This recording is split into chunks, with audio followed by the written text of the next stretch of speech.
Yo, what is going on, chat?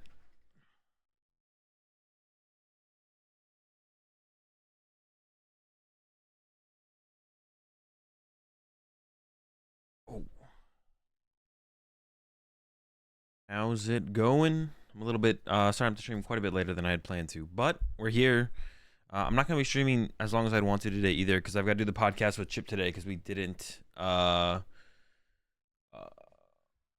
we didn't record yesterday like we normally do. So I'm gonna be recording the podcast with Chip later. So I'm only be streaming till about 7 West Coast time. But I think we and has been identified that may interrupt matchmaking for some players. Thank you for your patience while a resolution is investigated. You appreciate the 60 months there, Locke. Do a live podcast? No, I don't think so. I like the way we do it right now. I like the idea of a live podcast. If live isn't working, you could VOD review Nordic Cup. No, it seems to be working. There was like a weird message to start off with, but it seems to be fine now. What I did want to start with today, just because like I think it'd be interesting to have a discussion around. I've already talked about it a little bit on the stream at some point, but talk about it some more. And we find Fabian's tweet, because Fabian tweeted earlier. Oh.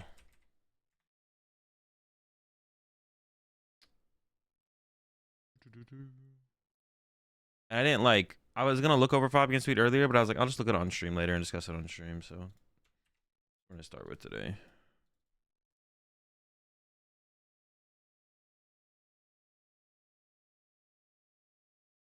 Is it shop at first edition? It should be. Yes, sir, it is.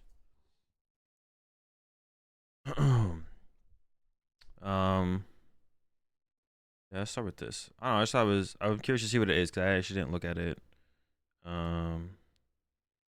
earlier from.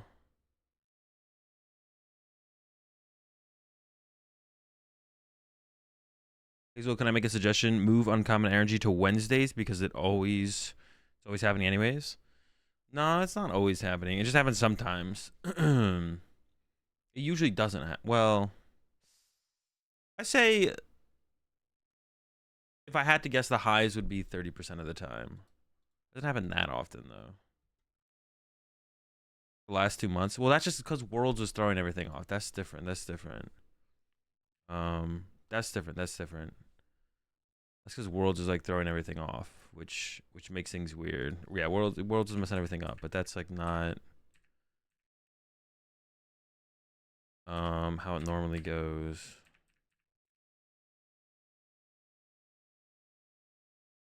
I'm curious now. When is my wait? What did I want to check?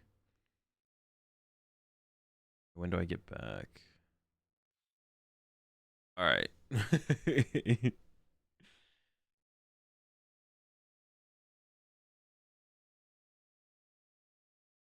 Yeah, I'll pray for next Tuesday. I mean, it might be. I do get back from Pittsburgh at like 6 p.m. my time. So, but it should be fine. We should be able to do it on Monday. We'll make it work. I personally want to do it on Mondays. I may have to change some other stuff up if we did move it. I'd maybe start streaming on Mondays if we move the podcast to Tuesdays, to be honest. But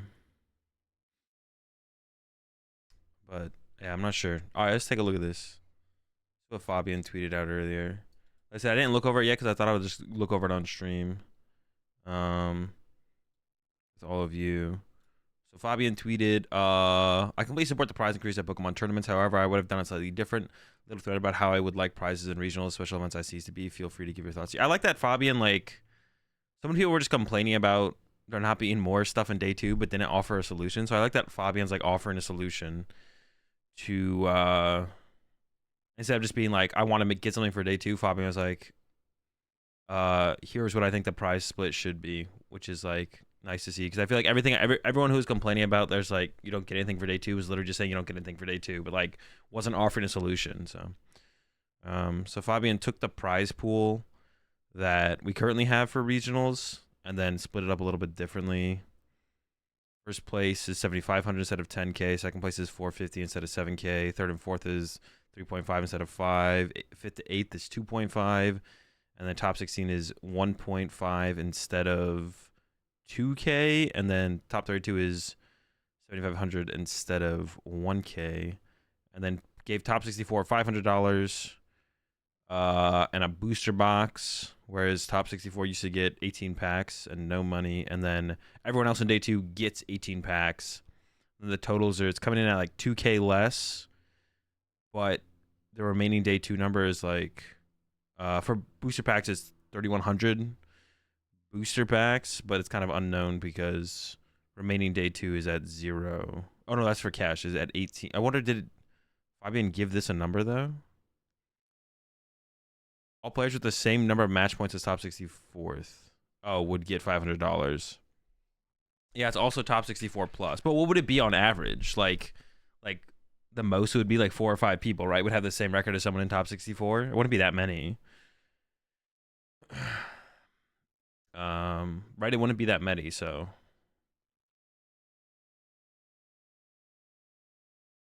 I just don't think it would be that many.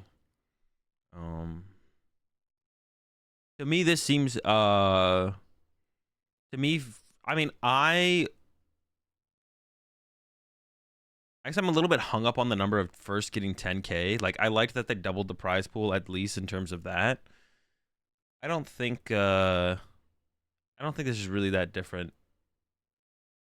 I mean, it is obviously different, but like, I don't know, I like the higher end.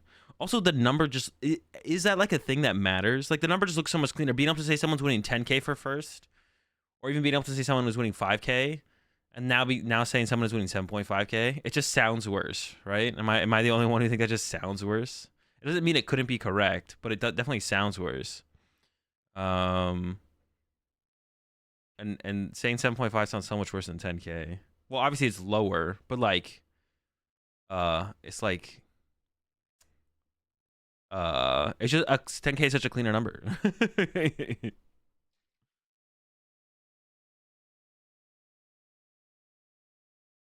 As someone who had the same record as top 64 at NAIC, I find this poggers.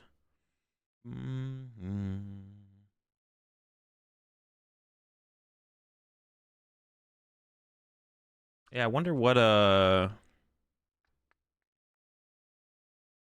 don't know how I feel about that. What is that like? It's like an interesting thing to have there. Like, if you have the same record,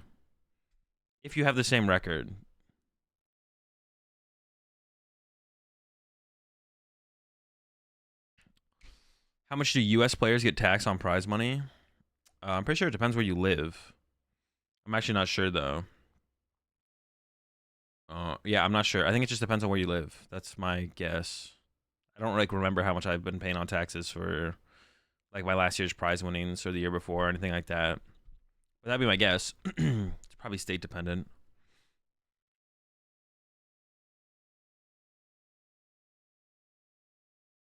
Getting 250 for top 64 would be enough. Don't need 500.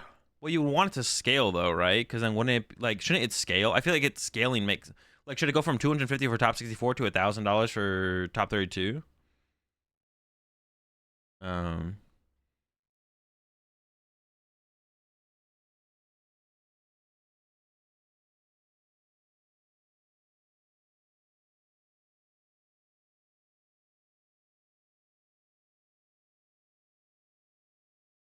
We get shafted on taxes on prizing outside the U.S.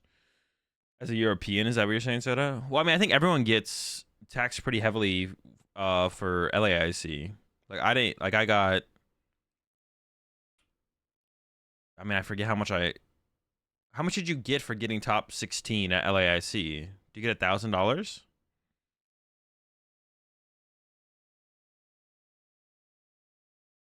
Then you can keep the first at 10K. So I guess you could go like top 32 gets 7.5 and then top 64 gets 250.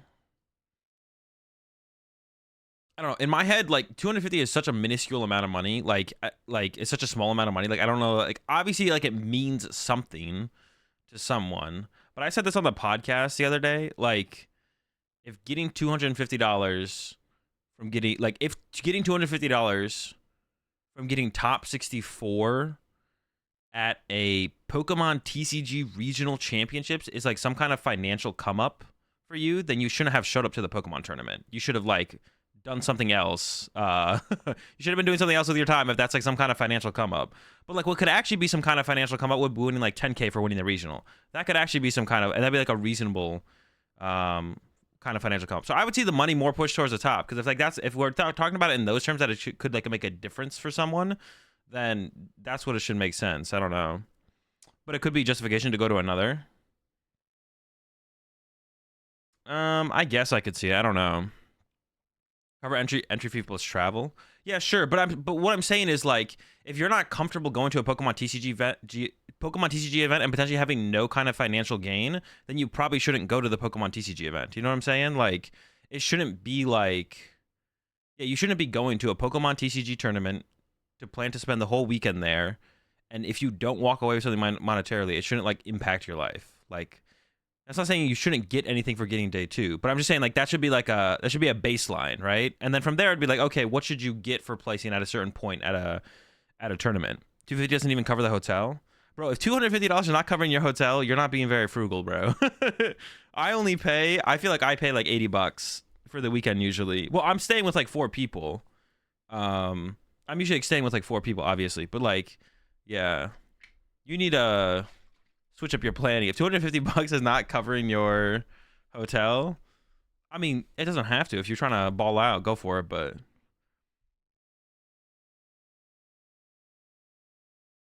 yeah, the argument shouldn't be any kind of like financial stabilization or financial like gain from going to a Pokemon tournament. It should just be like, what do we think is deserved for placing at a certain point in a Pokemon TCG tournament? That's what the discussion should be fully about. But I've heard too many people like bring up the opinion of being like you shouldn't be concerned with having to place at a Pokemon tournament to cover your travels. You just shouldn't. That just means you shouldn't have showed up to the Pokemon tournament, right? Obviously, I'm not gonna babysit everyone, but that's like free life advice. You can take it if you want. I don't really care. But yeah, the question should just be like, okay, at what point in a Pokemon TCG regional championships, and we could like, we shouldn't really throw a number on it, but you could say like you know, when they have like 1,000 players, that's what we're gonna be looking at for most you know, US regionals. Like, you know, what is fair? You know what I'm saying? What is fair for like how far you go in the tournament? It's really hard to like put like a something on that, right? Like if Pokemon was just like only the top 2 people got paid out at a tournament, that doesn't seem correct, right? But like top 32 getting $1,000, it feels good to win something even if it's minuscule. I agree. Well, for me, it doesn't really matter. Well, like it depends on your mind state. Like all I care about personally is winning the tournament. So it depends. But for the majority of people, yeah, I agree. Like the majority of people showing up to Pokemon tournaments, it'd be cool to walk away with something once you make day 2, right? What are the day 2s going to look like if we have, like, let's just say we have 1,200 players at like every regional in the US. How many players are going to be in day 2? Like 100 and what?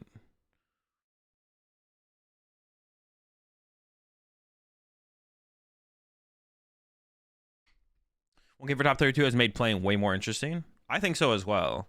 I think having the higher numbers out there is cooler. Like from my perspective, having the higher numbers, the more money, even if you have to place that much higher, having those higher numbers that you get for placing, it makes it cooler. I guess the way we should look at it is you really should work with the budget amount, which makes the best way to do it, right? Like you should start by looking at, and that's what Fabian did. Fabian was like, okay, for a Masters Pokemon TCG regional, they're giving it's $71,000 for the prize pool. The number's behind my head, but it's over here on the right as well. I'll read the rest of Fabian's tweet as well here. I completed regionals. I took the same budget as the current prices. Current investment, $71,000. My investment, $69,000. It is slightly lower because the money given to top 64 or more is uncertain. Half of boxes for all day 2. I do think just achieving day 2 is a goal for lots of players and new players. I'd like to reward them with at least something, have a box to give them more motivation. Also, playing day 2 will feel less painful if you get something. This I've always found to be like a weird argument for why someone should, if someone makes day 2, why they should get something, because like, that's kind of like based on the previous regionals where you used to almost always get something for making day 2, right? Because there was only like 32 players in day 2, and top 32, everyone in top 32 got something, or top 64 got something. So as regionals have gotten bigger,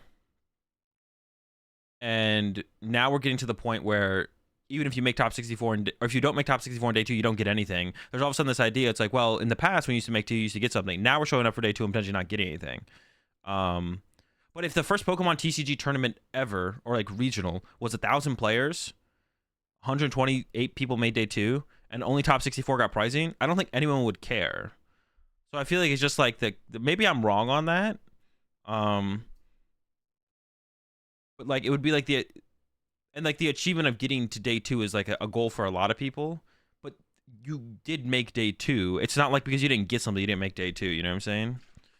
I feel like it's just like something that's kind of gotten carried over from like previous majors. Is like you would always get something if you made day 2 at previous majors, and now that you don't, it feels worse. But it's like, but why does that like all of a sudden make it so that you should get something if you make day 2? You know what I'm saying? It's a little different now because before it was, well, no, I'm talking about like post 5K regionals when we start to get like, when we had the first couple regionals where there was more than 32 players making day 2, and then we got to the more than 64 players making day 2, and stuff like that.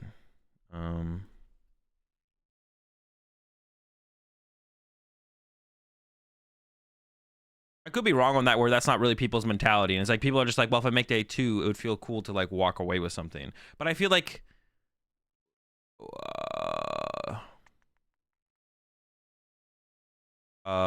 it's like putting an arbitrary, I mean, all the numbers are like arbitrary to begin with, but like it's like, oh, at the point where you make day 2 is where you should walk away something. Well, but why isn't it what qualifies that, you know what I'm saying?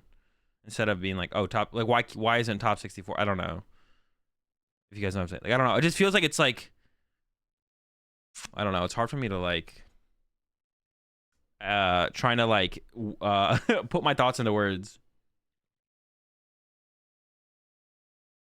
If you advance to another stage in the tournament, a reward is a good idea, however small. Okay, I guess that's reasonable. By advancing to the next stage of the tournament, maybe that's... I just still don't know if that makes sense. Advancing to the next stage of the tournament, your reward is you get to now play in the next stage of the tournament. You know what I'm saying? I don't know.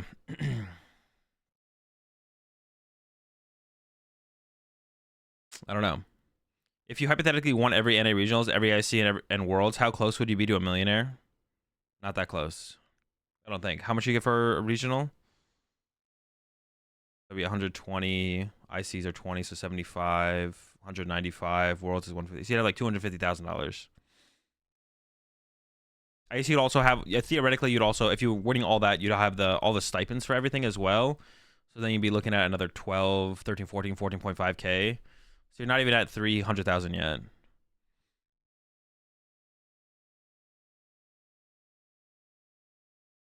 Congrats, you advanced to top 8, but you didn't get anything until you win. Yeah, but they're doing, I don't know, like obviously at some point it would feel bad, but Mako. I'm just trying to, I just want to understand other people's thought process at where it's to the point where it's like if you make day 2, it feels like you should get something. I don't know if that makes sense. Like I don't understand that thought process, so I'm trying to understand it. Because like what Pokemon is giving us with like top 32 getting money, that feels comfortable to me in terms of like, that feels like there's like it's something in reach for most players who make day 2 is to get a top 32. I don't know. Are pro MTG players millionaires? There's probably a couple, but they're probably not millionaires from winning Magic tournaments. They're probably millionaires from taking their winnings and investing it in something. Do you think a promo is unfair? I don't think a promo is not unfair. And if Pokemon came out and they said everyone who makes day 2 gets $250, I also wouldn't care. Yeah, if Pokemon came out tomorrow and said like everyone who makes day 2 gets $250, I wouldn't care either. But I just don't understand the thought process of people feeling like it's almost like owed to, like anyone who makes 2 is like owed something. That's what I'm trying to get at. You know what I'm saying? Yeah, I don't care if Pokemon came out. I mean, at some point it would become like, yeah. I mean, obviously you want to make it so like the person, but you know what I'm saying? Yeah. I'm not gonna go so far as like everyone who plays in the tournament gets $10,000. I'd be like, but yeah, we're not gonna go that far, obviously. But like, yeah, if they said everyone who makes day 2 gets $250, it'd be like, okay, yeah. One Magic player in history has earned over $1 million from just playing. That's a lot. Wait, who is it? Now I'm just curious. Now I'm curious. Um,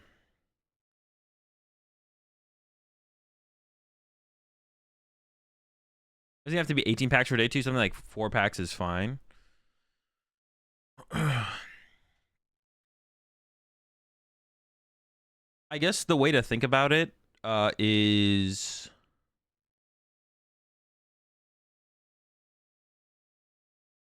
well, Pokemon like somehow came up with the number that is their budget for the regionals, right? Which is $71,000.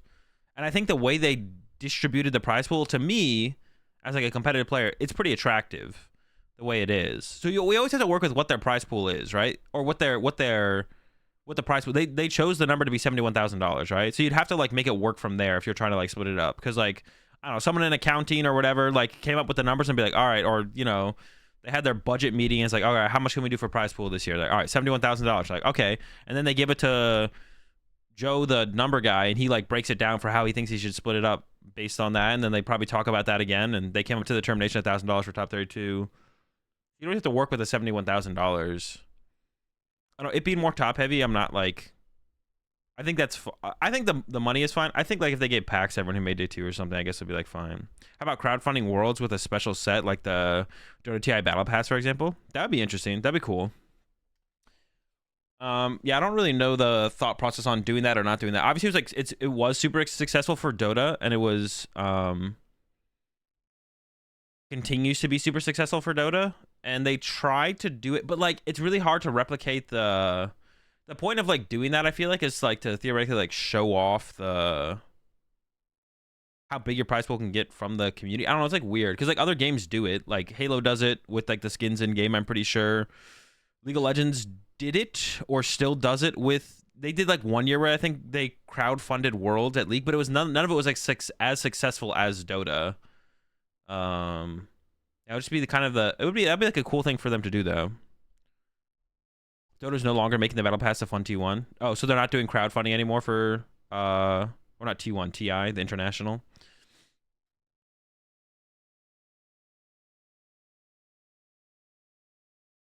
The prize pool is this way because something like an Australian 100% regional doesn't get top 64 money. I mean, they could just add a kicker though, right, Locke? Like, they just add a kicker. Like, it's not hard to do. And then they just save money on, yeah, they just add a kicker and then kind of wish all day 2, kind of wish day 2 all got a full box simply because traveling with loose packs is annoying AF.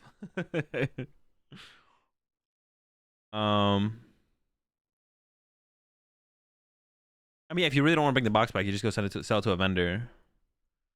When they paid top 64, I didn't make day 2 and got paid once, and it highly incentivized me to keep traveling back into 2016. But I'm just happy things have improved.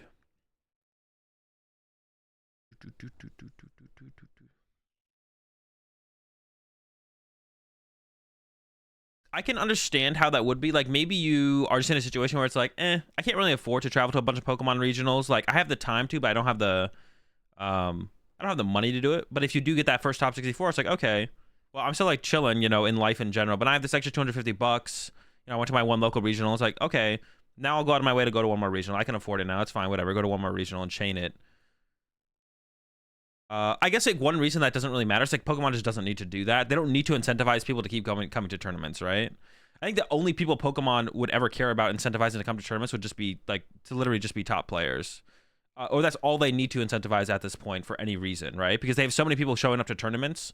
The only thing that could ever like possibly help in terms of like potential marketing would be to have top players show up to tournaments, right?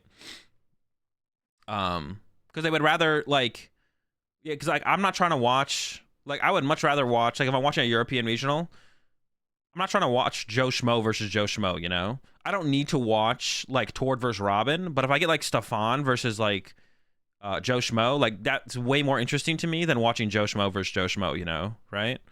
Yeah, because Pokemon, like, they're not worried about people showing up to their tournaments, so they don't really need to incentivize that, which is like fine as like a way that they utilize their money. So making the prize pool less deep to even like try and incentivize that is like fine. They don't really care, right?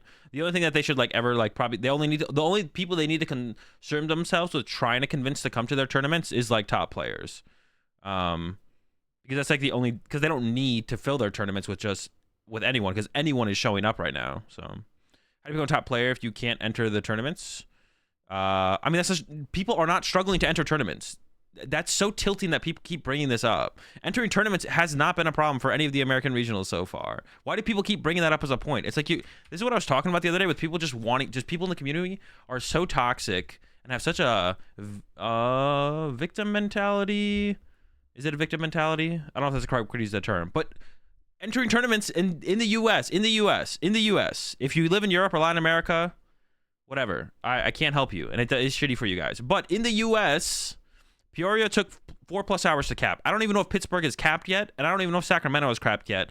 But Pittsburgh has been uncapped for over a week now, I think, and Sacramento didn't cap in the first 24 hours. So like, anyone can enter these tournaments and then win these tournaments and become a top player by consistently doing well at these tournaments. That is not a problem. People keep trying to make it out like caps and player space is like an issue in the Pokemon TCG still in America, and it's not. So unless you're complaining about Europe or Latin America, you know. But if you're an American and you're talking about American events, you can fuck off. It's so annoying to see people in the Pokemon community, to see you guys still complaining about this shit. Like, it's just not a thing. Like, tournaments capping and filling in seconds in America is just not a thing. When it is a thing, I think it's fair to be like, okay, that's kind of annoying. But they're showing, like, even if a couple regionals throughout the year in the Pokemon TCG, in like North American regionals do cap instantly, that's, as long as they're still showing that they're growing the game. As long as they're still, I'm European, talking about European events. Okay, that's different. I'm talking about American. Even if a couple North American regionals cap like instantly, that's fine. As long as it shows that they're like, we're on track for growth. That's all that matters. Europe, like I said, Europe kind of fucked. I was actually wanting to like look up the numbers because I saw that tweet. Hey, let me see if I can find that tweet now. I retweeted it. I was gonna say something. Okay, for Lille regionals, they have 920 Masters slots. How is that comparable to last year? One guide? I did get one guide. Your situation is so sad. Well, hang on. I wanted to see the numbers on this because, like I said, even if something is still capping, if they are getting more space, then that's like 920. All divisions? Yeah, I know that. But like juniors and seniors are gonna be what, like 120 people? So it's like a 400 Masters cap, right? Do juniors and seniors even exist in Europe? I don't even know. Like, actually, it's gonna be like 650 Masters? Dude, there's not that many juniors and seniors. There's not 270 juniors and seniors. Unless you're saying that's how many are gonna show up. There's not 270 juniors and seniors in Europe, bro. I don't even know if there's that many Europeans. All right, Lille regionals in May last year. Yeah, I don't know what the percentage increase is. You're right. For all we know, this is a 50% increase, and they just didn't expect it. Exactly. That's when people were complaining about NAIC last year. It's like, bro, they literally gave us 50% more seats. How can you complain? That is a massive number. Wait, that's the wrong Lille regionals actually.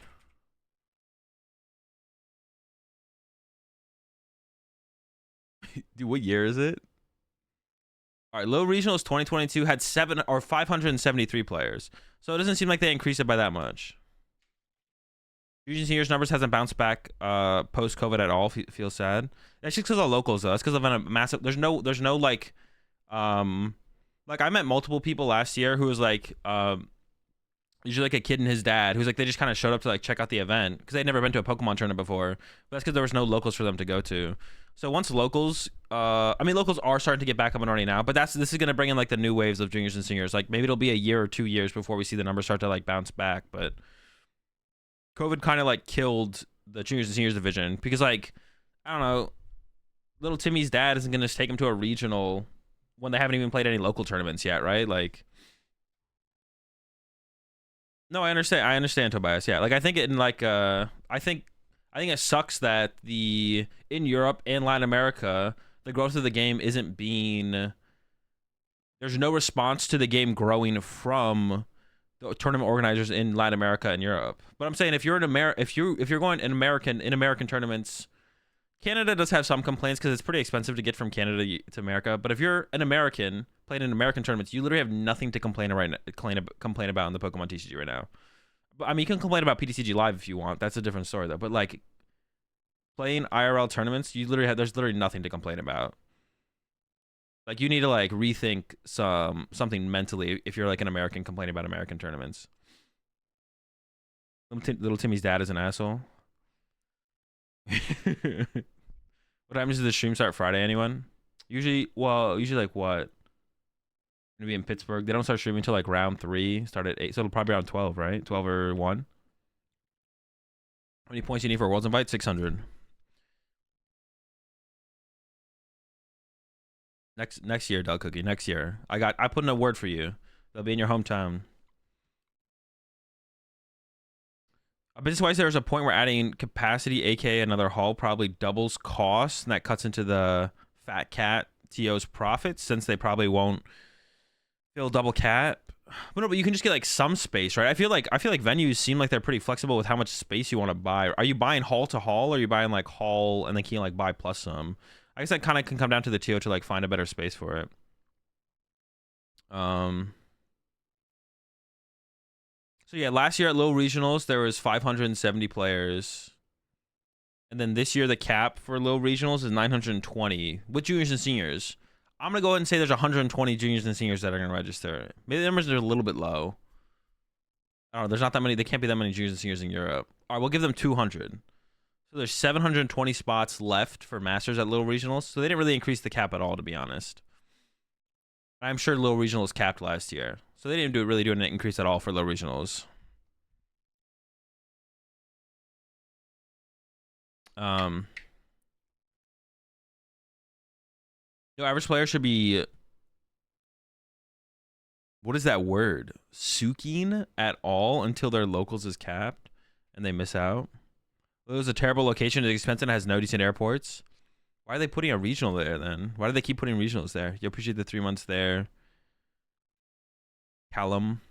Yo, what is even like the solution though for Europe? Like what is the noob question? Are TOs paid by TPCI as well, or do they only rely on players, entry fees, and sponsors? No, the TOs don't get Pokemon provides the prize pool, the booster packs, I believe. And then TOs are responsible for everything else. And also like Pokemon also does all the stream stuff. Like they're bringing the stream setup. They're the ones running the whole stream thing. TOs aren't like paying casters or anything. TPCI is paying casters. Like book. Damn, why are you calling out book like that? Yeah.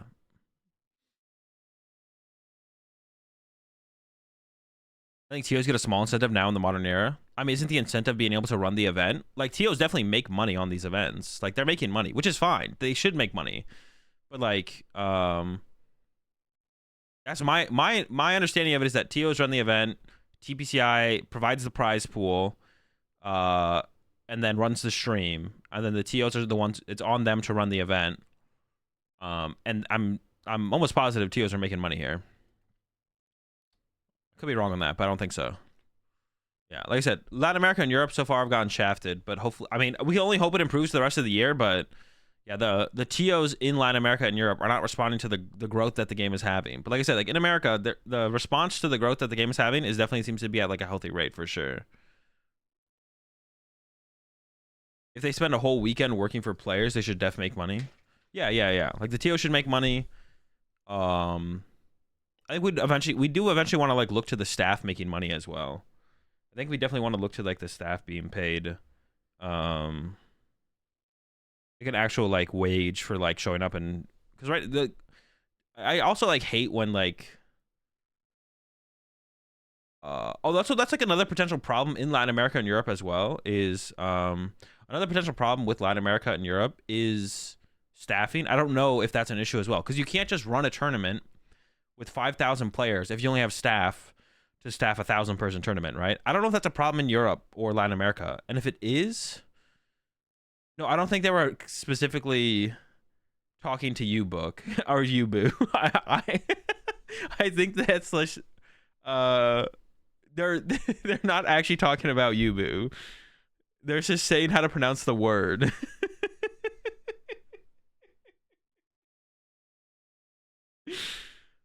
Staff kind of makes out because they get the staff promo to sell. No, but that shouldn't. You shouldn't. But that's not. You can't. That's not a good argument, boo. Like, we live like, it's like okay. Now the Pokemon staff does show up with the Pokemon staff does show up knowing what they're getting, which is fine. But a response to being like, the staff should probably get paid eventually down the line as Pokemon grows bigger and bigger. The staff should probably actually get paid. Shouldn't be, what do you mean, bro? They already get a booster box and a staff promo. It's like, no, that's not actually money. They have to go to their way to move those. Like, it's just not like, yeah. You're letting TPCI win if you're like okay with that. They shouldn't be getting paid. Now, I do think if staff does start getting paid down the line eventually, which would be a step in the right direction of the game growing, I think we should expect higher of staff at that point. But currently, I think it's like really weird when people are like so judgmental of judges in the Pokemon TCG when they are literal volunteers, and Pokemon has like no kind of official training program. They don't actually compensate them with money. How critical the community is of judges sometimes is just really cringe, because it's like, what if they all just quit? What if all the judges are like, nah, I don't want to go volunteer a Pokemon event this weekend? We literally can't have events. So now I'm not saying like, it seems like at American regionals, which is once again another reason not to complain about American tournaments, is that there's plenty of staff signing up to staff these events. But I don't know if that's like the same in Europe or Latin America. If there's like a shortage of staff in Europe and North or Latin America, then like you can't run bigger tournaments. It's literally impossible. You know what level professor you have to be to staff regionals? I don't think you have to be a certain level. You have to be like, you have to be any level. Yeah. The structure is so weird. First judge you call can't even judge. They have to call floor judge. Yeah, but that's just because they just need people to go get the person who's like. There's also a lot of newer judges because of COVID, like slow down the process of like judges getting trained at like local tournaments and stuff, or just like at regionals in general and stuff. And I'm sure like a lot of people who normally were decent judges at tournaments and like stuff quit. But yeah, there's no like formal training. So you shouldn't be mad at the actual judges themselves. If you have frustrations with how staffing is done, you should be mad at Pokemon. Like I said, no formal training, judges aren't compensated. If you have a problem with judges typically at Pokemon tournaments, you should be frustrated with TPCI, not the actual judges. Like, they're volunteers at the end of the day, right? Like, and as soon as they don't want to show up to staff events, the Pokemon tournaments literally can't run. So we should be, even if they mess up sometimes, which they do, and it's not that they don't mess up, and they can be held accountable for messing up, but it's like really toxic the way the community treats the staff in general. So yeah, because as soon as they all just don't want to show up because we're being toxic, then we literally can't have events. So it's like, and I think we can hold them to a higher standard once judges actually get paid. Then we can hold them to a higher standard, right? So, and also I think at that point there'll be a lot more people trying to staff these events, which will then lead to, you know, being able to pick like a higher quality of judge when you go through the process of picking up judges, right? I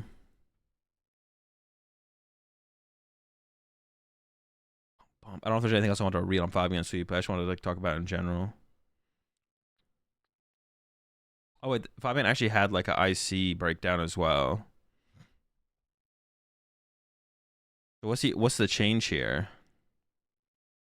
He decreased money from top 64 to top 32 in order to get rid of top 64 bubble on resistance. Booster box for all day 2. Same budget, same booster boxes.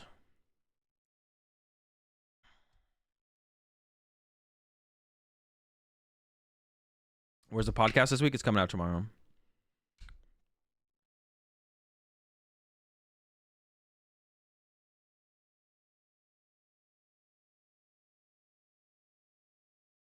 Is there an actual written penalty section for rulings? Like, if a player does this, this is the penalty? There's like a rough guideline that you should be able to come to some kind of determination on what the result should be.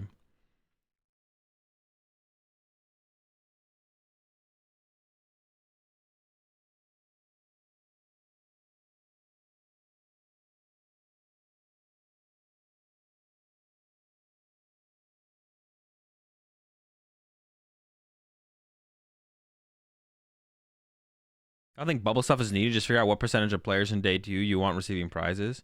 Yeah, I don't know. The bubble safety stuff doesn't. I mean, it feels bad. I guess it's like it feels bad to bubble anything. Like I bubbled Fresno at like 33rd, but it's like all right, it's whatever. You know, like I don't know. Would have been cool to get how much money do you give? Like, it would have been cool to get $250, but it's like I don't know. It's like kind of like whatever. Before Poke pays uses crypto to pay judges. Yeah, I just don't know like how far should you go with that stuff? I don't know.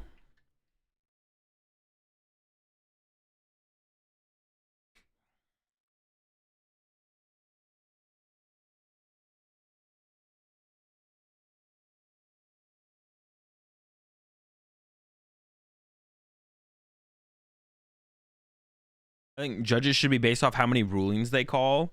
So you have like a quota. I don't know. That'd be pretty bad. Judges would be making up rulings out of nowhere.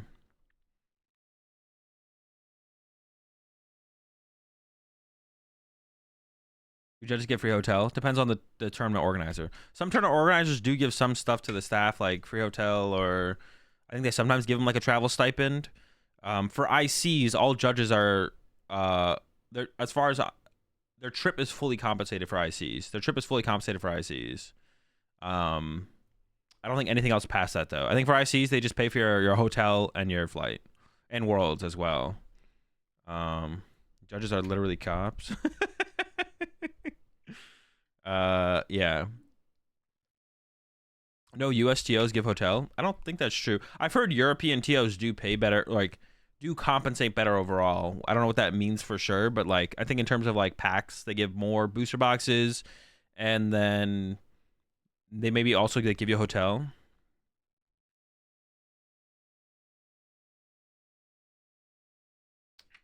Free IC trip seems pretty cracky to see Australia. Well, not anymore.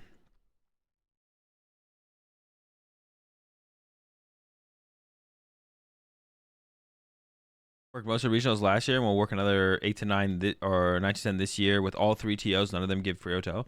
Really, I thought I had heard that one of the TOs sometimes gave hotel. I could be wrong on that, I guess.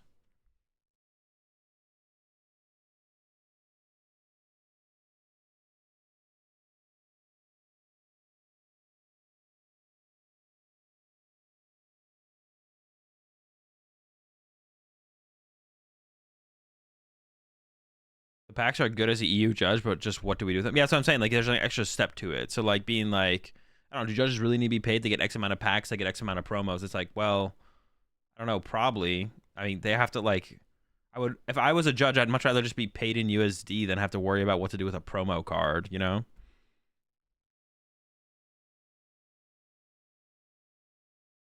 They better get like Evolving Skies or Lost Origin for some bling to sell. No, they just get like the current standard set, just like everyone else. Actually, speaking of that, Pokemon's supposed to send me. I'm pretty sure I just get a case for getting top 4 at Worlds. They're supposed to send it to me though. I haven't gotten that yet. It'll probably be a while. I wonder what set it's gonna be though. I wonder if it's gonna be. Is it gonna be Paldea Vault, or is it gonna be? It'll probably be Paldea Vault because that was like the current set at the time. It'd be cool if it was Obsidian Flames though. I'd much prefer that. At least I think that's how much I get. I think it's a case. Getting more than a case at the event would have been obnoxious though, to be honest.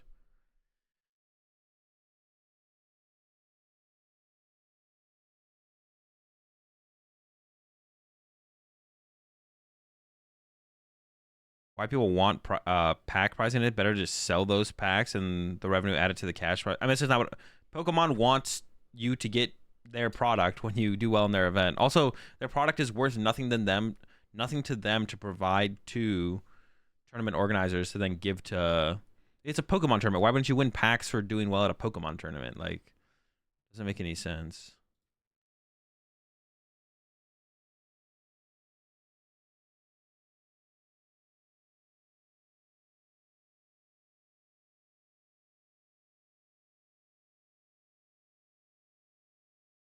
I like that promo as a memory, but if you change it to money, then you have tax issues and stuff. You just gotta find someone to pay cash.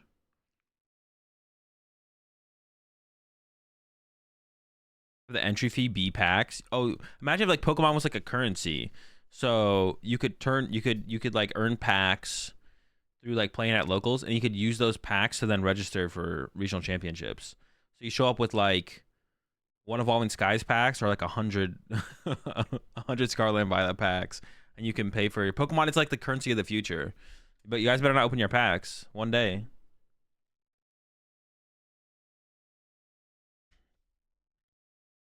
So like on PTCGO Marketplace, yeah.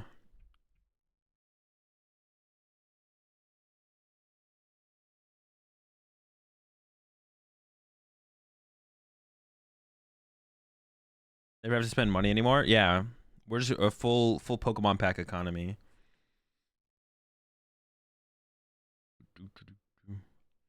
I mean, things can always be improved on. I don't think like Fabian's suggestions are bad, but I just also don't think the current system is also bad.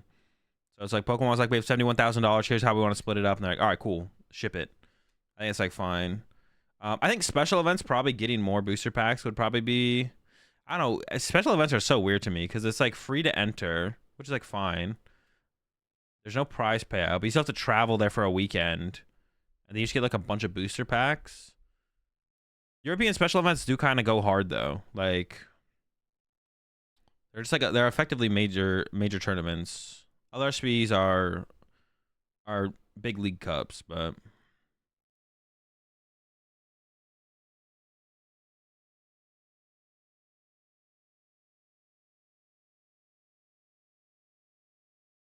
How's Iris know you made money in prizes with Pokemon? Because Pokemon sends you they submit it to the IRS that they make that you won prize money that year.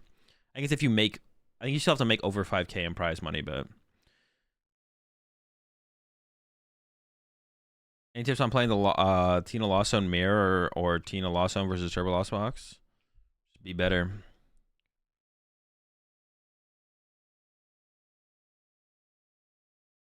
Okay, there we go. Yeah, they have to report the pricing for their own tax purposes. But I think if you don't make over 5K, then you don't pay anything on it. I don't actually know if that's true though. I think there's like a number, but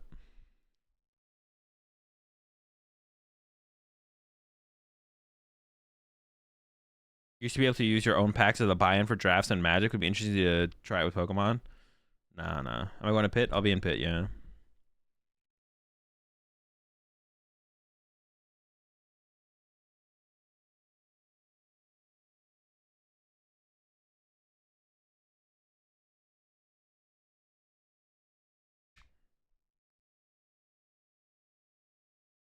It's probably lower than 5K, like 1K.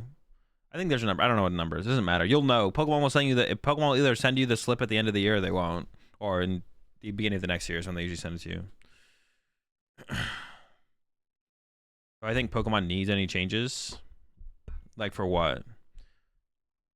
Just in general. Well, I'm not gonna talk too much on like card development. We just kind of have to hope they're in the right spot. You'll appreciate the 2 months there, Basim. Um.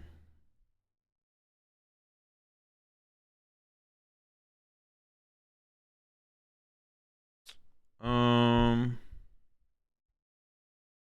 I'm kind of down for the increased prize payout for special events, to be honest, because it sounds like a drag to go to a special event to have no possibility of like winning anything. I don't know. I mean, changes in Pokemon in general would be the only changes that I want to see would be to see European and Latin American TOs actually have a healthy response to the growth of the game. Special events are occasionally about laws and pricing, right? Yeah. But you can give more booster boxes, I guess. I don't know, to be honest. Special events are just weird. That's one thing. And then the second thing would be to have like an official kicker.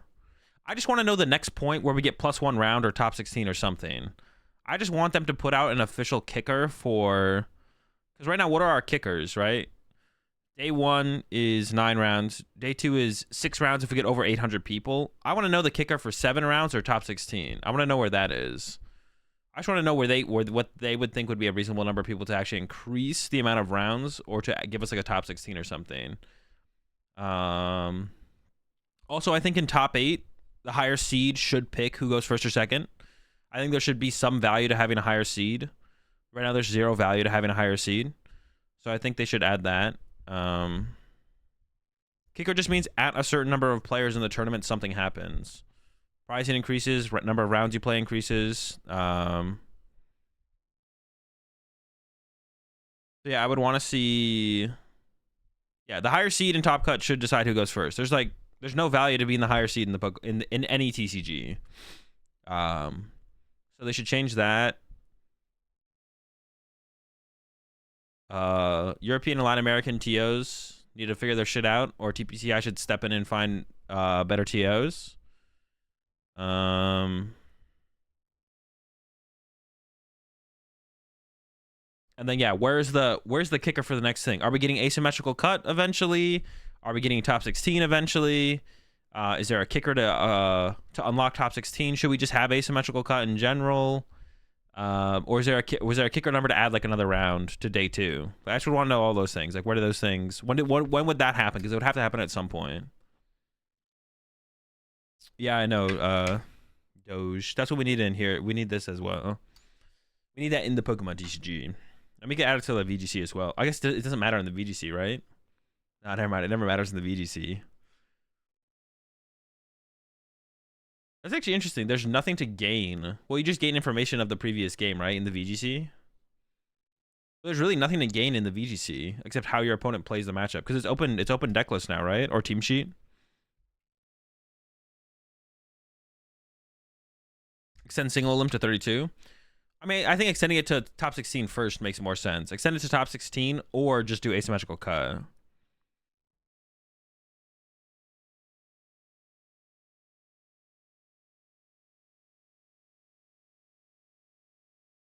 You think we're close to 3-day regional events? I don't think that'll ever happen. I don't think they should ever do that. Should they ever even do that? How about Magic tournaments? When the Magic tournaments get to like 3K people, is it ever a 3-day event? It's still always a 2-day event, right?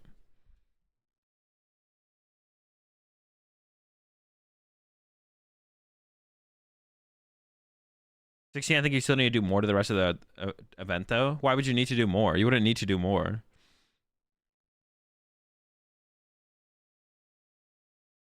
You don't need to be. I mean, top 16 would somehow. The thing is, the clean cuts happen based on the players knowing how many points they think they need to get into top cut, and then the players respond to the number of points needed with IDing or not IDing. Clean cuts are created by the players, not the system, right? Like, it's like when Pokemon's like, this many people showed up, we're cutting to top 8. Clean cuts are created by the players, IDing or playing it out.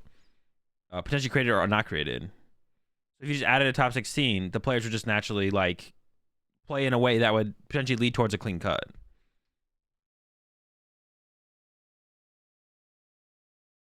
If you just do 16, you get a bubble of like 7 people, which is ass. Would you? If you had 15 rounds, top 16, would there be that many bubbles? Wouldn't it change how people approach the last couple rounds of a tournament and potentially lead towards less bubbling? I don't think there would, because there's a lot of people like IDing to get top 32 when it's like, oh, well, if I win this, I get top 16. We're not IDing anymore.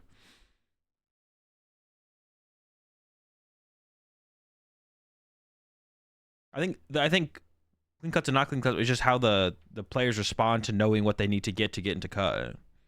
I don't think it would actually change anything if you just all of a sudden was top 16. I think we'd have like equal clean and unclean top cuts. It would just be now there's 16 players in cut as opposed to 8. I don't think. I mean, we are a ways away from ever doing a 3-day regional championship, if that ever happens. I don't think it ever will happen though. That's like a big commitment. That's a huge commitment from players when like Pokemon is like a hobby, right? Like it's a huge commitment. Like it's really hard. It's like people already struggle to be able to get work off for showing up Saturday, Sunday, right? It's so much harder to have to get Friday off as well. So I don't think that'll like ever happen. We're looking at 1,800 plus. 1,800? Where are you getting that number from? We're just getting over, like, we're not even at 1,500 yet. I assume you mean next season. I mean, 800 eventually. I think that's what you're saying, right? You're saying 800 eventually.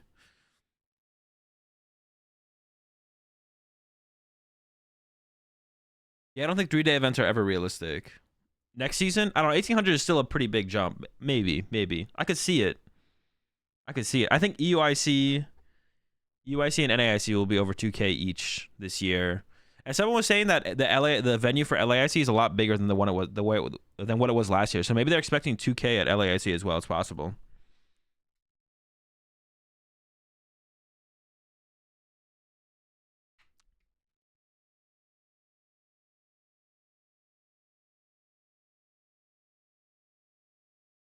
I don't really understand the tie-breaking process in Pokemon, the win rate percentage, whatever it's called. It's just like who had better opponents. It's first tie breaks at your opponents, and then if it's necessary, which is almost never necessary, it tie breaks at your opponent's opponents. That like sometimes happens in day 2, but it's just whose opponents had more wins, basically. So whose opponents did better overall, because then theoretically you played against harder opponents, so theoretically like you're like slightly more deserving of a higher placement. But it's really in a game with how much luck there is, like the PokemonTCG, it's pretty arbitrary. But like it's just a way to do a tiebreaker, because you're not trying to make the event go on longer by having a bunch of people with tiebreakers play out an extra round. So it's just some way to do tiebreakers. So like theoretically you played against harder opponents, which means you're like theoretically more deserving to get 30 seconds and 33rd over someone else. It's like a strength of schedule. Yeah, like kind of like a strength of schedule kind of thing. And yeah, and going into day 2, your win percentage is reset. So you keep your record and how many match points you have, but your win percentage is reset, which I think is a good thing, because like it removes some of the idea of like the variance in Pokemon that exists, kind of. Well, people are coming in at 6-1s would have terrible opponents win percentage then, which could really fuck them. So it's a good thing that they reset it going into day 2, but it's overall something you shouldn't worry about. Well, you do have to worry about it sometimes. Like if you're gonna ID into cut theoretically, then you'd want to know if you can safely ID or not based on your opponent's win percentage. But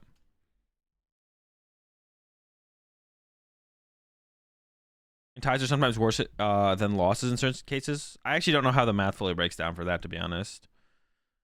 What if we had a committee that determined who gets to play day 2 and who gets to play top cut? Like after like. Yeah, I like that. You actually just don't even play the tournament. You just have a committee decide like who progresses. So all 1,000 players show up or whatever. All 1,200 master players show up, and then there's like a committee of 9 people who like handpick who makes day 2, and then handpick which placement each player gets. It's like they write the script. That's why you always play no ID. No, that's not true. ID is correct sometimes, for sure. I mean, Tord literally always IDs, so like. I think it is incorrect to ID sometimes, but not all the time. Like, or unless you're talking about specifically going into day 2. But like Tord IDs into day 2 all the time. Like at 6-2, Tord I think as always IDs at 6-2 to go to 6-2-1. I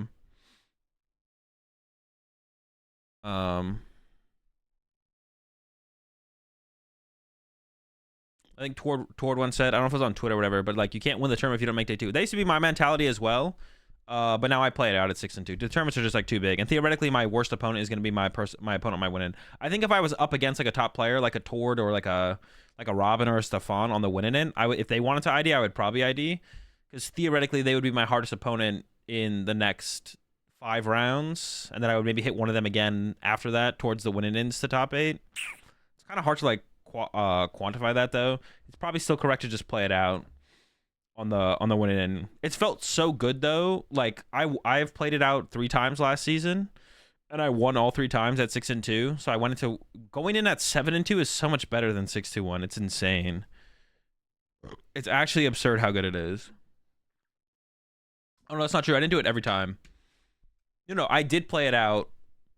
No, at Peoria I was 6-2, and my opponent was playing Gudra, and I was playing Regis. So I offered the ID, and they said yes.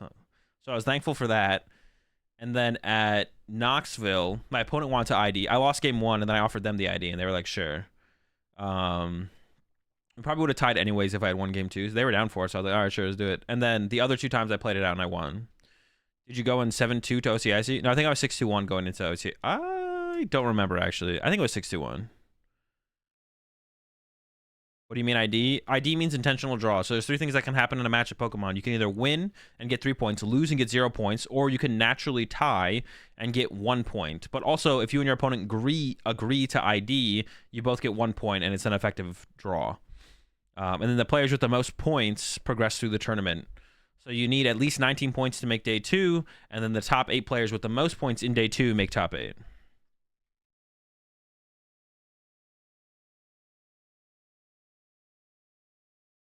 I'd never ID into day 2 if you do. I mean, I don't know. European events are like pretty small. You guys get like what, 200, 300 players. ID in European events, Soda is probably correct. You're probably throwing, to be honest. But that's just me. That's just me. European regionals are like big American League Cups.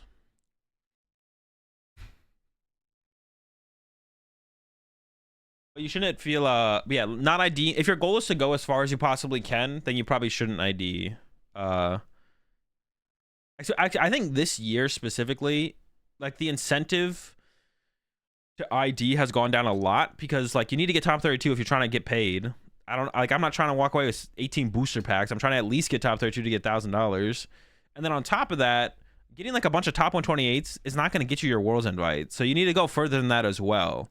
So I think like most people should be playing it out at 6 and 2. Like the only I feel like the only reason to play it out or not play it out at 6 and 2 is like to make your first day 2, which to some people I guess is like worth that achievement. It's worth not potentially going further in the tournament to just get that first day 2, which I think is fine. Of course, like everyone has their own achievements, but if your goal is to like win, if your goal is to actually get paid at the regional, or your goal is to get your Worlds invite, you should probably be playing it out at 6 and 2.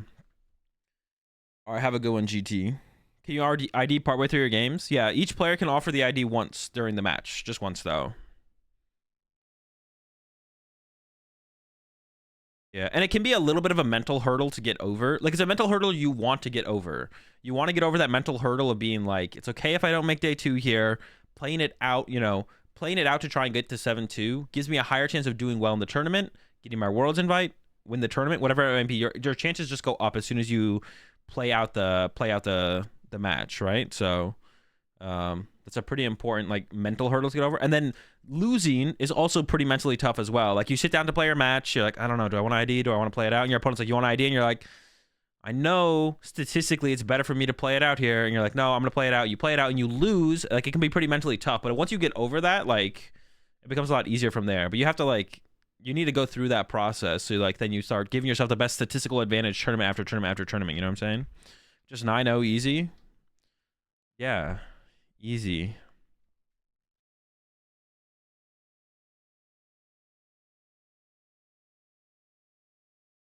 Mid-match not holding up a gentleman's agreement is a great way to get a lot of Twitter interactions. That is true.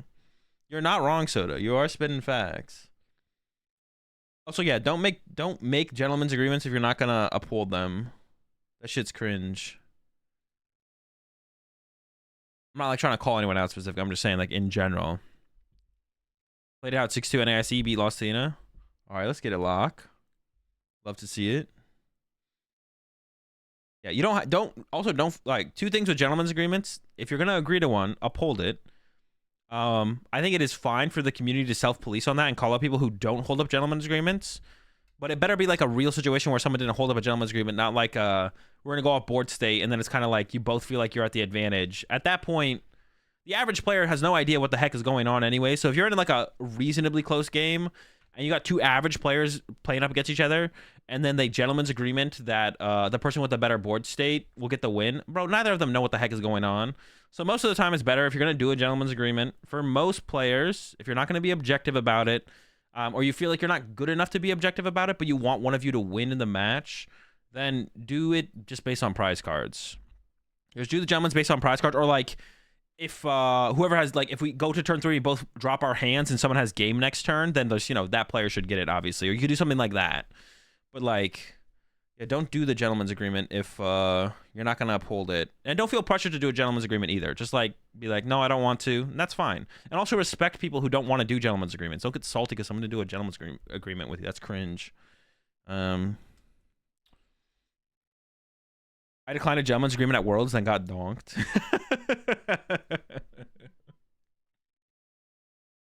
The number of arguments I've seen about board state I've seen, yeah.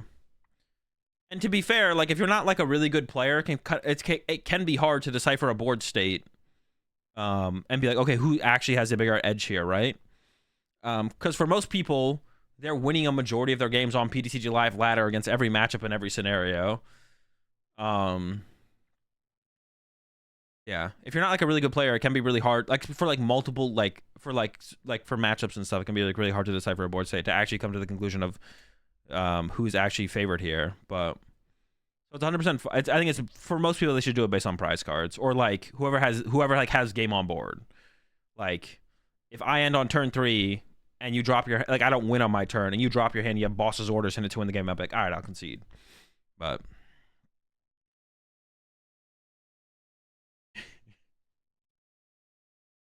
all right, let's play some Miraidon. I was pretty impressed with Miraidon yesterday when I was playing it. So that's what we're playing with today. We're gonna grind out some Miraidon. I'm gonna get to Arceus this season, dude. If I don't get to Arceus this season, what the heck? Yo, appreciate the prime sub there, Bryson. Welcome to the Rat Pack. We're fresh out of lemonade, but we got plenty of ketchup. At a regional once, it was a loss and out scenario, and we never established an agreement. Got to the ending with a tie, and I was up on prize cards, but just planned to tie as what it is. And he kept going on about playing through his turn, explaining how he couldn't lose, and showing exactly how he would draw and play out his turn. So cringe. Yeah, just like, yeah, if you're not gonna, also like, don't like try and establish like a gentleman's agreement at the end of the game. Like, yeah. Don't try and establish a gentleman's agreement at the end of the game, being like, hey, if you're not gonna like freaking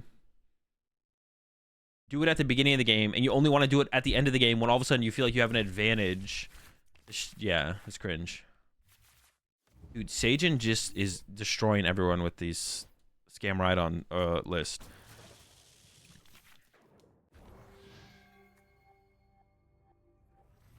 Sajin is him, bro. 100%. Dude, I was digging Sajin's list as well, which makes me a little bit sus about this list with 4-path. I don't know how I feel about the 4-path list, to be honest. Yeah, you can ask the ID once at any point in the set. Your opponent could literally be beating you, and you could ask them to ID. Appreciate the 12 months there, Mixed Sun. The Flying Pikachu pivot is wild. How are you guys... Sajin's been doing this Flying Pikachu thing for forever. Where's his list? I'll link it if you want. Because I'm looking at it. I looked at it as well. Here's Sajin's list. You want to go first or second with Miraidon? First. You want to go second against Mew. If it's... You want to go second against Meloetta Mew, I think. You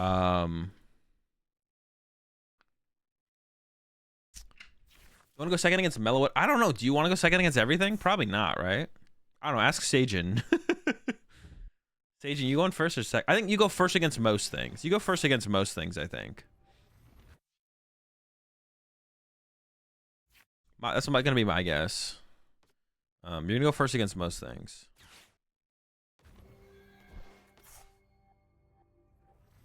Lost Box? Oh, going second against Lost Box doesn't sound bad. I'd want to go first against Lugia, probably. Like, second... See, that's what I'm saying. Like, second against stuff like Guardian stuff. Because your goal is to prize race. All right, I'm going to think about this more after this game. We'll talk through it fully after this game. It's actually an interesting... It's an interesting...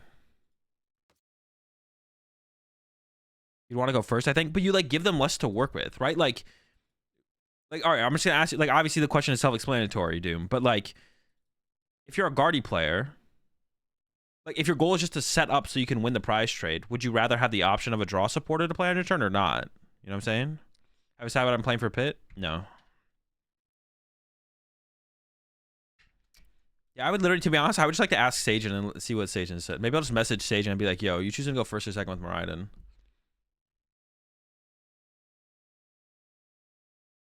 Yeah, I honestly might just send Sajin a message and ask. I'm definitely curious. With Mirage Stop being a thing, that question changes. Does it, though? If they're Mirage Step and I get 2 prize cards before they attack. I don't know. Like, all I'm concerned about is the prize race, right? So if their turn 2 attack is Mirage Step instead of knocking me out, I'm like, all right. I mean, Guardy can't really, like, turn 2 KO anything anyways, I guess. But they can just, like, punch you with the Guard EX, and that can be annoying. I don't know.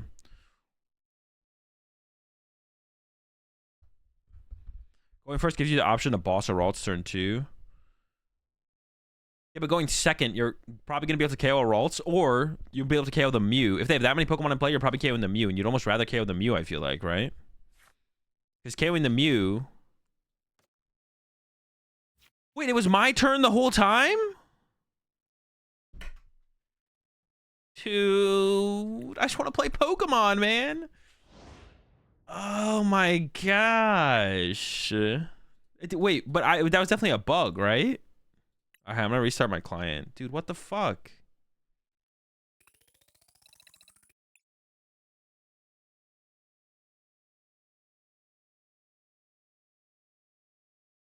They can Moonglow your Mareep. Yeah, that's fine. Then they're putting themselves on odd prize cards. I'm not benching another one prizer. That's so cringe, man. See, that's the frustrating part. Is like with to get through a single game on PTCG Live takes forever, and then you have those games. Like, I get through like 2 games, and then I have a game where it bugs out, and I'm just like, bro, come on. I appreciate the 30 months there, Fuzzle. 30, that's crazy. Anyways, you ever bathe in vinegar to become a pickle? No, not yet. Been like this a few times. Think the servers are struggling. Oh, are the servers just like chilling? Dude, if this is like a continuous thing, then we're just gonna go play some. I'll still stream, but we're probably just gonna go. I don't know. What will we do? I mean, we'll just be chilling and chatting, I guess. Oh, Shintaro also got top 8 in this tournament too with Miraidon. Hey, yo, chill. Sajin and Shintaro getting top 8. Shintaro's playing the path build though. See, I'm not sure if I should go first or second. Did I ever do a 151 set review? No, I need to do that. I've already like well, we could. I probably want to re-up on looking on the cards. What day does it come out? Anyone in chat know? When does 151 drop? In like what, 2 weeks?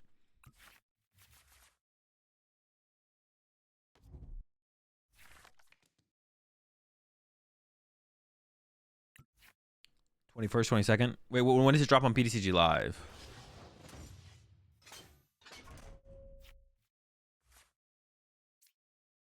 We got that turn 1 path though.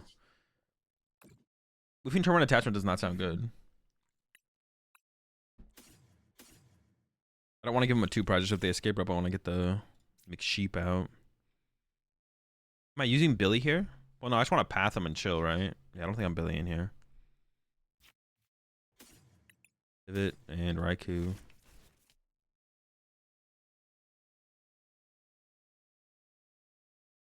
This matchup actually seems. I don't want to. I want to turn 1 attachment though. But the path, I don't know. This is like fine. They could just play a disruption supporter here, so I should play this. I'll do 1 here, 1 here. Well, no, they can't ever KO anything. I maybe should just put them both on Raikou, to be honest.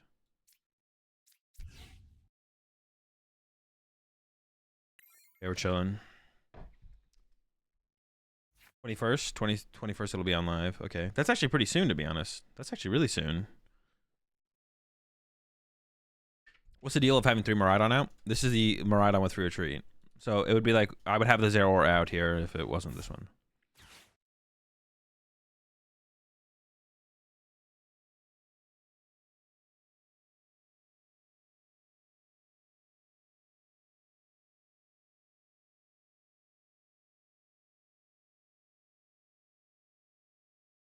Yeah, one is that. One is not like the others.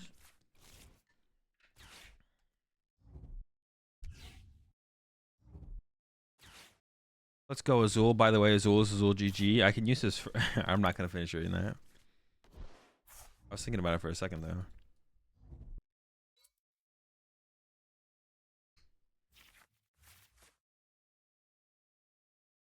Fine Pikachu and Zera are better than the other Miraidon 100%. Well, this is a free retreater with the most HP. That'd be like the only benefit of it. But I'm not sure if the extra HP actually makes it better than Raichu, to be honest. Or than Flying Pikachu. Flying Pikachu might still be better. Also, I'm not sure about the Zeraora either.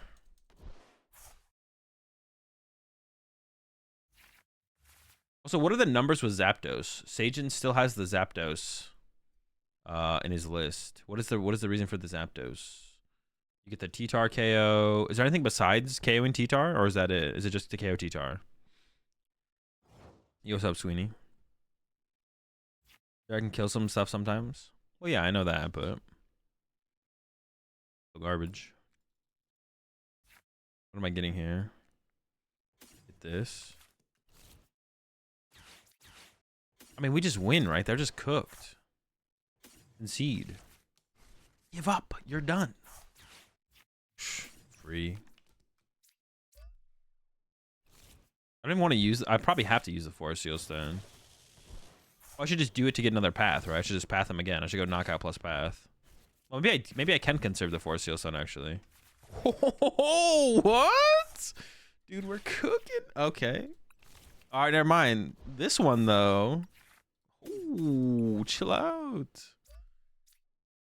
The whole squad's getting some. Fleet-footed. If I don't get path, I think Force Seal Stone for path makes sense because I'm about to lose the Force Seal Stone anyway, so I may as well use it. Or I'm assuming I'm gonna lose it. I guess it's possible I don't. Just do it again. Run it back. Are they ever boss camming this one? Maybe to like run me out of. Oh wait, I almost didn't get the knockout there. I mean, yeah, I mean we did, but like, I didn't realize how close it was. I thought we were like over KOing. I mean, KOing is KOing. We got them. What's the point of the flying Pikachu?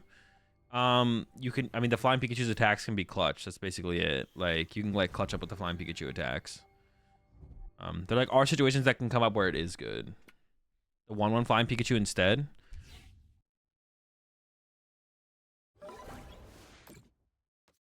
The VMAX is just so mid though, right? Like the VMAX definitely is mid. Like no matter how you slice it, mid card.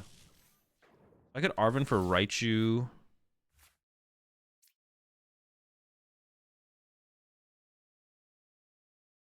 What do I get? An item card, so Ultra Ball. Okay. I could get Nest Ball, right? But I'd rather thin out the hand, to be honest. And like another of these. But after I knock this out with Raichu, I have no energy in play. Is that worth it? I don't know. I guess we're gonna find out. I'll put some Bravery Charms in play. Maybe I should just research. Maybe I was gonna get because I could have got like double Flaffy and stuff. To be honest, yeah, I maybe should have researched here. To be honest, this might have been a wee bit of a troll.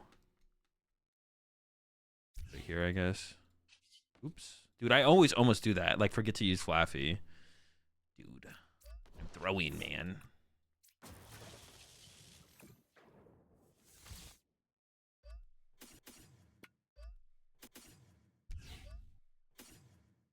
One more, right? Wait, let me do the math real fast. Yeah. That is all my energy, right? Like... Zap also matters with Dragonite. That's true. The Zapdos does matter against Dragonite. Dragonite's kind of annoying without Zapdos, right? Like, how do you KO that thing? Zap would save one of those energies. That's also true. Zap would conserve me one energy. Zap would conserve me an energy. That is true.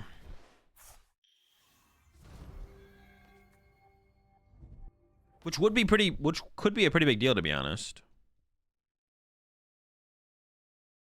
I definitely should have researched there, to be honest. I definitely should have researched.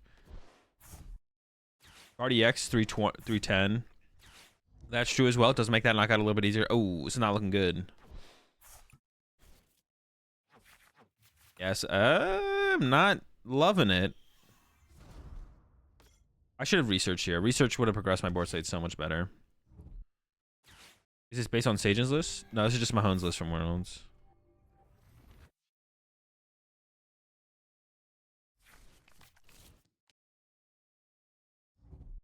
So I kind of want to like keep track of my record with the deck. That'd be something cool to do, to be honest. Dude, I just lose. I literally just lost.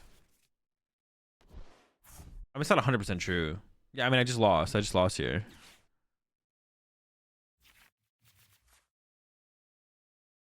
Wait, actually, how many modifiers have they burned? 2? Yeah, I just lose. I had to get the one huge KO, and then from there, I can't recover.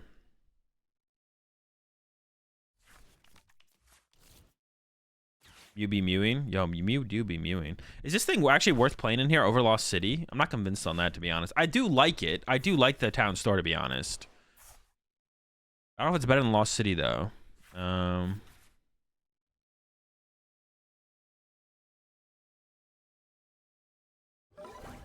Probably why Sajin jammed in the Drapion. Yeah. Did Sajin play Drapion at Worlds? I don't think I didn't see it against Sajin. Sheesh, bro. We're cooked.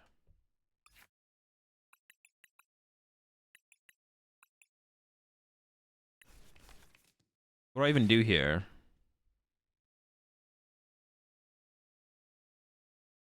I mean, I can search out the Raikou. Hold up. Oh, I don't have the Raikou in here. I should just get nothing because I might want the Raichu later.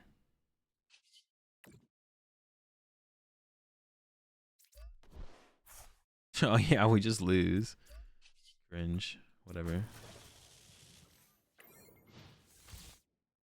Put up a one prizer and pray. Oh, yeah, why didn't I just go to Flaffy? I mean, they can't KO this either, though. They don't have triple... They don't have triple tablets, so they can't KO my active anyways. Yeah, but I should have sent up the...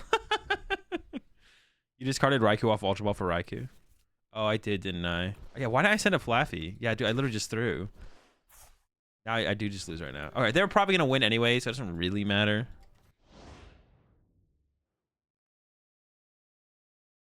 I did throw on that research play, though. I should have... I mean, when I played Arvin instead of research, I should have just played the research and try and set up more.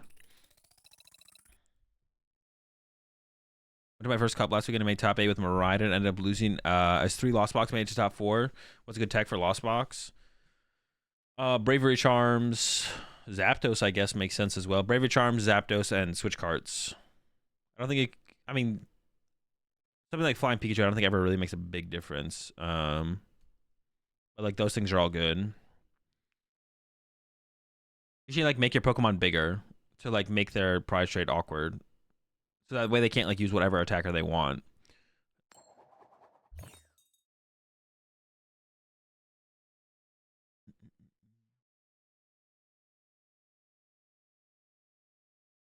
I'm going to focus up a little bit more this time.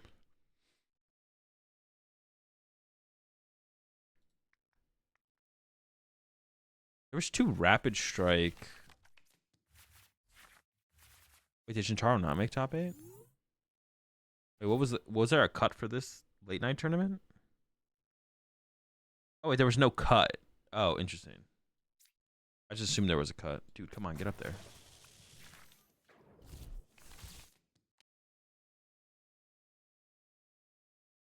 Looks like Charizard? Dude, I mean, they mulligan for... I have no... It looks like Charizard, though.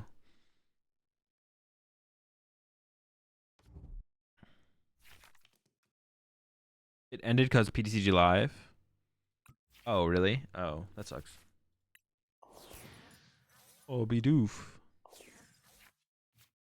They got anything else cooking, or is this it?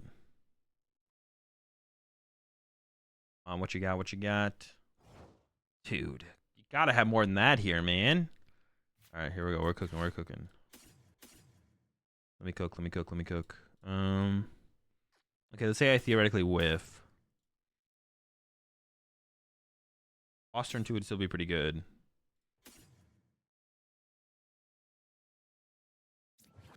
Dude. Oh, they just conceded. All right, let's go. Back on track. Oh, only 680. All right, dude. I'm getting some dubs out here.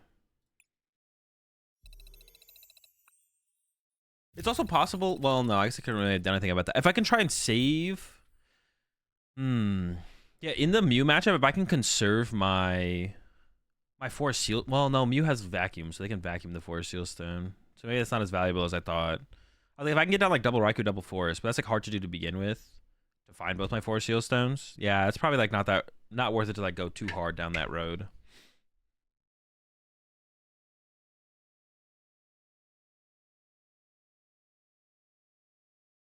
Did you just not believe in Path? I mean, if you don't need it, why would you want to play a Disruption card when you can play a Consistency card? Like, then you're winning. If your deck wins by setting up, you'd rather just set up. Why disrupt your opponent when you're the most powerful? If theoretically you're the most powerful, if your deck is just the most powerful when it sets up, then you shouldn't concern yourself with. You shouldn't concern yourself with Disruption cards. Yeah, it makes it hard to tell what the right way to play it is, to be honest, to this deck. We hit the same person. I think Path is right because Miraidon often hiccups in setting up even with more consistent lists. I don't know. Miraidon attacks turn 1 pretty consistently. I think you're capping on that one, to be honest. Miraidon attacks turn 1 like every game. Like it happens like every game. We don't whiff. So if I take a 2 prize knockout, they're doing 240. So I actually survive with a Bravery Charm. That's kind of crazy, even if they have the Candy Zard next turn. So my goal is to one-hit KO this Arceus. This turn. Okay, that's kind of cooked, to be honest. We're kind of cooking. Okay. Finesse Ball for... I should get the Billy while I can. While I've guaranteed Billy. The boy. How much do I care about attaching energy for turn right now? Would guarantee it. I'm likely to draw into an energy, though, and I kind of like my Bravery Charms. Let's go like this. We'll see how this goes. I'm going to grab this. That's so... In a unit, I'm going to grab the Pivot and a Raikou to potentially draw cards with. Also, I might need to use a Forest Seal Stone, so... I could have grabbed another Miraidon and then chained out another thing. I don't think that makes sense, though. Okay, I turn attached to this. So they're planning to get KO'd. So that goes here. This is doing 2-4. And this can already KO this and this. This I need to save open. So I guess I should throw this. I leave this in the active. Candy Zard knockout. Candy Zard boss. They would have triple basic energy here, so they can KO literally anything. Where does this matter the most then? Arceus Billy KO later. It would stop at Arceus Billy KO. All right, that seems best. I'm just gonna go with that. I appreciate the 17 months there, TH Gaming and Tanner with the 19. Appreciate it. Oh, we saw Billy. I was like, ooh, that's not great. All right, let's peep this first. Hey, let's go. Do I Billy this hand? I'm kind of feeling Billy here. Oh, I can't Path and Billy though. Am I content with just pathing and attacking? I am pretty content with that. That sounds like it's pretty... How does my opponent deal with that? I feel like that puts me in a pretty good spot.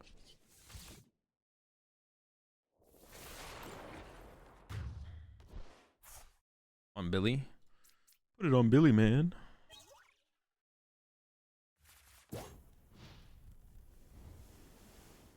I mean, flipping one Fly heads can often win the Lost Zone box matchup. What do you mean? They just Sableye you or... I feel like Fly does nothing against them. But like, obviously it can save you. The question is just like, yeah, the question is like, what's gonna do more? Is Miraidon EX gonna do more than a Flying Pikachu would? The answer could be no. I don't think, I mean, I guess that would be the argument though. I guess you're right. The Fly could, okay, you're not wrong, I guess. Your Guardian matchups were awful back in Hartford with no path list. I could see that. It's hard for me to... Yeah, your Guardian matchup is like 50-50 with paths, to be honest. I don't think you're favored. I wouldn't be able to call you favored, personally, but... Even Paralyze against anything could be good. Yeah, it's true, I guess. Fly prevents all effects, even Sableye. Oh, just meaning like... Oh, okay. Actually, no, I didn't know that. But like, you can like fly around them, you know?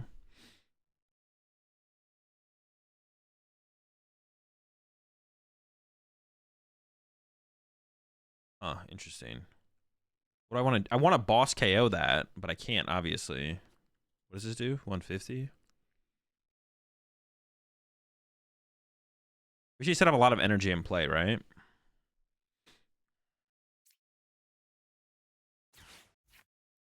Holy smokes.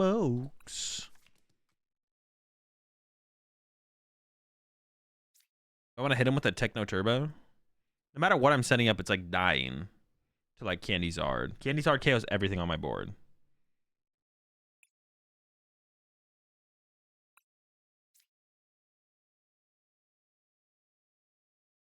I mean, Techno Turbo is the same thing as attacking with the Raikou. But I guess I could keep around. I get to keep around the option of a Forest Seal Stone, so I can go like attach, and then I guess like the Arceus specifically can't KO the Miraidon EX. Oh, I don't know if I care about that specifically. Oh my gosh, and I got the Flaffy. I can't whiff. I don't miss.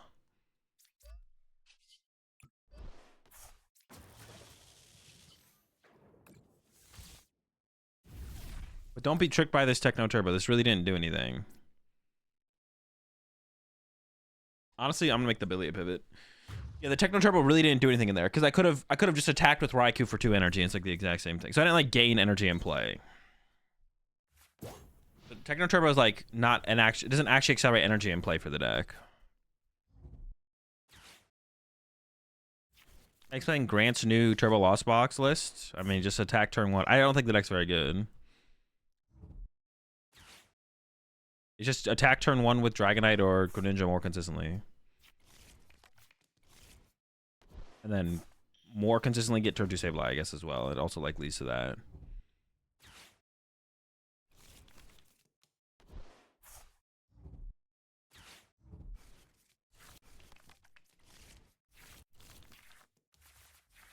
I do need to do a Pittsburgh region. I do need to do a Pittsburgh tier list, to be honest. I'll do that tomorrow. I'll do the Pittsburgh tier list tomorrow. I mean, I plan on doing it no matter what.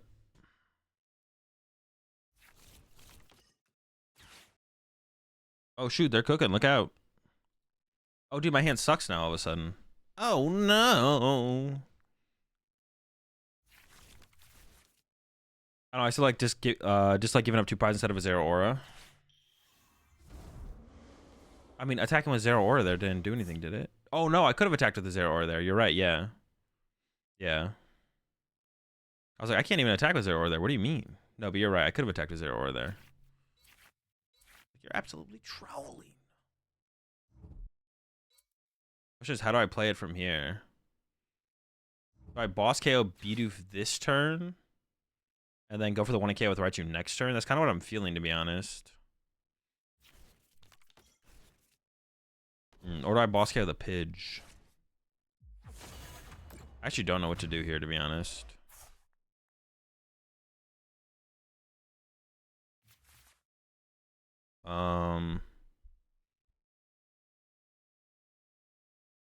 I kind of want to boss this turn. All right, I'm going to send this up. Hold on, let me cook. Now we have 2 boss. We can maybe do something with that. I don't know.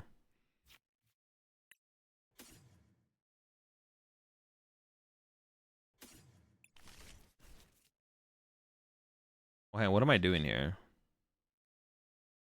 Did I mess up the sequencing? All right, fleet-footed first. Yeah, I kind of messed up the sequencing here, to be honest.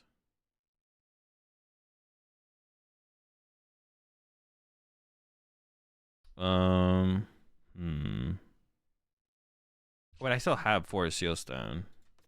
What do I even get off that, though? Should I just like escape rope first?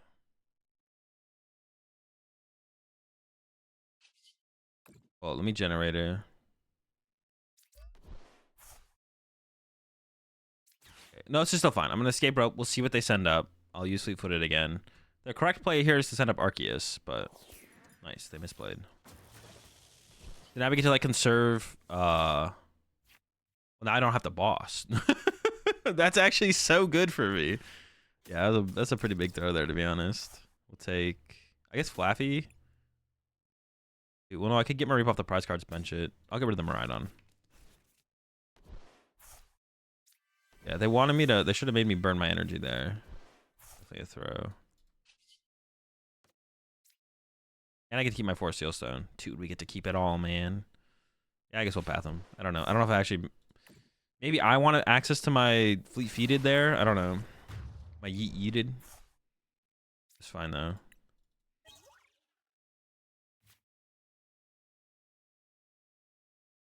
Yeah, Pidgey's super dead. Dude, that's what I said, Mamako. What? Were you not listening? Do you think that Zard is better with B-Barrel or just with Pidgeot? I don't know. The deck just doesn't seem that good in general. I have no idea what the better way to play it is. Your Lost Tina matchup just seems too bad. Like, that's like the problem. Your Lost Tina matchup just seems bad. That's like the problem with the deck, I think. If your Lost Tina matchup wasn't bad, it would be good, but it's not because it's bad. So I'm kind of stuck on how good I think it is.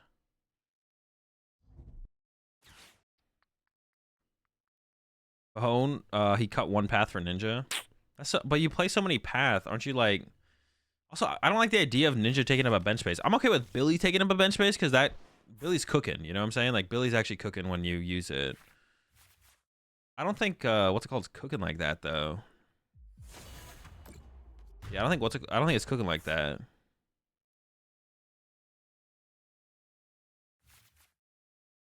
Got both cards for one normal switch and a third charm. I can see that. Charms are pretty good. The charms are good.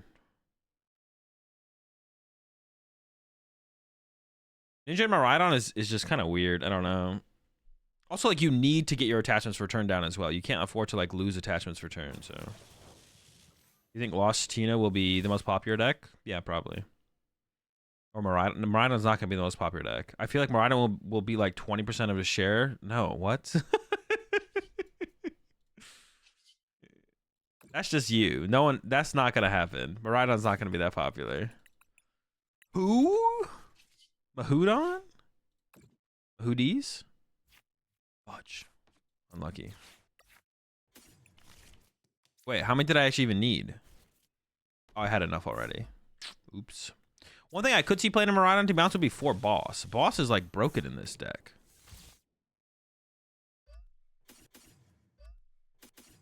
I could see doing that.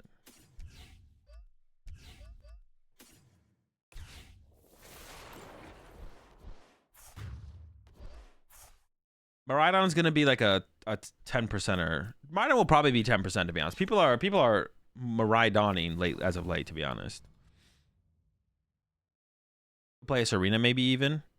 Nah, you need to be able to boss like Guard EX and stuff. Yeah, it has to be boss.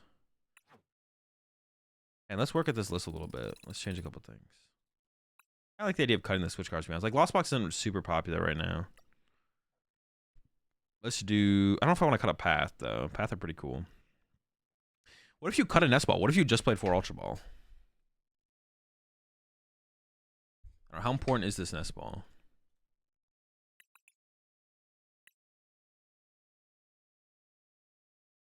How important is the 1 Nest Ball? I could see it being pretty important.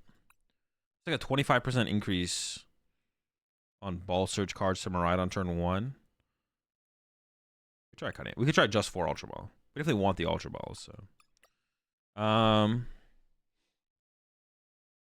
Nest is good with Arvin, but you could just get an Ultra Ball. It's like the same thing, right?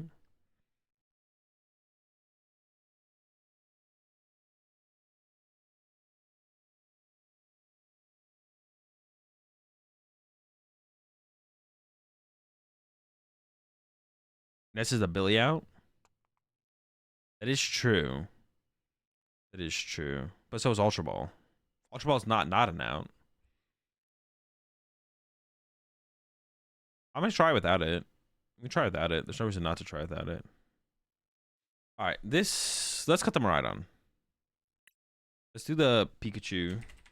I could see also playing this Arrow Aura though as well, to be honest. We're just gonna believe in Sage in here though.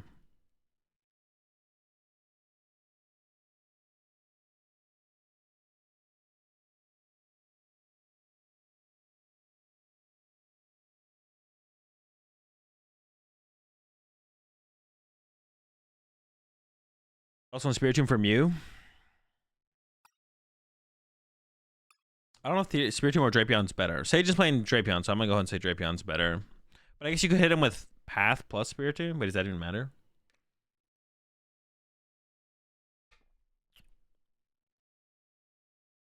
Well,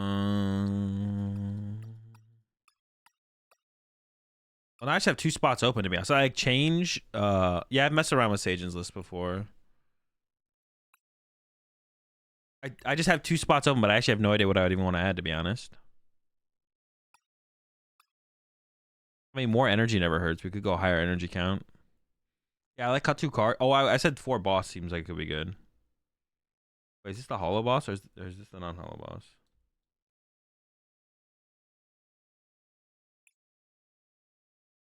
That's the non-hollow. Now that's non-hollow.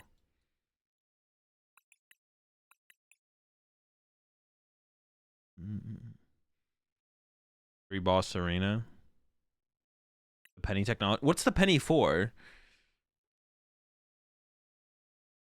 What's the penny for? Is it just for like Lost Box? Is it like to pick up something against Lost Box?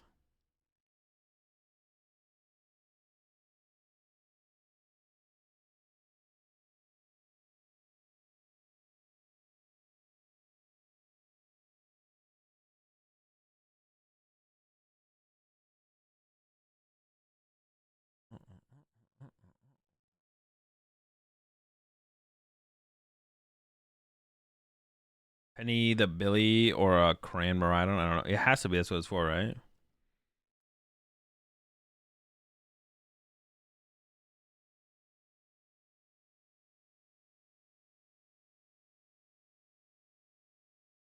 We could play the Zapdos now, to be honest. Do I want to have like a better Lost Box matchup?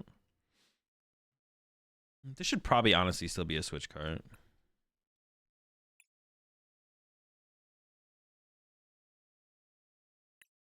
Also, should we play Escape Rope is pretty good turn one. Like the turn one knockout through Escape Rope, that's been a pretty big threat. I like that, I think.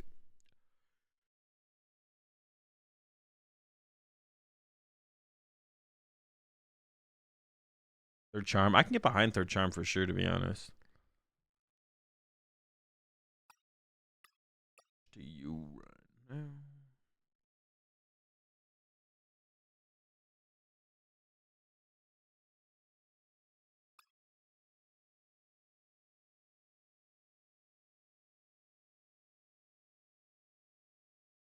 I have one spot up because I had the fourth boss.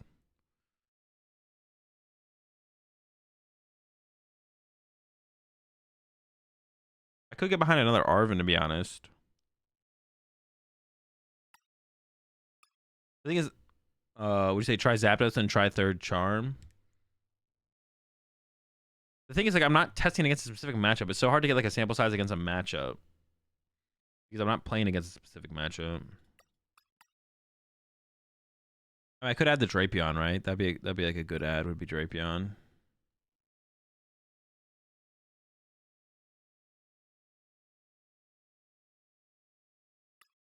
The Aggron. Was there someone playing Arceus Aggron at Worlds? I thought I heard there was.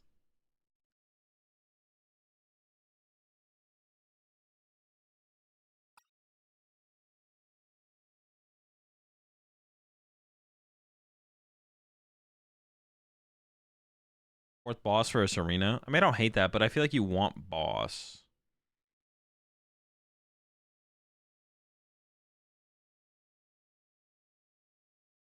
You think Drapion is even worth it if you're playing 4-path? I mean, they'll bump it event. They'll bump it for me.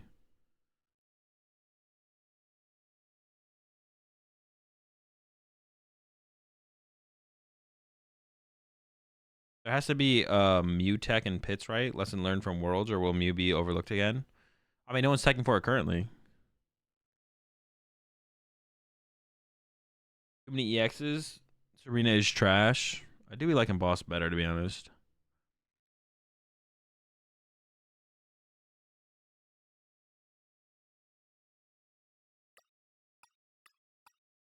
Dude, I just don't know what I need. What do we need?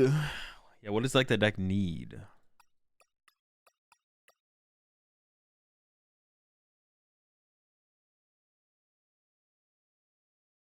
Ortega? True. A Radiant? There's just no good Radiants for this deck though. Cause like like you already have everything that you already have. Like Radiant Credential would be like the best one, but even that's not that good because you usually you don't have like that much extra energy to work with. And your bench space, like I don't want to put that on my bench. That sounds awful. Isn't Penny good? It's okay. I didn't think about that soda actually. True. The Radiant Charge-a-Bug. Did not consider the Charge-a-Bug.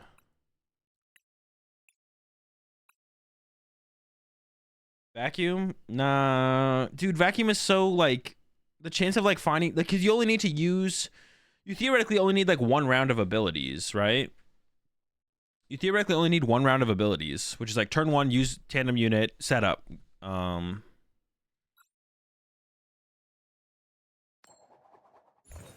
So you'd have to have they'd have to go first, put path in play. You'd have to have vacuum that turn. I don't know. That just like seems so unrealistic. It just seems so unrealistic. As I was just thinking, a mirror. Yeah, but like, how are you gonna have it? Oh, for the charm, I guess. Yeah, maybe it's worth it for mirror match for bravery charm. To be honest, you might be right. Actually, yeah, for mirror match for bravery charm. Okay, I could actually see that being a reason to play it. All right, I'm kind of in now, to be honest. Yeah, I'm down. I'm down. Your deck doesn't care about path at all. What do you mean? Your deck 100% cares about path. Getting turn 1 path sucks. This is one of the best abilities in the game. Not being able to use one of the best abilities in the game sucks. You're actually trolling. I'm going first. I forgot I was going first. Random unit. Some of the squad out here. I want double Flaffy in this matchup. Oh, I prize one. I can still like Electro Ball something though. Electro Ball. I need to attack turn 1 with a Miraidon here. Then I might need to retreat into a Raikou after that. And I want an out for a Forest Seal Stone. So we like this.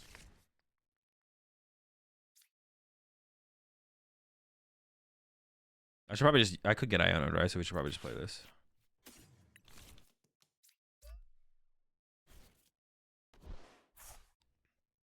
Do I path him?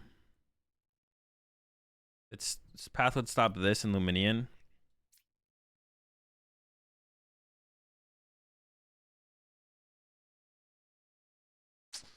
I don't know. Path, pass, path, pass, path, pass, path, pass, path, pass, path, pass, path, pass.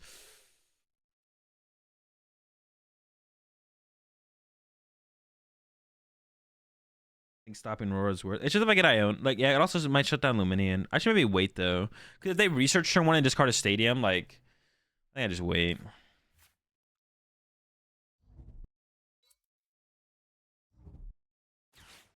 Yeah, I'm fine with just chilling, to be honest.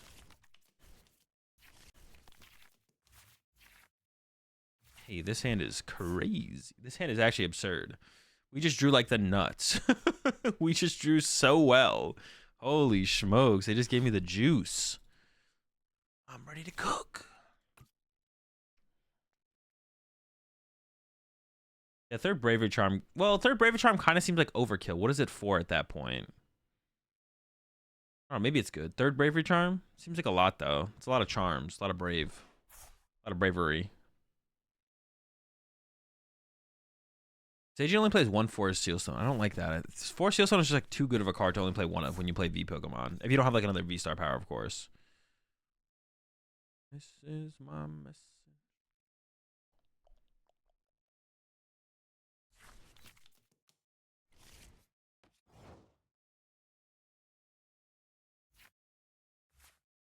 I don't even want to Iono them, do I? Like, yeah, I don't even want to Iono. I was thinking about it, but now I'm just like, probably not. Where did I have this in my hand as well? What the heck? I just had everything, man. I was cooking. If they go like Candy, if I don't put Raichu in play, then go Candy Guardy. Okay, so I think I should just grab the Raichu here. Have it as an option.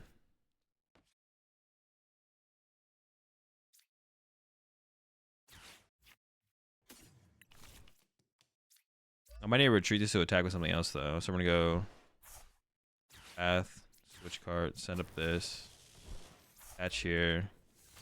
I would like to play Iono, but I want to give them 6 cards to work with. I don't think. I don't think I want to give them 6 new cards. I think we're chilling.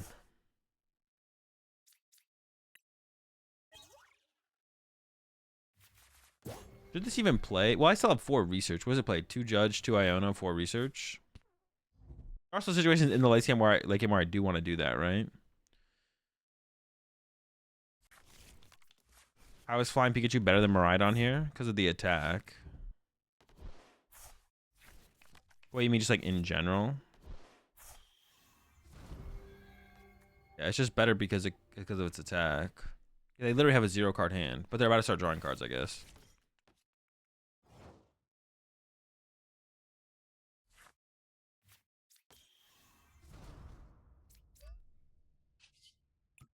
And once again, I don't want to Iono them up, right? Yeah, probably not.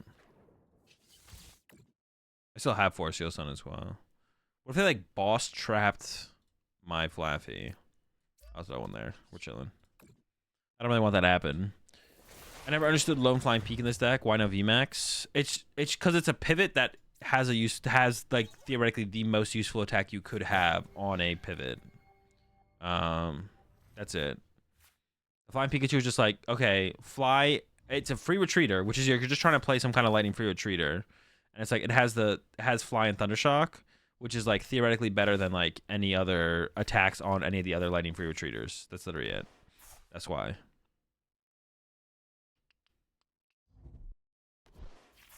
Fly does nothing on tails. Yeah, but if it's a difference between winning the game if you get heads on fly or losing because you don't have fly, I think you're gonna flip the coin.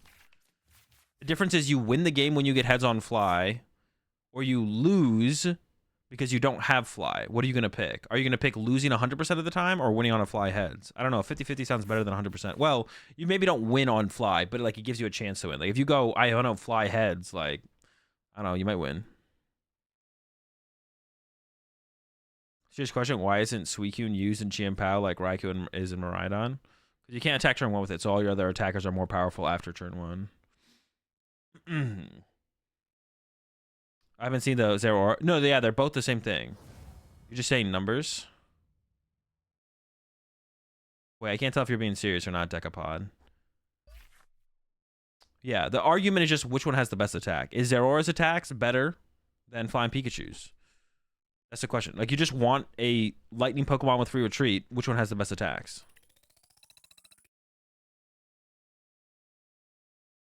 Also, VMAX sees up 3 prize cards. I mean, no one's forcing you to evolve your VMAX. Like, you can play the VMAX, but only evolve it when it's advantageous. So that's not a good argument against the VMAX. No one's forcing you to evolve it. You can just not evolve it. Zerora's not really less of a liability because your bench literally has a bunch of 2 prize Pokemon. Your whole deck is liabilities. So Zerora, that's why the Flying Pikachu is usually just fine. Is because almost always just fine. It's because your bench literally is just a bunch of liabilities. Flying Peak does get 1-hit KO'd by Guardy though. That's one thing.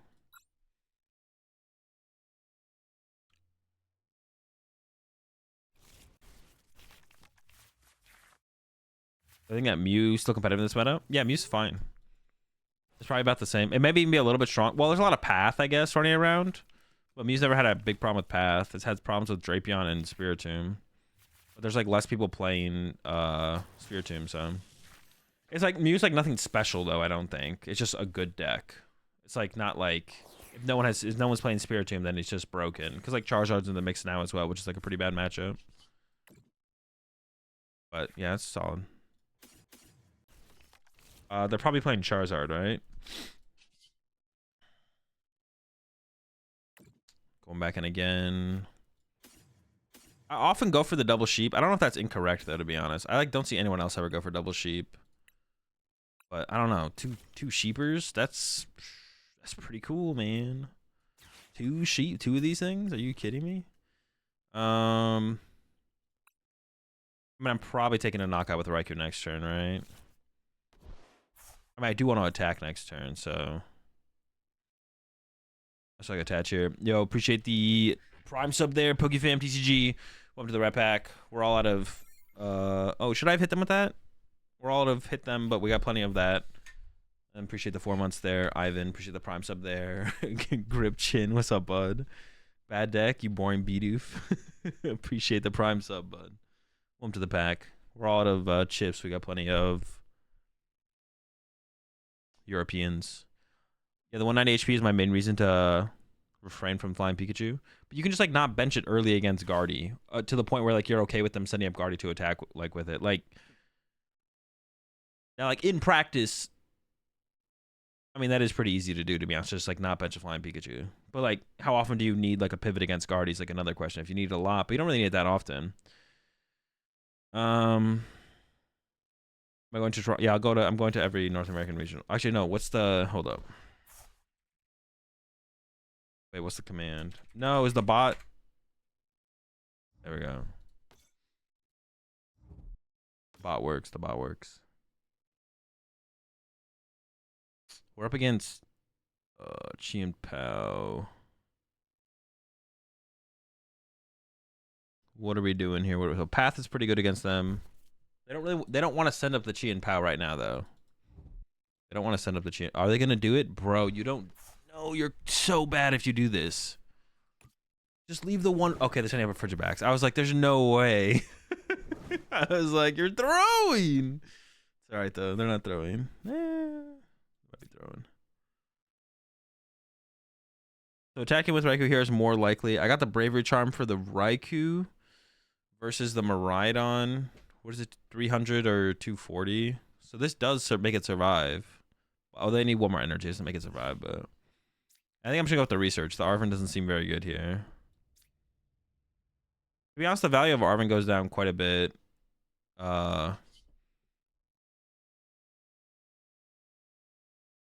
ever want a Raichu on my bench is a question right now. I kind of want to get the Flying Pikachu to throw that down.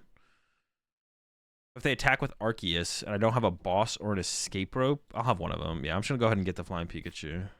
I'm gonna get it. I'm not. We don't whiff. We don't whiff. Is this like an easier knockout for them? Kind of. The Arceus could KO my Flying Pikachu, but it's probably not gonna happen next turn. All right. I said you're saying numbers because it's not like getting heads on flies and instant win. There's multiple ways to get countered, but I understand your choice. I mean, sure, yeah. I could play the escape rope now to like conserve an energy. But I'm not just saying numbers. I'm explaining why you would play that over. I literally fully explained it. I'm not just saying numbers. You literally got my point from what I said. So actually, you're wrong. I could save my escape rope. I'm not gonna. I could play it though. Conserve one energy, but I do kind of want to. If I go hard retreat, attack, knockout. If they send up Arceus, attack with Arceus. I want to be able to get around Arceus with like maybe escape rope. But I do have the boss in hand as well, so I could just boss instead. Okay, so let's play the escape. Because if it doesn't go that way, then I would like to conserve the energy overall, I guess. I was just shuffling random first hands in person the other day with Guardy and mulligan myself 6 times in a row. I decided not to play Guardy the next day based on this. Dumb or wise? Dumb. Oh, wait, what the fuck? I didn't think about this happening. Oh, no! Dude, did I just throw? Wait. Oh, dude, I just threw. I didn't think about them setting up. Dude, I didn't think about them setting. I didn't, because I had this online for a little while. What if I just had to not Flaffy first? Dude. Alright, I mean, I think I still do it. Yeah, I just had to play the escape rope first and not Flaffy. Alright, let's go play for my opponent. Also bench 2 sheep against Greninja. Oh yeah, that's a mistake too. Dude, I'm doing all kinds of throwing in this one. Yeah, it's a stupid reason to not play a deck, to be honest. Dude, now I'm just gonna lose. I threw so hard in this one, bro. Let's go. I can hit him with that Electro Ball next turn. There's a lot of things I did wrong in this.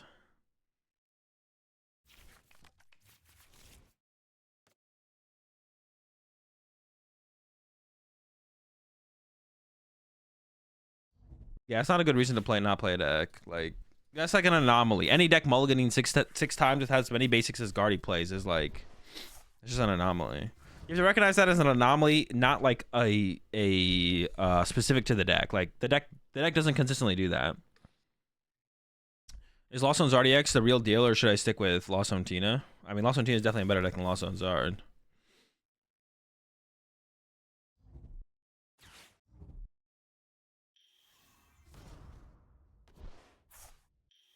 All right. Now I think I just lose. They're super set up at this point. Dude, how am I throwing like this, man? Did they use Chi Impow's ability? They did? Oh, they could whiff then. This B-Barrel could be a terrible B-Barrel. They can just like garbage off this and we can still win. Winnable, winnable, winnable.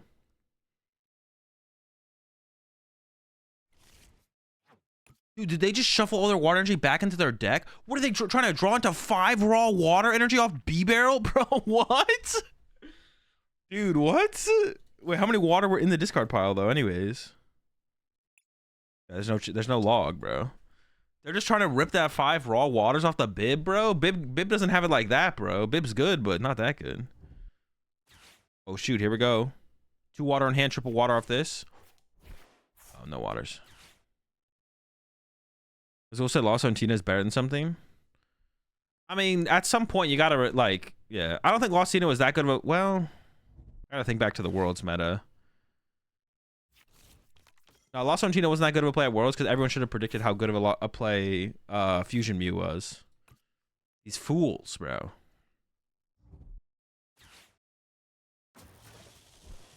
Oh, that's kind of annoying. Actually, how can I move this? Am I out of switch cards? No, I have two. I only have one switch card left that gets me out of here. But we hit it right here every time. Okay, that's fine. I'm definitely gonna research here. I guess I gotta get rid of both Pokemon anyways then. Yeah, maybe it should be a normal switch. That is one thing that I've like thought about as I played this deck. Oh wait, dude, the Flying Pikachu V can also hold 4 Sealstone. Wait, that's actually like really good. Like no memes. I'm not even trying to gas up the peak like that, but I'm not even trying to gas up peak like that, but that's actually like a big deal when you want to get the Bravery Charm on your Raikou. I mean, I could also just like not have 2 Flaffy in play, I guess, as well, but I'm not even trying to gas up the peak like that, but I'm just saying, you know.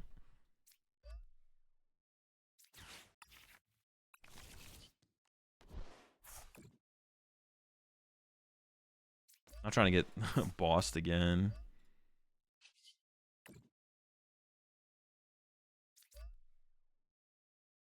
I mean, I think we're still in a fine spot, to be honest. Are there any merit to Gudra, Hisuian, Zoroark decks right now? Gudra, Hisuian, Zoroark? You mean Gudra or Hisuian Zoroark? Are you talking about Gudra with Hisuian Zoroark? I mean, probably not. And Gudra hasn't been very good for a while. Lost Tina just cooks Gudra, like. So yeah, I wouldn't play Gudra. Okay, I thought you were talking about them together. I was like, I've never heard of that deck. I thought you were maybe talking about the other Gudra. I don't think so. They don't seem very good. I'm gonna go with no. Actually, I should have tried to Electro Ball KO this, but I can't now. That's fine though. Just hit him with this. I should keep the boss, I think. I mean, I could boss like the Excalibur here, I guess.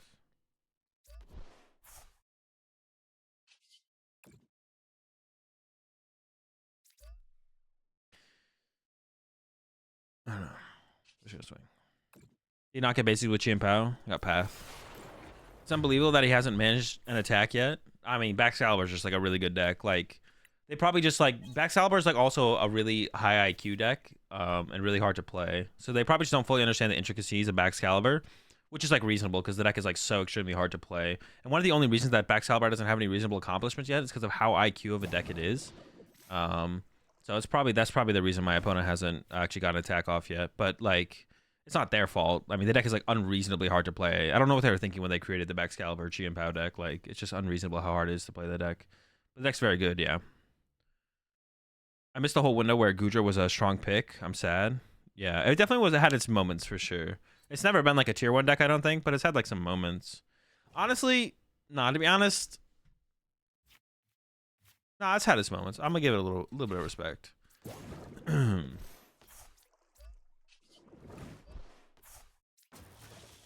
give it a little bit of love.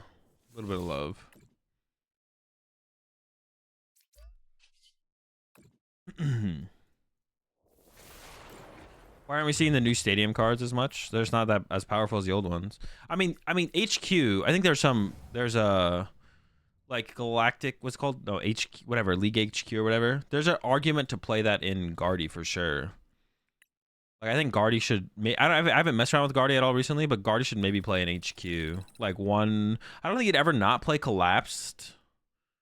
But Poke League headquarters seems decent. Like, it's as a one of Guardy. It probably should be played as a one of Guardy. But I don't know what other stadium. There's no other new stadiums really, right? Yeah.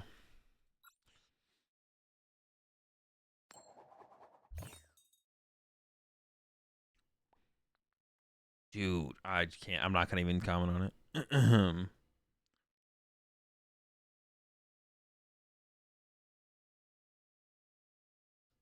Kind of Sword should be a staple in Fusion Mew.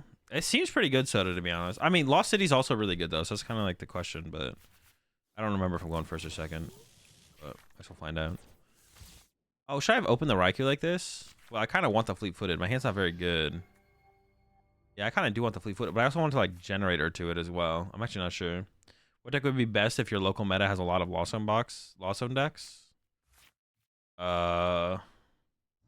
I don't know. What's really good against Lost Zone decks? Oh, Rapid Strike's pretty good. I don't know how Rapid Strike pairs up against Tina, though, to be honest. I'm not going to lie. The matchup I think is favored for Rapid Strike, but I haven't actually played it that much, so. Damn, their start sucks. All right. Fleet-Footed.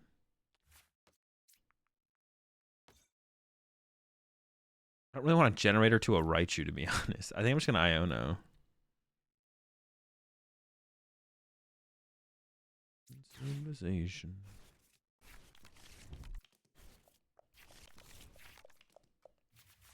Okay. Okay. And something's happening here. Something's happening here. I think I keep the Arven, actually. Go for my man Miraidon. And then, all right, we gotta play this correctly here. What are we grabbing off the Miraidon? A Raikou. Another Raikou to potentially attack with. And Flying P. Flying Peak's a little weak in this matchup, though. I could get nothing. But some kind of pivot would be nice, to be honest. Yeah, some kind of pivot to work with would be nice. And then we hit 2 off this. Oh. 1. All right. That's fine.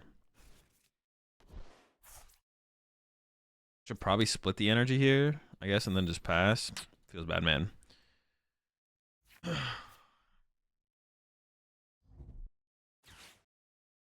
Yeah, I could have knocked. I guess maybe Flying Pikachu is a little bit of a liability.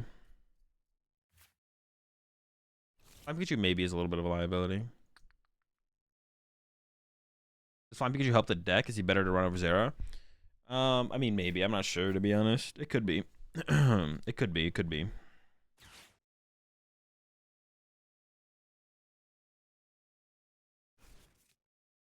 Unsure one way or another. To be honest, dude, like I'm looking at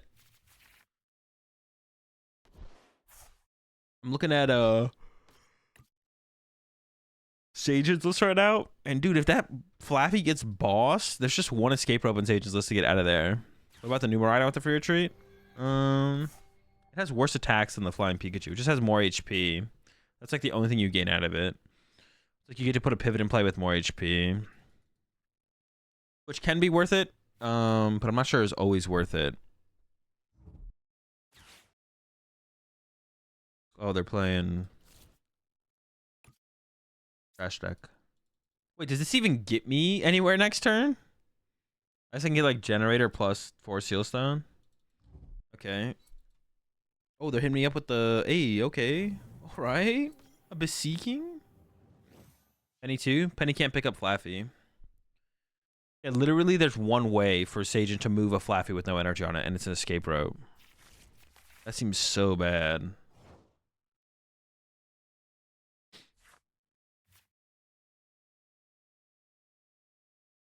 Dude, honestly, Arven is like not getting there, is it? 4 Sealstone. But if I go 4 Sealstone plus Generate, that's just not getting there. Maybe I should have attached active there on the last turn, to be honest.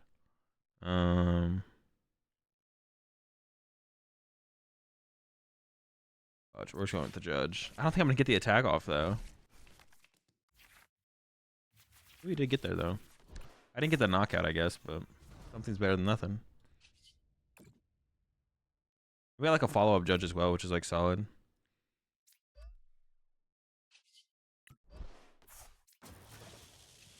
I'm down. Have you heard there was a period in Yu-Gi-Oh history where players were taking Adderall? Some were like drug test top players. I did not hear about that, no. Any different in other card games? It's definitely not any different, but we don't have people going around calling for drug tests of top players like they had in that time in Yu-Gi-Oh.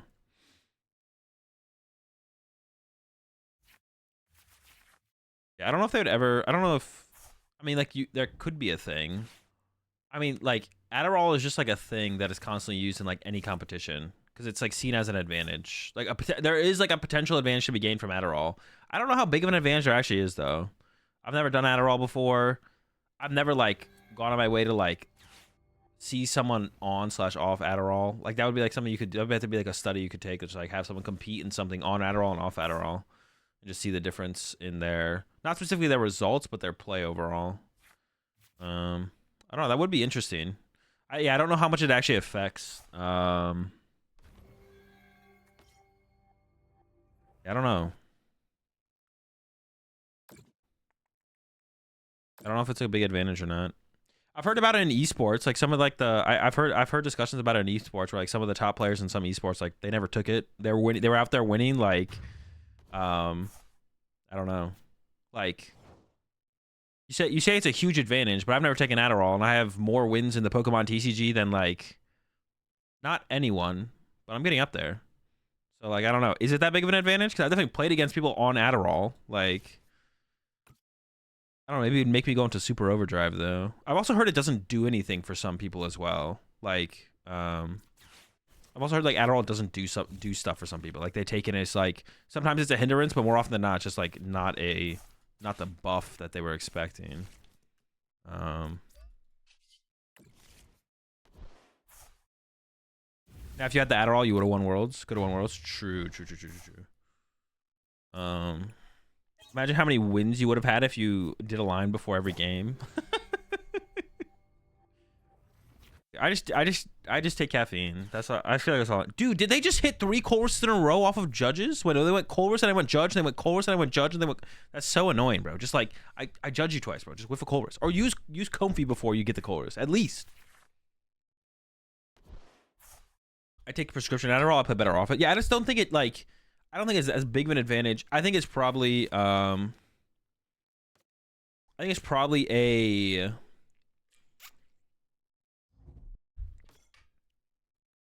I think there is potential for some advantage. I think it's probably overinflated how much of an advantage it actually is. I think that's probably true. I think it's probably a little overinflated how much people hype up Adderall being like an advantage. But it probably like it is like neutrally it probably is like an advantage. But it's probably I think it's probably overinflated a little bit. See, Flying Pikachu is nice here. Like me having a pivot here doesn't really matter too much. The reason Flying Pikachu is actually nice in the Lost Box matchup, it is a lower HP 2 prize Pokemon, but you want to put out a Mareep because you want the potential of a Flaffy and make your opponent. I play without my meds and it's awful. Yeah, I mean it's gonna affect you if you like actually have something where it's like keeping you level, right? If you're actually having like medication that keeps you level, then not having it sounds like it'd be unfun. For sure. I want to bench a Raichu here. I kind of do. I want that potential to 1 KO, get a 1 KO later. I mean, honestly, we're kind of cheesing him here. We're kind of cooking him. See, that's like the nice thing about the Flying Pikachu, because if this was a Zero Aura here, then that would, like, it would put my opponent back on even prize cards with like a Sableye KO, and then that would be bad. But because it's a Flying Pikachu, like that's actually like an advantage in this situation. Although you could like bench Zero Aura and just not bench Mareep in this matchup, which might also be fine. I don't know. But the thing is, my opponent's. There's such a huge potential benefit from evolving to a Flaffy, but my opponent's never gonna go KO my. My opponent's never gonna go about. Brave would have been sick on that peak. I don't know. It has 160 HP left. Where's 160 ever matter? If they're gonna KO this, they have to hit it twice anyways, right? They have to like Sableye it twice, which would KO it through the big charm. I don't think it matters. I just wanted to get a. Well, I guess I could have put this on here. I guess I don't know. Mareep equals bait. Yeah, exactly. Like it's probably incorrect for my opponent to have actually KO'd my Mareep there, but if I get to evolve it and utilize it, I get to that constant energy acceleration is huge potentially, right? So my opponent really doesn't want to give me that constant energy acceleration to work with. Yeah, my opponent really doesn't want to give me that energy acceleration constantly. But if they go KO my Mareep and my Zero Aura's in play, now they can go KO Mareep, then KO Zero Aura, and that's like an efficient prize trade for him. But now that I have the Flying Pikachu over the Zero Aura, my opponent KO my Mareep basically didn't do anything for their prize trade, right? So play for next turn is boss lost Tina, correct? Yeah, boss KO Tina, and then we just win the game. They could have won if they ignored. Yeah, they should have ignored Mareep. That's exactly right. That's true. But if I get the Mareep, that's a big advantage for me to be able to abuse, right? Like I'm all of a sudden that's huge for me to be able to have access to the Mareep, you know? So If my opponent does does KO my Mareep, or if they don't KO my Reap, then I have a Flaffy to work with, which is really cool, right? But I can't have Flaffy, and if I had Mareep and Zeraora in play, then all of a sudden them KO and Mareep makes a ton of sense because it's Flying Pikachu. It lets me keep a pivot around. I get to actually play with a pivot this game, as opposed to not playing with a pivot, which I don't know how much of a detriment that actually is, but that is like a potential bonus, to be honest. So.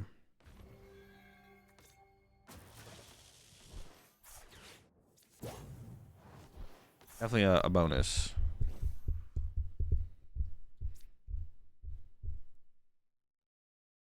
Do I ever need the Arven? I feel like boss is all I need here. I think I should just Ultra Ball these to like thin them out of the deck, and then like grab a second Raichu, sure. Throw it down. Second Forest Seal Stone. Slap. Zero is so good in the Guardy matchup though, which makes it tough. Well, but in the Guardy matchup, you can just set up 2 Flaffies, and then you can, instead of doing the Zeraora knockout on a Guardy, you just go Flaffy knockout. It's like the same thing. Do I like the idea of a Player Hall of Fame? Yeah, of course.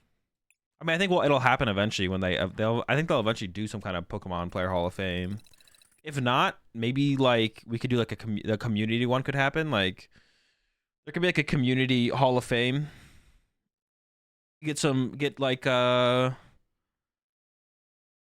some players who have been around in the game for a long time to be like the Hall of Fame committee or whatever, and decide when someone is like worth adding to it. Put the Hall of Fame on Alex Wilson's site, PTCG Legends, have like a Hall of Fame. Actually, that'd be something cool for Alex Wilson to do in general, to be honest. To do like a little Hall of Fame thing on the PTCG Legends site. He maybe already has that idea. I'll send him a message about that. If you have like a little Hall of Fame section, and you just like, I mean, the first person you just add is Jason. Put some kind of criteria for the players, at least on a baseline level, and then do like a little write-up about him or something. That'd be cool.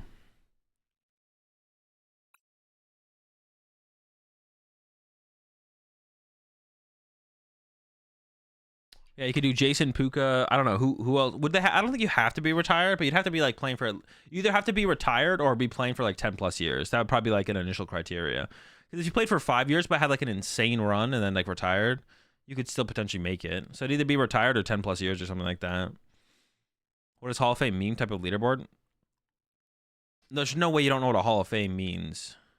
Like the baseball Hall of Fame, like a Hall of Fame, or the NBA Hall of Fame. Ross? Yeah, Ross would probably make it. Appreciate the raid there, Pilot. Hope you had a good one. Ross would be good. Yeah, Ross has been playing more than 10 years. You can put Ross on there. You have a second to spare to learn about the good ape Orangaroo? Is this what Pilot's pushing these days?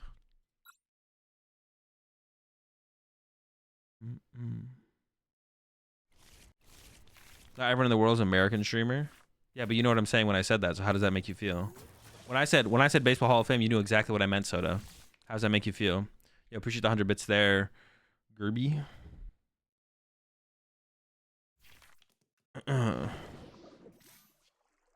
Wait, unless you're referring to me talking about American players.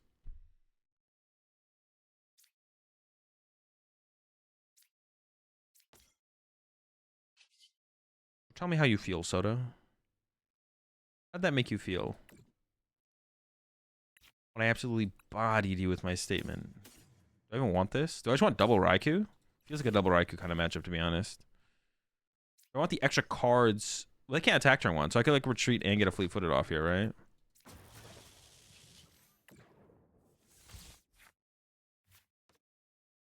Jimmy Ballard has to be on there? No, I don't think so. I mean, you would maybe do. I mean, that wouldn't be like a hall. You would do a Hall of Fame based on like players, I think. Jimmy Ballard has done a lot for the community, in general, which is great. But I don't know if I'm putting Jimmy Ballard on the Player Hall of Fame, to be honest. Maybe like Community Hall of Fame for what he's done for the game and like being a TO. Was a great player in the past, or solid player in the past.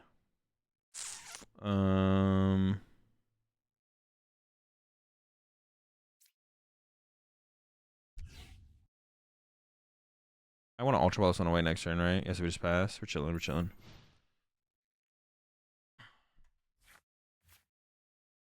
You could have Hall of Fame wings like they do in other sports. Do they do that in other sports? Like Hall of Fame for like I guess they do. Like, there's like Hall of Fame coaches and stuff, right?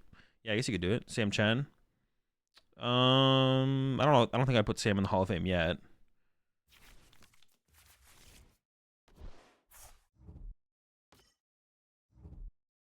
I think it'd be a good section on Wilson's site though to do eventually. Pablo Meza for sure. I don't know if I would put that many players in the Hall of Fame right now, to be honest. My Hall of Fame would I would have to look at a lot of names, but it would be like I think my Hall of Fame would be there's probably a bunch of old head names that I probably wouldn't be able to name.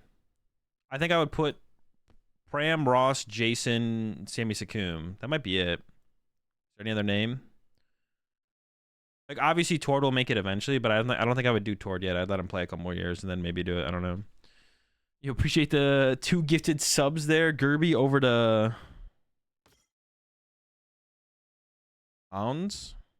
Ian over to Ivan. Welcome to the pack. I'll appreciate the support.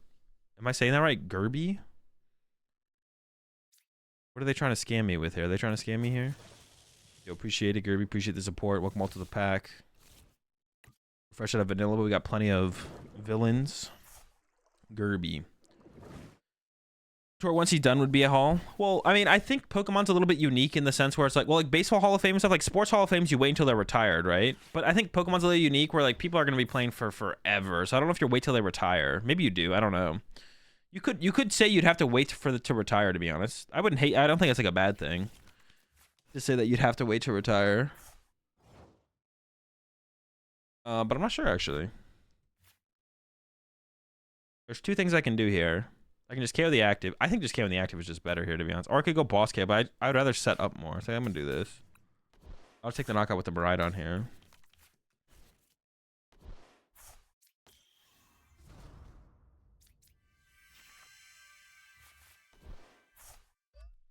Wait, should I have searched something out with this? I maybe should have. I probably should search out the other Miraidon, to be honest. I can grab this one now, though. Yo, look at my look at the symmetry on my board, though. That goes kind of crazy, to be honest. This is what it's all about right here. The peak's about to ruin it, though. God damn it, peak. It was perfect. How much would it change if Tord won Worlds? I don't know. I mean, the thing would just have to be like if... I mean, I think Tord would always make the Hall of Fame if there was one. But it would be like, what is the...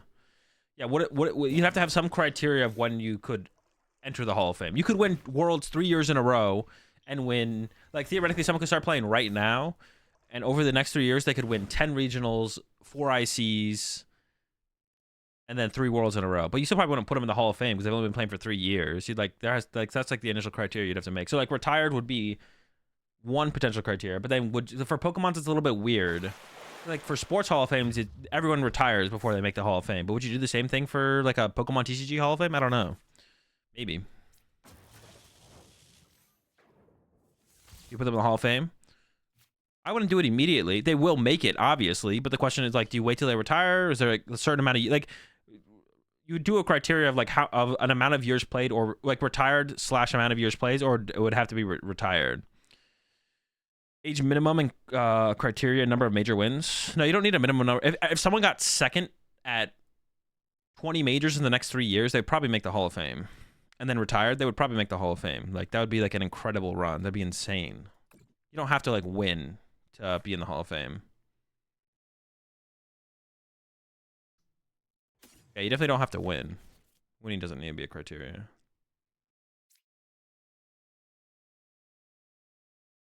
Retired / amount of years played seems perfect, yeah. But you could make it so they have to be retired. I don't think that's actually terrible. But that would be reasonable, I think, to be honest. Is there a reason to run a Roxanne and Miraidon? Probably not. You play off the board pretty well, to be honest. The deck plays off the board super well, so I don't think there's a reason to play it, but...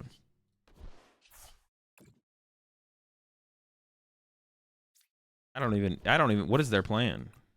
Do they have one? I don't think they do. I think we're cooking them. If Mahone retired, would he be Hall of Fame? Not based on accomplishments, but if you're doing stuff like people who heavily impacted the community, probably. You appreciate the 18 months they're flying high. I appreciate that other gifted sub as well there, Gerby. Thank you. I appreciate the support. Welcome to the pack there.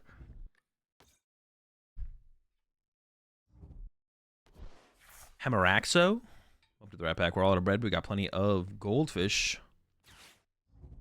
Yeah, Sammy got his invite this year, right? I think Sammy Sakum got his invite this year.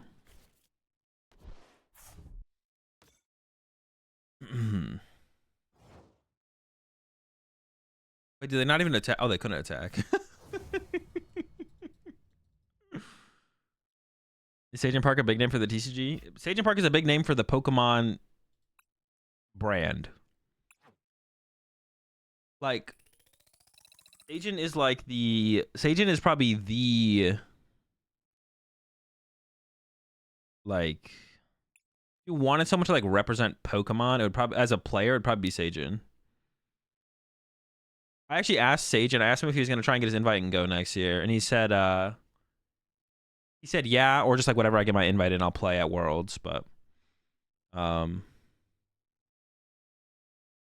yeah, I was like, are you going to try and get your invite and go next year then? Because he got top 8 and he won VGC. He got top 32 this year in TCG. He's played Worlds in TCG multiple times. He got top 8 in Unite last year. He hasn't got the invite and go yet, so I was like, "Yeah, you can get invite and go next year." And he was like, "Eh." I mean, I think he said he's gonna try, but whenever he gets his invite in, he'll just play in at Worlds. Yo, 5 more gifted subs coming in from Gerby, bro. I appreciate the support, Gerby. Welcome to the pack there. Genki, Search, Fizzin' Off, Dominican Brown, and Q Diff. Welcome all to the pack. Welcome back to the pack. We're all to orange juice. We've got plenty of lemonade. He did get his Go invite in 2022, but played in Unite instead. Oh, so still hasn't played in Worlds and Go, but did get the invite. Yeah.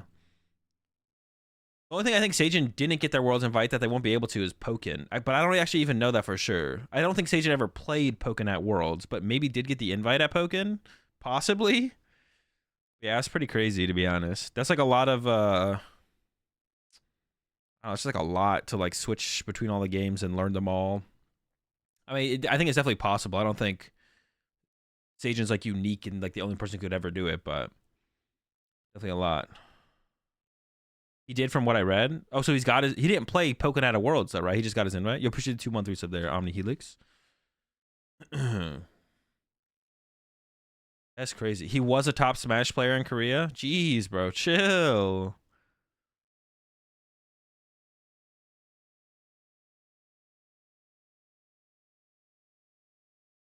Do they still do Pokemon at Worlds? No. So they won't. That's like the last time was the year before last, I think.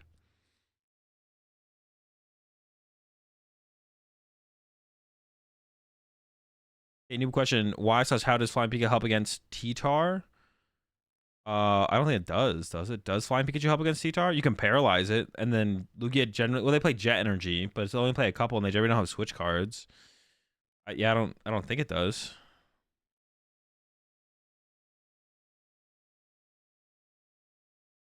As far as I know, it doesn't.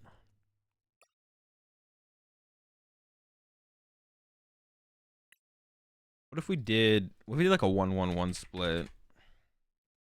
Is this the move ever? I don't know how much the switch cards actually matter in the Lost Box matchup. I'd actually have to test that. Question, am I cutting Mutex for Pittsburgh? I mean, it depends what deck it is. It depends how costly it is to play the tech.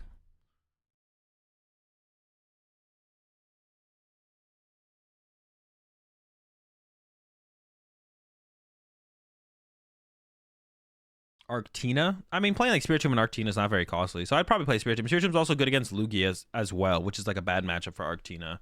Or it's a rough matchup. You're basically just hoping your path sticks in the early game, and that's like literally all you have in the matchup. But if they set up, they literally beat you. But the Spiritomb helps in the Lugia matchup as well, because it takes away their Luminions, which they're pretty heavily reliant on. I wouldn't recommend playing Arctina because you have a terrible Lost Tina matchup, so I would first say you probably shouldn't play Arctina. But if you are going to play Arctina, if I was going to play Arctina at Pittsburgh, I would probably play the Spiritomb. Because it not only helps in the Mew matchup, but also helps in the Lugia matchup. Flying Pikachu, yeah, Flying Pikachu doesn't do anything in that matchup. Honestly, I think we probably open that sheep. So I can Generator to the Raikou. My turn? Oh, I'm going first. Okay. Oh, that kind of changes things a little bit then, right? Maybe not really. Well, I want to play one at least. Yeah, I want to get one energy here, but then I'll switch and go into it. And I'm hoping to find... I have no idea. Is this... It could be Lost Box or Lug. If it's Lug, yeah, turn 1 path is okay. If it's Lost Box, I don't really care about putting out a turn 1 path. I do kind of want to do this. Just want to get Miraidon. Well, I only care about doing that if I'm going to throw out this turn 1 path. But I'm probably not too invested in throwing out this turn 1 path, to be honest. It'd be like okay to do, but I think I just wait. How does Miraidon do well against Lost Zone Tuna? I mean, you just like take a prize card turn 1 and you have the ability to 1-hit KO Giratina. So like, you just put pressure on them pretty aggressively. Okay, it is Lug. If I know, yo, another 5 gifted from Gerby, bro. Appreciate it. Welcome to the pack there. Banana, the Fruit Dude, Mr. Brand, V. Raffo, The Real, Master Ball, and CT. CT is okay for us. I don't know. Is it? What is CT? Connecticut? Welcome all to the pack. Got plenty of Connecticut, but we're all out of lunch meat. Appreciate that a ton there, Gerby. Appreciate the support. I think Miraidon's positioned well right now. No, I think Miraidon's just like neutrally a fine deck. I don't think Miraidon is like... I don't know. I think at the top end of things, like Miraidon starts to struggle. At the top end of things, I think Miraidon starts to fall apart a little bit. Because like your Guardy matchup is tough. Like I don't know. It feels like if your goal is to win the tournament, I don't think I would play Miraidon. Like I feel like a lot of good players are gonna show up with stuff like Lost Box and Guardy, which is where I think your matchup starts to struggle. So it's like it feels like it's tough for this deck to win the tournament, but like not if your goal isn't to win the. I don't know. Yeah, it feels like it's hard for this deck to win the tournament. To be honest, that's how I feel about it. Feels like it's a hard to win the tournament type deck. This is like a little risky to do this.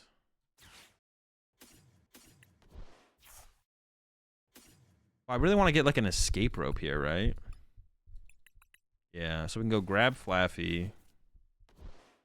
But I want to use this. Dude, not getting a Miraidon out sucks.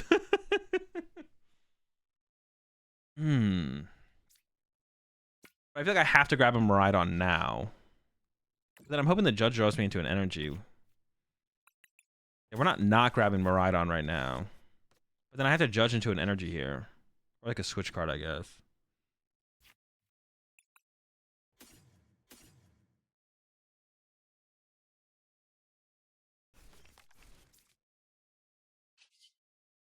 Oh, that's interesting, actually. I could also... Well, I guess I could grab... Well, I want to grab the Mareep here, though. I could have grabbed another Raikou, though, actually. Well, if this hits 2, I guess I still have an out here.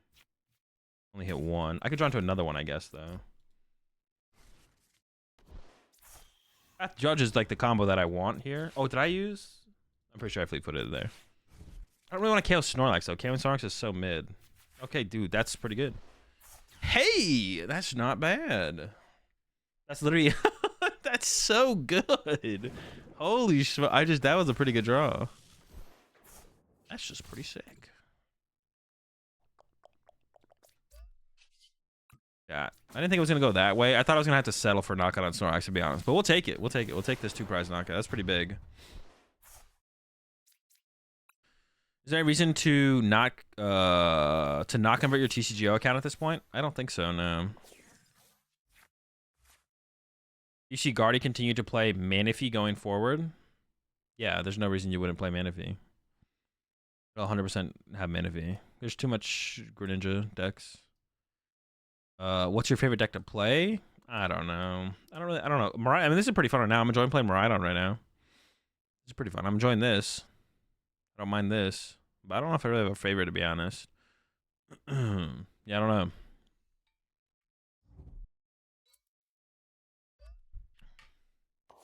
Dude, you can't just read the wind here, though. Wait, they're not. They're not. There's no way.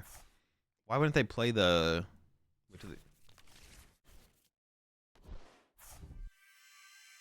You always play the Capture Aroma here, though, right? Because if you get a basic, you just discard it. Yeah, that was like a... You always play the capturing aroma there. If you get... Oh, it's colorless. Okay. Colorless Pugia.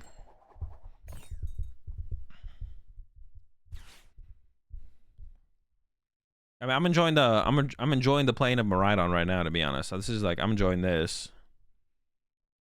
I think Manaphy's worth it in Miraidon for Flaffy. No, you just only bench one Mareep, and if they Greninja it, yeah, that's fine. Why the flying Pikachu instead of the... Because just the attacks I think are better. The attacks seem to be better. I don't know if they're for sure better, to be honest, but they seem better. I don't even... Was there anything I'd even take off this? Oh, Billy. Hey, Billy. I haven't used Billy that much either, to be honest. We've been like consistently turn one attacking without even using the Billy. Like, we just have not even used it.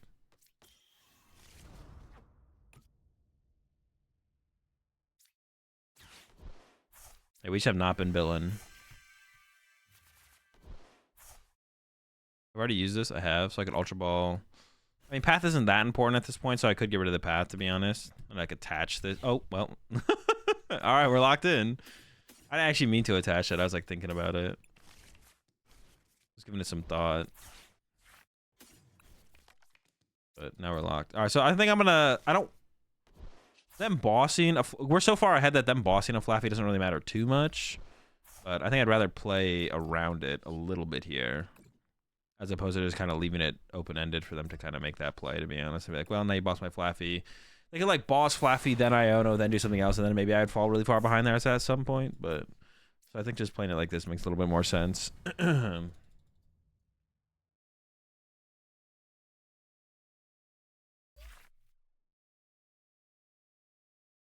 It's also a V. That's like a plus to it. All right, so I think the Raichu is better than Zeraora against Lost Box.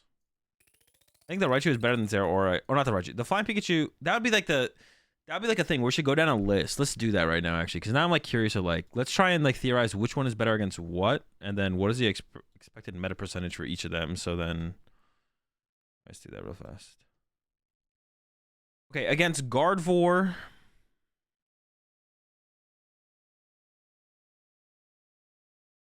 I don't know. Is Zeraora better against Gardevoir?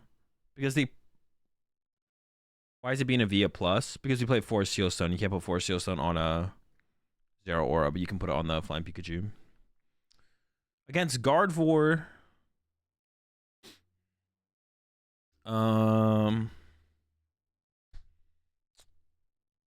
Zeraora. But the thing is, like, you can just set up second Flaffy, and second Flaffy can KO the baby Gardevoir for you. Like, you don't have to use the Zeraora. So it makes me almost think like, well, Flying Pikachu does get KO'd by Guardy EX for 190, which that's kind of bad. But you just shouldn't bench it early. 60 versus 50 is a little relevant. Is it? When does that matter? I guess it could keep them out of range. Yeah, it could keep them out of range, right?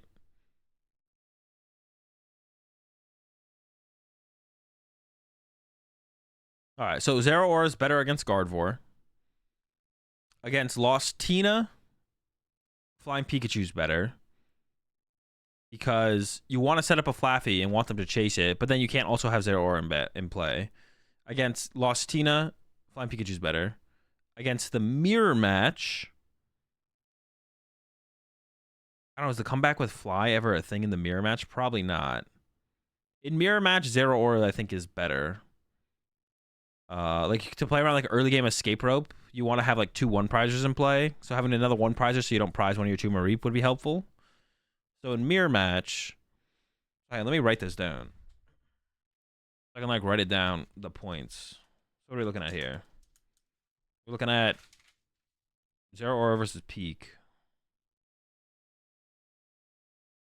Zeraora. Flying.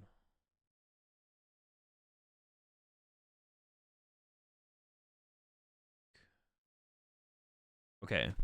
So Guardy, we said Zeraora was better. And how much percent of the meta is this online? 16%. Flying Tina or Flying Tina. Lost Zone Tina. But I expect, I mean, like at a regional, though. Well, let me do my percentages then. Because I want to like work with it if we're at a regional. If we're going to Pittsburgh, what one are we playing? So Guardy, I think, is going to be around 12%. It might be higher than that, though. Lost Zone Tina, I think it's going to be 15% of the meta.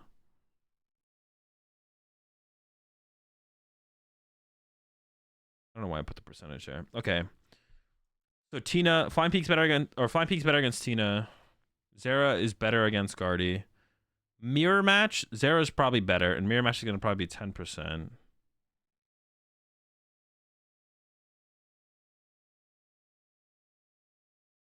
Is Miraidon going to be 10%? Dude, he's been pretty popular lately. I'm going to say it's going to be 10%. Against Lost Box, Flying Pikachu's better, and that's probably going to be also 10 to 12%, to be honest. Lost Box. Yeah, what percentage is Lost Box going to be? It's going to be like 10 or 12. Will it be a 12er alongside Guardy? Nah, it's probably going to be 10. It's going to be hard for there to be 15%. 15% Lost Tina and 12% Lost Box. That's kind of a lot, right? That's a lot of Lost Zone. Lugia is probably going to be 8%. And, I mean, to be honest, neither of them are very good. Is that one neutral? Are either of these better against Lugia? I don't think they are. A lot of your Pokemon in play have 200 HP, which Lugia can already KO. Lugia can get to 220. You already have a bunch of 2-prizes in play is basically the thing. You're never attacking with Zeraora, and if you could attack with a Flaffy. The matchup's a little bit slower, so having like an aggressive extra 1-prizer in play doesn't really matter. I'm going to say Lugia is neutral. Flying Pikachu is better because it can be used against Lugia. That's true. I guess Flying Pikachu is better against Lugia. Okay, so Lugia's going to be what, like 8% of the meta probably? Call that an 8%er. So we will give it to... Yeah, you're right. Because you could actually attack with... No, I mean, that's the point of playing the Flying Pikachu over the Zeraora. It would just be like, if they both basically don't matter, then Flying Pikachu has better attacks, right? Yeah. If you run the Pika, do you ever consider running the VMAX? Yeah, you definitely do consider it, but... What's so good about Zera? Free Retreater, 1-prizer, good against Guardy. Inteleon Urshifu. I think we actually give the point to Flying Pikachu just because it has more HP, right? Yeah.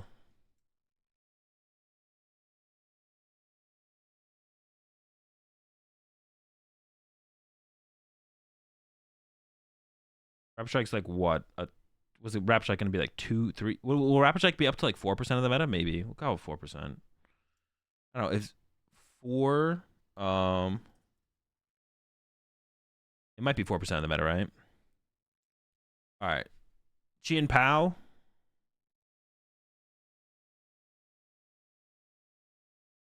Or as I like to call it, Baxcalibur.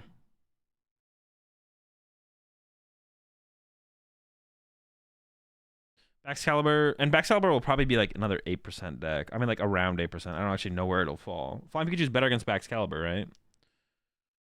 Good against Guardy How. The first attack from Zeraora is good to KO Baby Guardy as like a 1-prizer.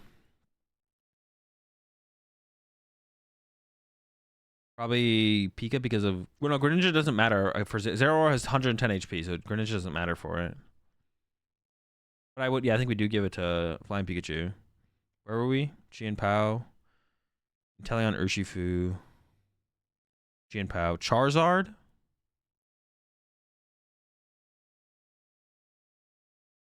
Well, you might want to be able to KO with 2-hit KO with Charizard, right?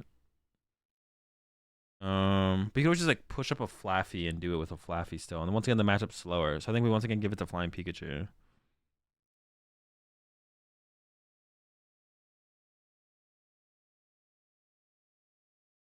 Zera's going to Remoraid. That is true. Zera takes out Pidgey turn 1. But is that ever happening? That is true, but so we can just attack with Raikou turn 1. Mew.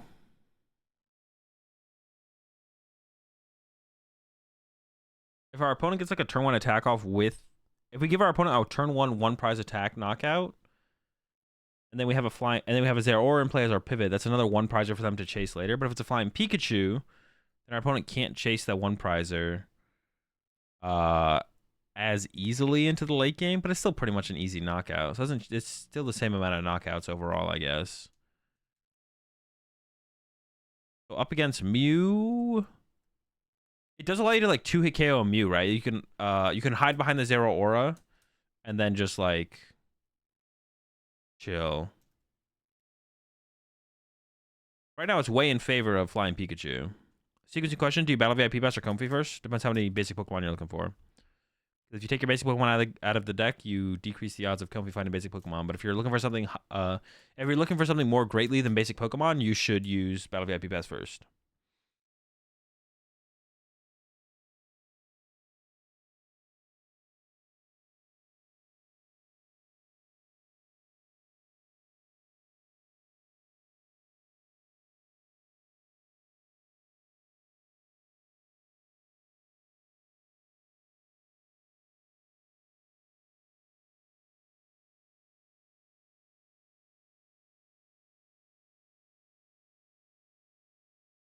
There can help set up Raichu math. Yeah, against Mew specifically, yeah, because you could like punch a Zera first and then follow up with a Raichu or something.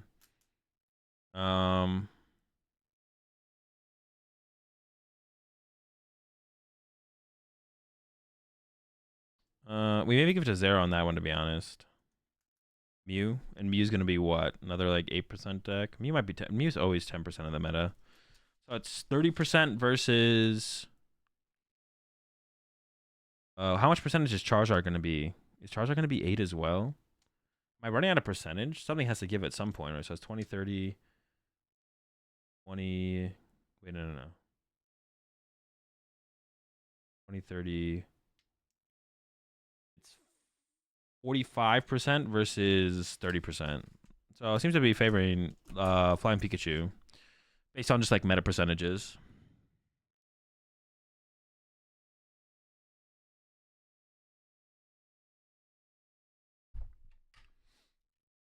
So yeah, based on meta percentages, it's favoring Flying Pikachu right now. Well, predicted meta percentages. We don't know if that's actually going to be the meta at the tournament.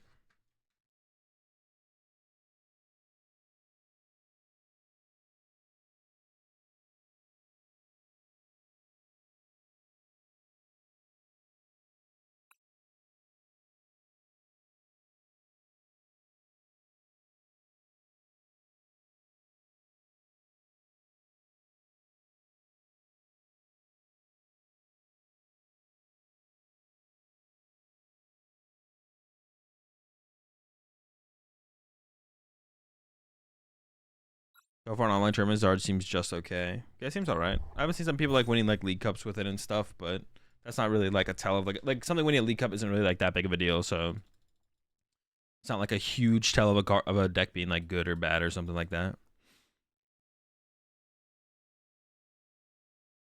Anything can win a League Cup. Anything can win a League Cup.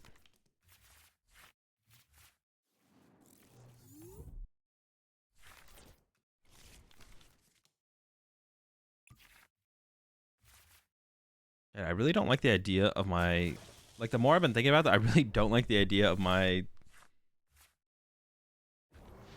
Flaffy getting stuck in the active.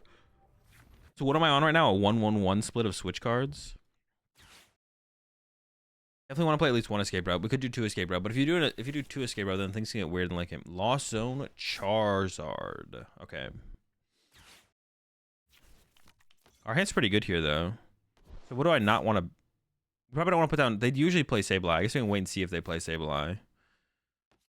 They might not play. Not Charizard. They might not play Sableye. I want to get a Bravery Charm on my initial Raikou though, because if I get a knockout with Raikou here turn 1, well, I could try and get a knockout with Miraidon actually. To be honest, then right. Because if I go with Raikou here, they get to return knockout. So I actually want to use Miraidon here, ideally. And we might have to Billy here. My hand doesn't have that much gas.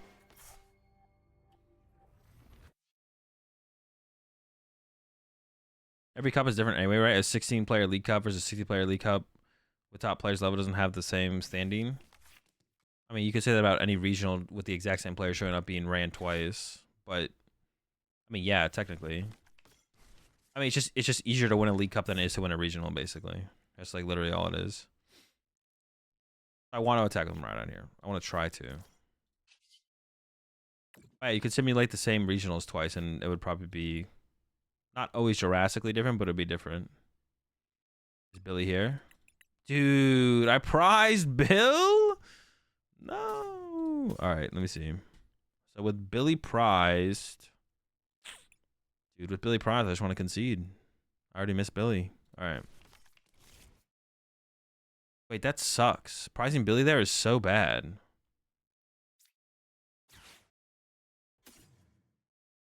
I do need Raichus in this matchup, maybe even 2, right? I would need a lot of energy to be able to support 2 Raichus though.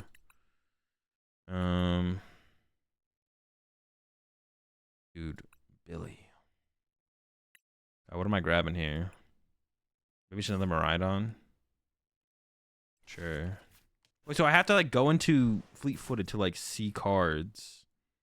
Dude, this sucks. I did hit 2 though, so I don't have to. Like attacking with Raikou here means the Charizard responds and knocks me out. I think I just like, but this is so weak. I have like nothing else to work with here. Like this is so weak. Sheesh. Yeah, it's just weak. Weak.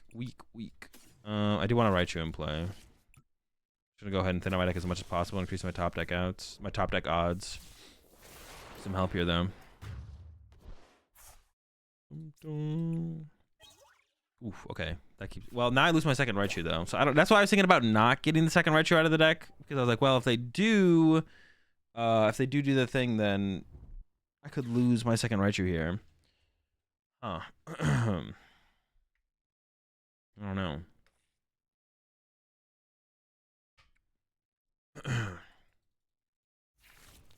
If I do get a researcher, then so I could have knocked out. Maybe I should have knocked out the Raichu. It does increase my odds of top decking something, but not by like a whole ton. And if I do get a research, losing my Raichu kind of sucks, because now they have the option to like boss KO Raichu, and I just don't have a way to one-hit KO a Charizard. And then I'll have to like 100% rely on Flying Pikachu or something. Why would I not power up Raikou instead? Because Raikou gets one-hit KO'd by If I take a prize card, Raikou gets one-hit KO'd by Charizard, whereas Miraidon does not. Miraidon lives with 10 HP, whereas Raikou just gets KO'd. So I would rather I feel like I would rather keep around the or more likely survive the turn. Ideally. But I do get the card if I go attack with Raikou there. But I don't know. I didn't like disrupt their hand or anything. If I disrupted their hand or maybe had Path in play or something, then I maybe would have gone with the Raikou plus get to draw the card, but so I don't know. It's tough though. It's a tough call because my hand is dead. And even if my opponent just punched through a Charizard here, I'd have to have like some kind of draw supporter to like reset something or get something going. So I did top deck this though. Throw this here.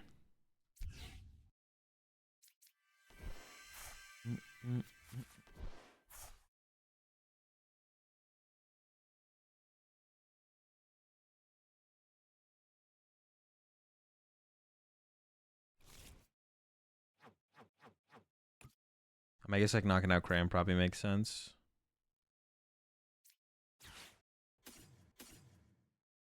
Or keep the... I don't think so. Well, hold up. I didn't even attach return. Well, hold up. What's in my discard pile? I do have an energy in there. I do want to attach return. I do want to use Raikou as well. Maybe I give up these two. Well, I could just hard retreat. Well, I don't want to hard retreat though. I want to conserve the energy. How many do they have in the loss zone? Am I getting Sableye anyways? I might.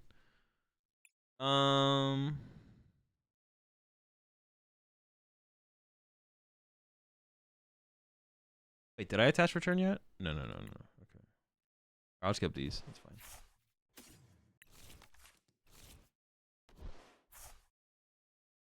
I want to hit Path off of this. So then I'm going to go Electric Generator first here.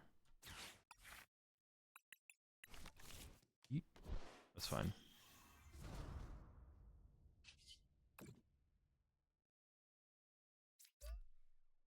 Yeah, I don't need to keep this switch. I'd rather keep the energy in play to use Raichu to KO Charizard or something, probably. And then the question is just, should I force Seal Stone for Path here? I mean, Fleetfoot. Hopefully we just Fleetfoot it into Path so I can save my Force Seal Stone.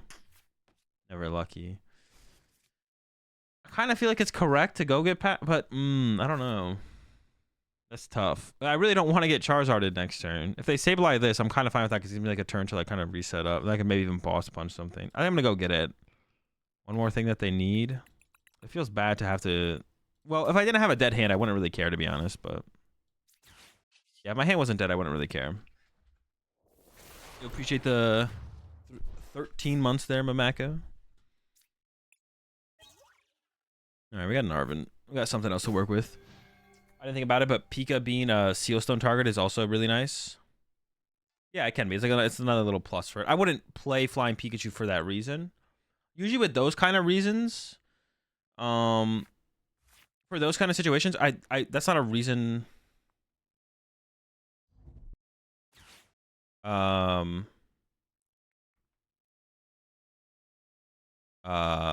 Usually for those kind of situations, like that's not a reason why I would choose to play or not play a card, basically. Which I think a lot of people do too much, where they come up with these situations that are basically, the way I like to think about it is like, do I think a situation will come up during a tournament? If the answer is yes, then all of a sudden it's a situation I'd consider for a card. But if it's not, then I would be like, all right, I'm not gonna play. That's not gonna be a reason why I play or don't play a card. Yeah, it's just a bonus basically. Like, yeah, it does do that, but it won't be a deciding factor in why I play Flying Pikachu or not, over like Zero Aura. And there's still an argument for the Miraidon as well, to be honest, because it has more HP than the Flying Pikachu. But the Flying Pikachu definitely has better attacks than the Miraidon.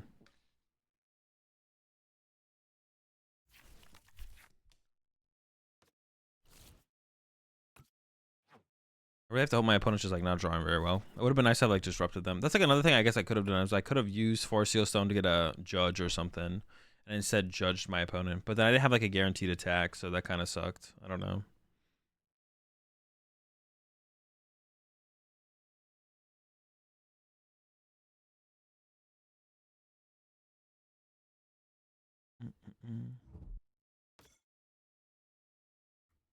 Did they actually even get to...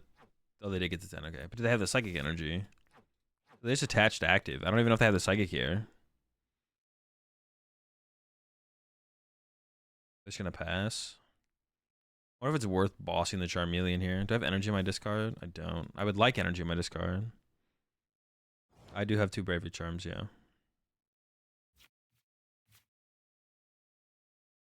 Oh. I don't know, bossing Charmeleon is like kind of tempting. Maybe I should just do it.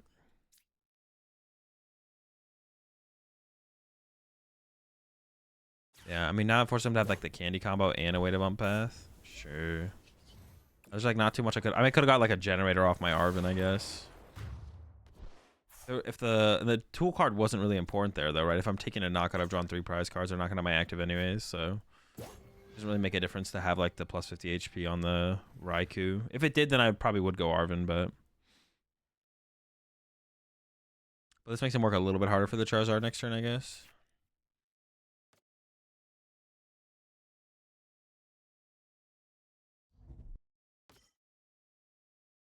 That's fine.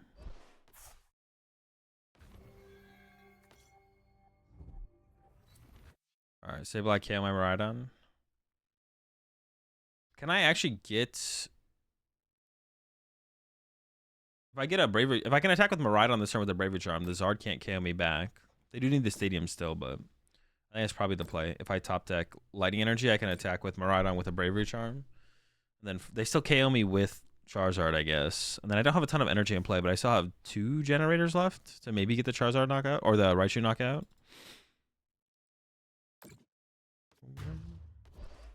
All right, we'll see the top deck.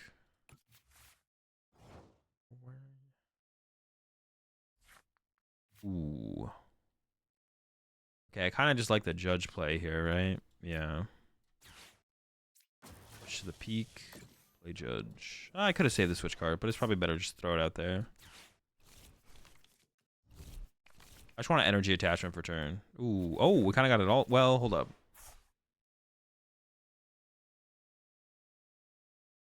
I do lose an... If I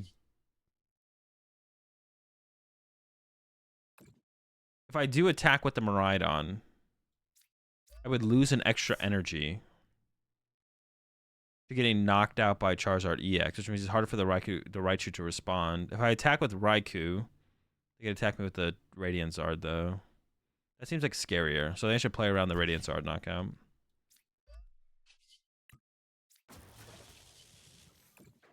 Yeah, probably better to play around the The Radiant Zard KO. Although I don't know, their deck is just not cooking, to be honest. I don't even know I don't even know what they'll be capable of this turn. Maybe nothing.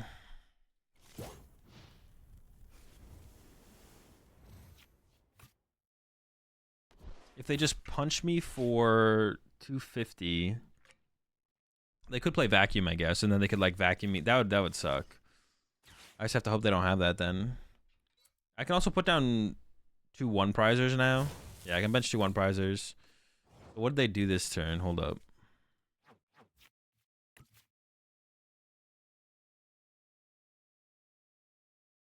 Where? I don't think I own them here because they didn't really do anything. Oh, if I put this down, does that like hurt me in any way? I don't think so, really. Just gives me more potential plays. Motor. 1 here. 1 here. And then I don't think I own a... I should have fleet-footed first, but it's not a big deal. Yeah, Sableye doesn't matter here. It's fine. Sableye, Miraidon. But that's the same thing as them just like not doing that. It just doesn't matter.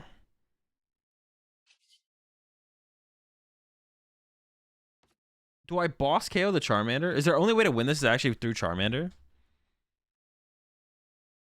I think I should boss Charmander, right? Because they could go Candy Charizard. They could go Vacuum Candy Charizard. I think if I KO Charmander, I literally can't lose. Yeah, I don't think so. No, benching the Mareep doesn't give them a win condition. It's the exact same thing that they already have on board. Won't Radiant kill me though? It doesn't matter. They have 4 prize cards left. Radiant kills me, then I just win the game. Oh no, it is the same thing because they vacuum. Dude, I fucked up. No, I fucked up. No, I do care if the Radiant kills me because it's the exact same win condition, but they need less pieces. No, this is definitely a big mistake. I should have KO'd the Radiant. No, I do care if the Radiant. It's the same thing. I like overthought that. I saw one way that the play could play out, and then I was like, oh no! And they had it. They did have the candy in hand, so maybe they had it the other way as well. But they also needed 3 fire energy in the deck, to be honest.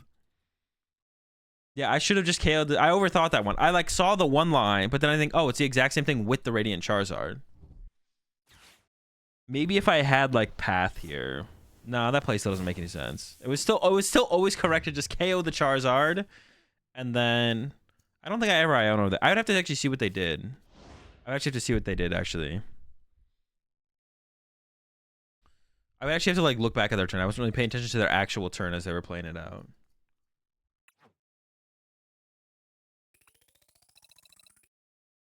Yeah, I'd have to go back and look at their whole play there. Man, I don't know about these switch cards. I think I at least want 3 switch cards, but I don't know what the breakdown should be. I'm just kind of like scared of my Flaffy getting bossed. Like that's like a real thing. Like specifically in the Lost Box matchup. Like if Lost Box goes boss your Flaffy, use Sableye, I feel like I just lose the game. If I only play the 1 escape rope, 2 switch card, like that just can happen.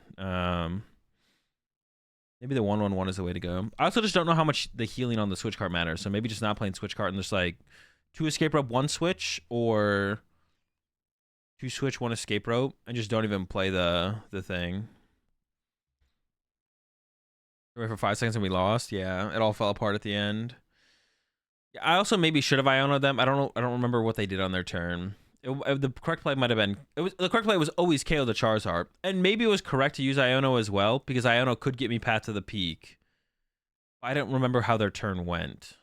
If I had a feeling that their hand was maybe just like a bunch of Battle VIP passes, then I probably shouldn't Iono. But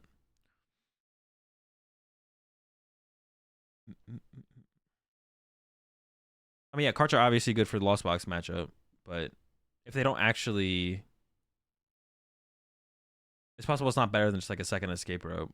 Or just another switch card, to be honest, so Flaffy doesn't just get stuck. Also, maybe just more Bravery Charms are just better. I guess they can vacuum the Bravery Charms, but you're trying to disrupt them pretty frequently, so... I don't know.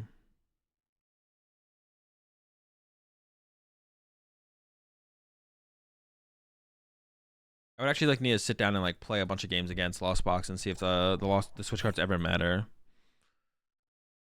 Yeah, the escape rope has done a lot. The escape rope has done a lot. That's for sure. I've definitely gotten. I don't know. There maybe should be 2 escape rope in here, to be honest, because I am only running the 1 right now. But there maybe should be 2, because I have done turn 1 escape rope. I've gotten turn 1 attack pretty much every single game. I actually have maybe gotten turn 1 attack literally every single game that I've gone second. But a couple of the times have been every time I've wanted the escape rope KO. I've also had that as well. I feel like but going down to 1 escape rope definitely hurts the odds of that happening. So, well, hopefully we top deck something because I'm not trying to generator to the Mareep. Actually, no, I should have opened the Mareep. Oh, that's I should have opened. I have switch card in hand, so I could have opened Mareep and generated to the flying Pikachu. Oops, I threw. Well, I could actually bench it now. Maybe they play escape rope turn 1. We could hope for that. I normally wouldn't do that, but because I have the switch card in hand right now, I should do that. So that way, if I don't top deck a Miraidon or a Raikou or something, I'd rather generate to a flying Pikachu. Well, generator to Mareep's not that bad now because it at least puts energy in play to use with Raichu later. The 1-hit KO on Mew VMAX. So it's still not bad.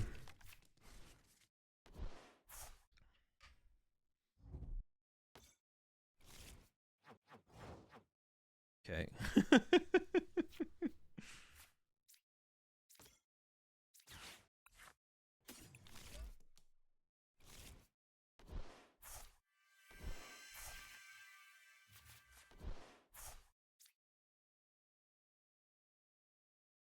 Wait.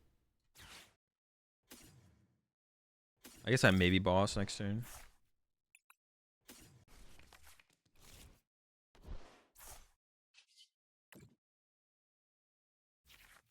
I'm gonna grab. I don't really want to put a 2-prizer on my active, or I might want to avoid a 2-prizer on my active is what I should say. The potential to draw with fleet-footed is kind of nice. Well, I could have grabbed another Miraidon and then like filled up my bench there, right? Well, no, I might. Do I ever want the possibility of Raichu? Not really, actually, to be honest. Oof, okay. Yeah, I should have got another. Yeah, I didn't really need to keep up the possibility of Raichu, I don't think. Yeah, I don't think so. I should have just got another Miraidon instead of the Raikou, and the other Miraidon should have got something. Maybe I get the Raikou then. But like, I don't think I needed the bench space open for a potential of a Raichu. If they go Mew VMAX and don't take a knockout, I'm fine with just punching into them then, so. Definitely should have played that a little bit differently. A little bit differently. Yeah, just keep throwing with Miraidon, bro. What the heck? This deck's supposed to be easy.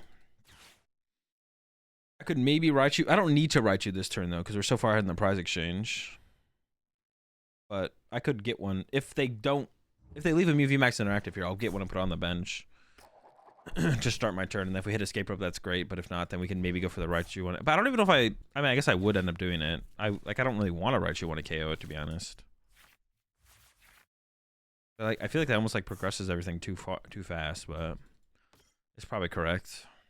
Now I just want to get an escape rope. Escape rope.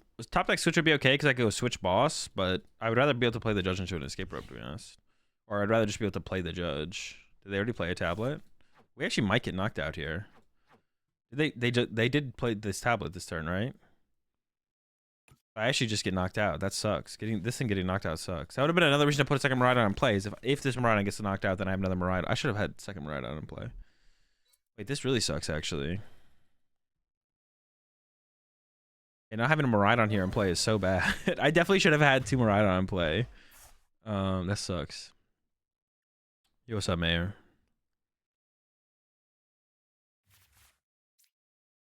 Attacking with Raikou here is okay.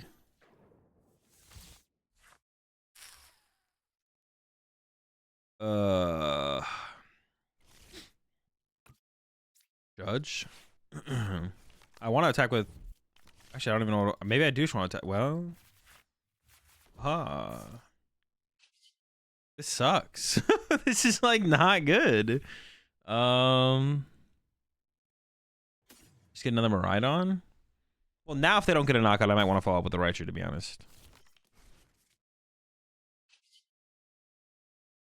Alright, I mean, there's a chance that they don't draw very well. They have two Pokemon in play, and they've used their Force Stone. So I think drawing the card is probably worth it, yeah.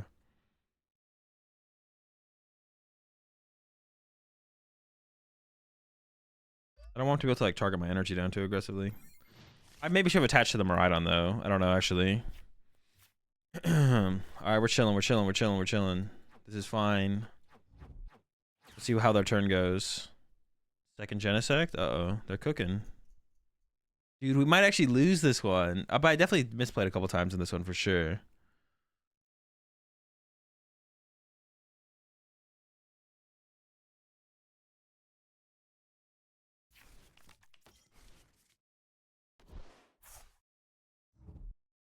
Don't you want a Thundershock here? I mean, I could have. They need a switch anyways to get back into the active, so probably not actually. No, it's actually just bad. Just like this hand. Dude, I probably should have just attached somewhere. Yeah, Thundershocking is the same thing as not Thundershocking. I think it's worth taking from you with Drapion. I don't know. I haven't played enough of this matchup. I probably would do Drapion over Spiritomb, but yeah, I haven't played enough of the matchup. I probably should just... yeah, I probably should have attached him around there. They would need 2 switches without a Mew. I mean, I guess. But, like, they could just get a Mew, though.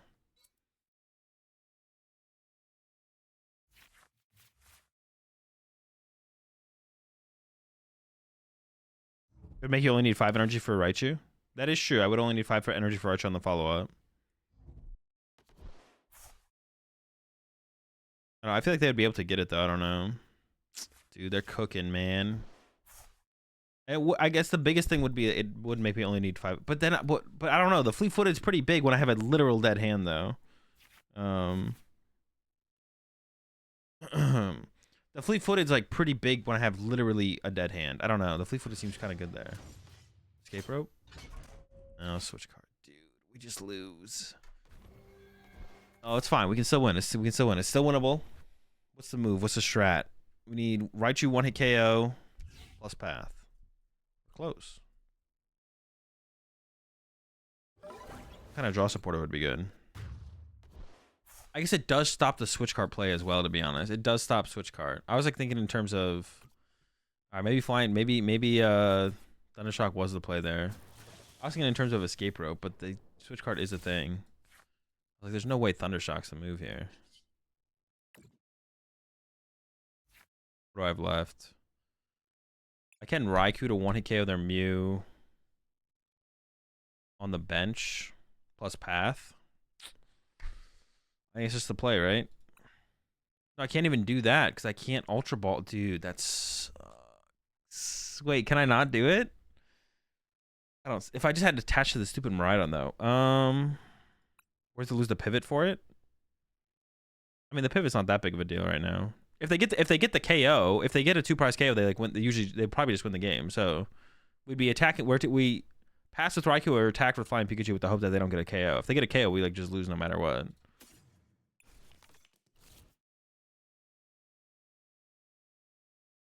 So I can go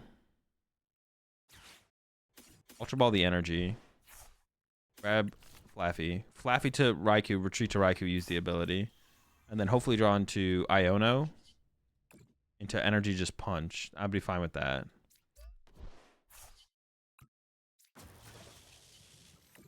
Yeah, I'm fine with just like...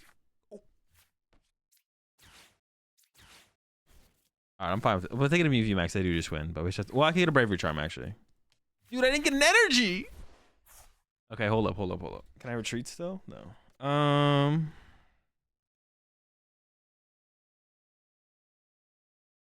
I just Generator and chill?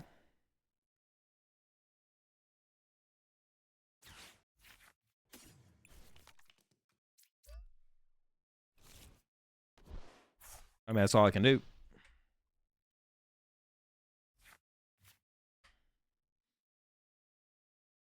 So if they don't have an attack here, we could still win, but...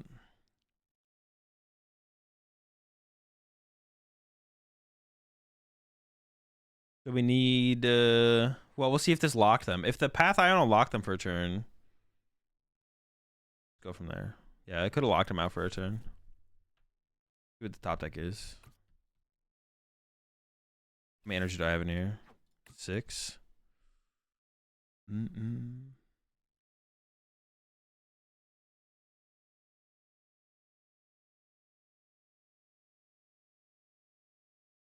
What is their best move here? I mean, they probably shouldn't leave the Mew VMAX in the active. Oh, okay. We can get a knockout. Oh, I don't have the other. I thought the other Flappy was in there. So I can maybe get a knockout with Raichu.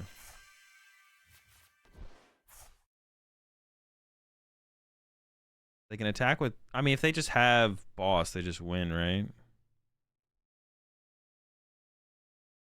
1, 2. I could force heal some for a generator. Knocking out the Mew VMAX seems like a pretty big deal, to be honest. I could escape rope knockout with Miraidon. Maybe I shouldn't have put it here, though.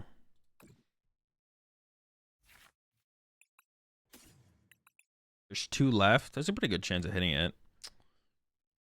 Hit 1 attach, yeah. 1, 2, 3.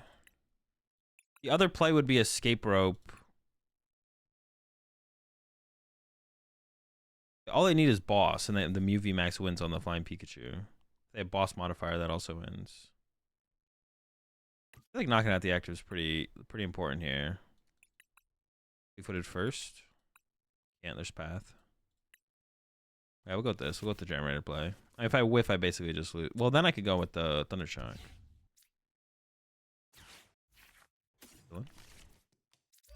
Then we have Escape Rope plus for Raikou to kill something off the bench, maybe? I don't know. We'll figure it out. I mean, if they just have another Mew VMAX, they also win, though. I don't know. Maybe is this actually that better of a play than I think it is? What's more likely, a Mew VMAX? It's more likely they have a Mew VMAX than maybe this wasn't the right play. It's more likely they have another Mew VMAX than But they would have put the Mew VMAX in play if they had it last turn, right? But I guess they could have an Ultra Ball in hand that they're just holding because they like some of the cards. But now the Ultra Ball just becomes Mew VMAX to win. Maybe I should have just gone with the Escape Rope play. Maybe the Escape Rope play was actually a little bit better here. Now they just need a VMAX, which means their top deck outs are higher as well. Already burned 2 Mew, though. VMAX? No, they haven't. It's just 1. But Ultra Ball's an out as well. There's Mew's gone, but the VMAX is the thing yeah.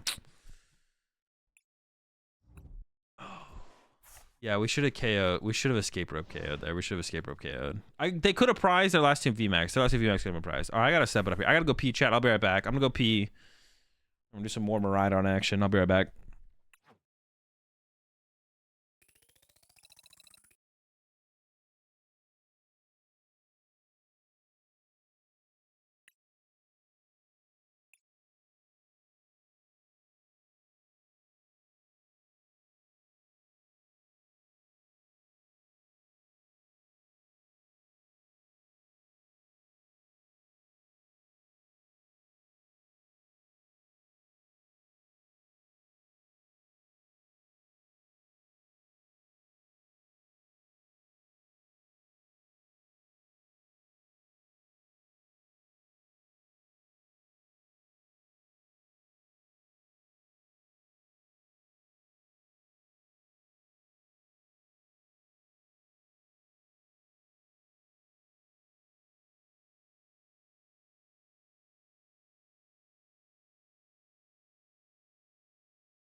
All right.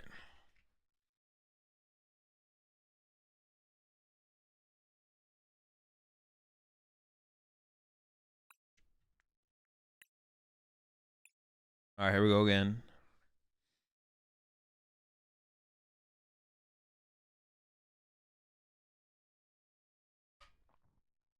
I'm actually gonna track my. Oh, I went up to 15 energy.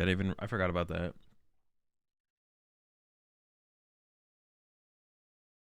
Yo, let's try the.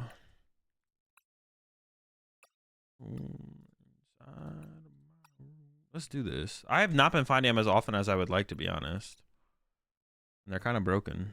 What if we did? Would 4 bravery charm ever be a thing? Arv and I also have not.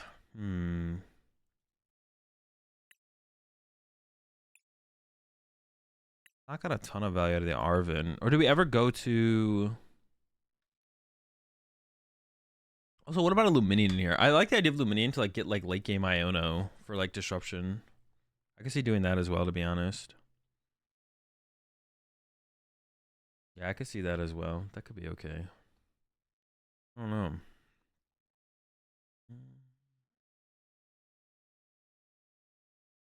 And then the other thing to consider as well would be the Zapdos, but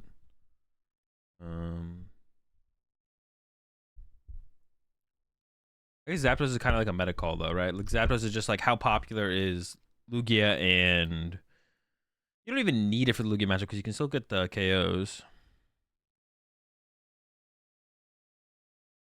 The bench has always been full. Well, yeah, it's because we fill it up on purpose though, because we don't have a Luminion. But also you don't when you use Billy.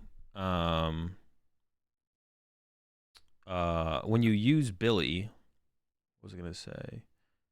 I mean, that'd probably be a game where it's that much harder to use Luminion such you wouldn't, but like Billy has not come up that often. We've not been using Billy that much, to be honest, so I don't think like they really conflict too much. Luminion and Billy, I don't think really conflict too much. You are usually not using both, but they usually don't come out. Yeah, sure, go for it, Pipity. Turn 1 Path against Lost Box. Shuts down the potential of Greninja. I guess that might be good enough to warrant doing it.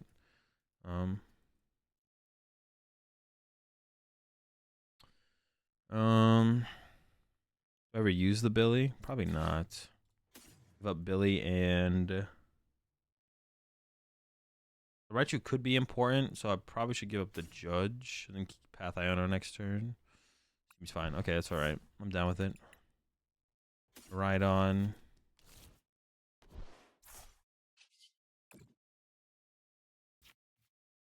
Miraidon Sheep. My pivot is prized. And then try Miraidon for another Raikou. I could also just grab nothing. I was thinking about getting another Raikou.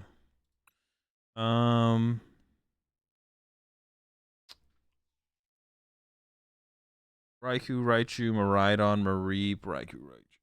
What do I want? Do I ever want any of it? I have the Raichu in hand, which I could bench instead. Raikou,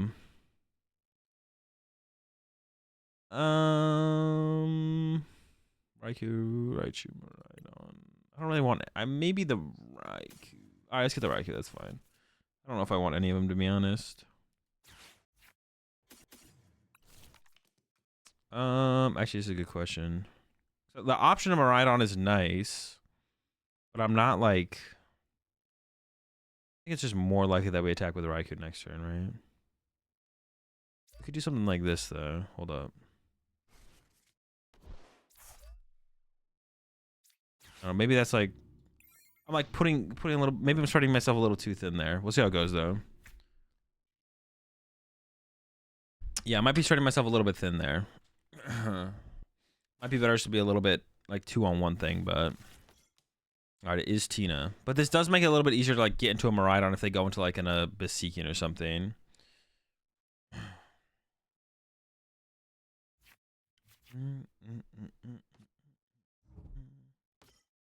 Oh shoot, look out.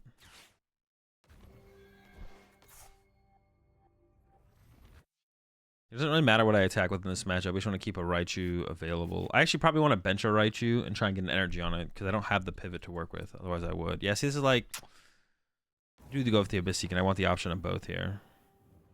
Maybe I should have attached active. Maybe I should have attached active and put 2 on Miraidon. That actually might have been the better play, to be honest. Attach active 2 on Miraidon actually sounds like a little bit better. That's probably what I should have done.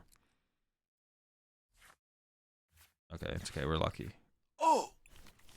We're not lucky enough. I'm going to bench the Raichu. It's also a lot harder to find him now that we have Path in play, and they're probably not playing a Path bump anyways. Yeah, that works. That works. Does it matter where this goes? Probably put it on one of the Raikus.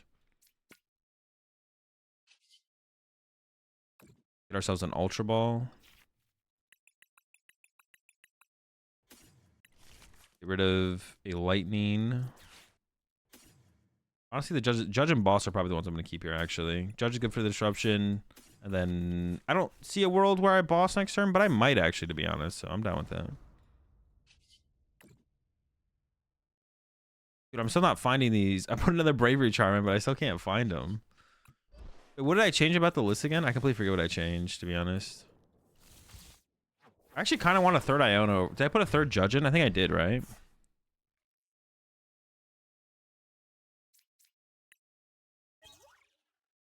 Well, I guess I have the research option still. But I'll probably still Judge on this turn. I mean, if I get lucky, I could Boss the Tina. Like if I tap like a switch card, but... Could arm for third Judge? Yeah, that's what it is. I think I want like third Iono more. I don't know, actually. I'm actually not sure which one I'd prefer. The Judge is a good, like, really good, like, early game against, like, this matchup. It's good against Lugia, this matchup. But having 2 of them in there still gives us the option. It's also possible we should play Illuminion instead. So that way we just have, like, the... Yeah, it's possible we should just play Illuminion instead, to be honest.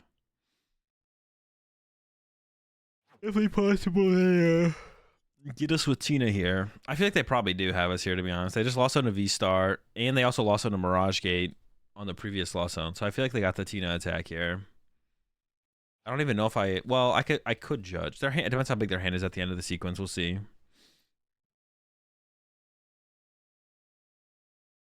Path for Tina helps anyway. I mean, it stops them from using Greninja for draw power. It definitely does do something. So the question is whether or not it's worth putting in play against them. It might not be. I guess I could have maybe held it, forced them to put it in play instead. Oh, that's like another reason to play it, to be honest. Because then they get to like thin less cards out of their deck. It's only by 1 card, so I don't know how much of a reason that is. Probably not too big of a reason. Until the board state's developed enough to the point where like you really don't want them to be able to like thin out any other cards. Actually, I probably no, that's not gonna happen. I assume they have a V-Star here. Yeah. I mean, they only have a 6-card hand. Maybe I should go with the research.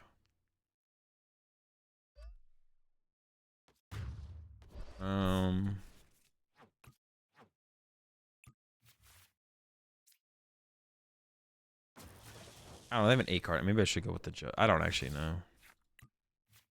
Should I bench the Sheep? I'm kind of feeling it, to be honest, right now. I need some energy acceleration. Alright, we're gonna go with the Judge here. Kind of feeling that Sheep. Alright. I can't want to KO this, can I? 2, 3, 4, no. Alright, Generator. Love it. Some hits. I'm just attacking with the Raikou every time, right? Yeah, I think so. Am I ever attacking with anything else? No. I just want to spread out. I want the energy on the Flappy just so I don't get boss KO'd. Well, if I'm attacking with Raikou this turn, what am I attacking with next turn? Go to bed. If I hit with Raikou this turn, next turn I'm attacking with... I probably don't want to attack with this Raikou because if they cram it, I don't have room for a Bravery Charm. So I guess I'm attacking with this to 2 KO this. That's fine. We'll go for it. 5 energies, you can one-shot. Oh, dude, I miscounted. I didn't even realize. Dude, I miscounted. I thought I needed 6. I don't know why I thought I needed 6. I miscounted. Wait. No, yeah, I did miscount. We 100% should have 1-hit KO'd them here. Dude, fuck. Dude, we just win. I would have just won if I had done that. With the follow-up research, we're chilling. Oh my gosh. How do I keep throwing with this deck, man? Maybe they whiff. Maybe they whiff. I whiff. They whiff. You know, it's only fair. Dude, we lose. No, we don't lose. We don't lose. Dude, we might lose. Dude, I can't believe I threw that. Yeah, I don't know why I counted like in my head. I was like, oh, we can't win it, get it. Even if generator hits 2 here, we would need like double generator. That's the way I thought through it. All right. There's still hope. There's still hope. We still win. Still winnable. Still winnable. Still winnable.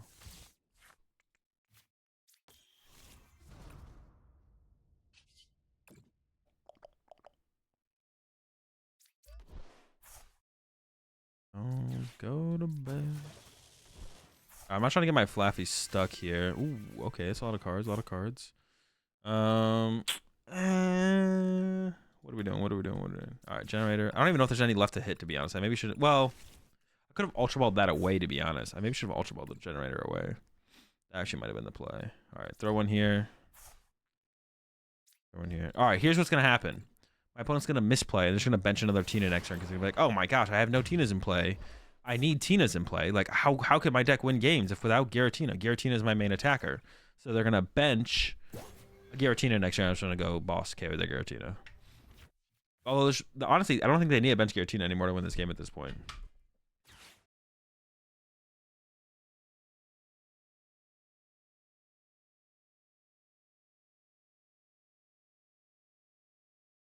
And here we go. This is it. Oh, they didn't put back a Giratina. God damn it. I was like, for sure. They're about to go get themselves a Giratina. All right, they know what's up. They know what's up. Roxanne, bro, I need that. Dude, I need a... Oh, there's a Bravery Charm. Now, I mean, we'll see what they do here. Oh, man. Okay, we'll see what they do here still. They could mess up here still. Because they could not... They could attack with Cram to my active. And not think about me healing.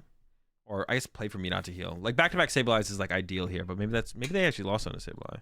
No, they literally have it, bro. Come on. Dude, what? Or maybe I shouldn't have put the second floor. No, but they could always like double Sableye my Raikou. It's the same thing. Dude, I mean, what I get, you know, to be honest, this is like deserved. This is deserved punishment for throwing. Is there anything I can do?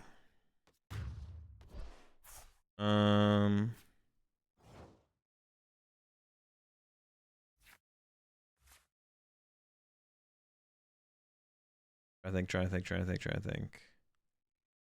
No, I don't think so. All right, dude. All right. Well, if I didn't throw, that's I'm saying that too often. We should like not throw it. Dude, I don't know why I counted one short. I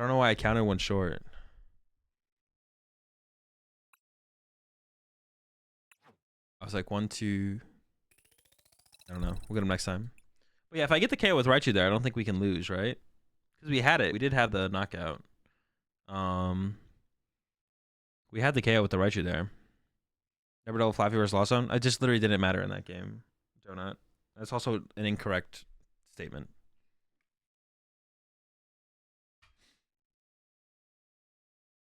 Throws every game a Miraidon to fake it's a bad deck. Bro, I'm hyping up the deck right now. What do you mean? Yeah, double Flappy was literally fine there.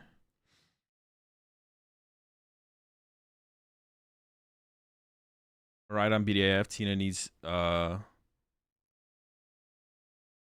throws to win. That's what I'm saying. Yeah, if I don't throw there, I win. Most of my losses have been throws today. This deck just kind of goes crazy. Oh, I did want to make a change here. I think I'd rather have the third like this. I think I'd rather have the third Iono because like the early game draw support at turn 1 is like super important. Is RDX viable at all? I mean, yes. That's a bad question. Asking if something is viable at all is... Well, I guess I know what you're saying. And I guess I would still say yes. I don't know how... the Guardy matchup seems like it's fine for Zard. I wouldn't call it a Guardy counter. Like, that's... But yeah, just because it's Dark type doesn't make it a counter. Just because you have type advantages that make a deck an advantage. Yeah.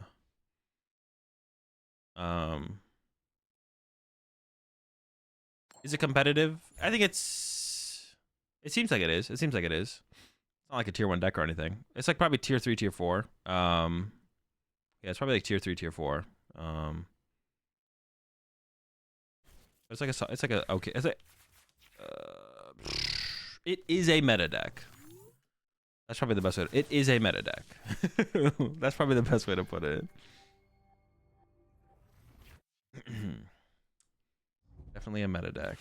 Oof. All right. Damn. If they got heads there, that would have been pretty funny. If they only bench one, Chi and Pound the meta. Chi and Pound, I don't think Chi and Pound's a very good deck. Chi and Pound by Salvage not very good. Bad. Oh, okay, we can get that escape rope KO though, at least. That's what we should go for. I do want to bench one Raichu, probably. Alright, how am I doing this? How am I doing this? Ideally bench one Raichu. But we're going for that turn one escape rope knockout. Get Billy. And then tandem unit for ideally the pivot. Yeah. Pivot, Raikou.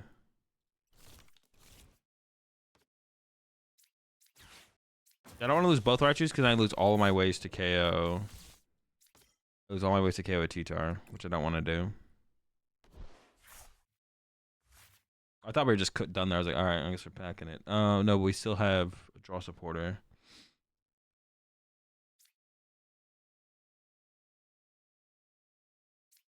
I don't see a reason not to attach to the Raikou now.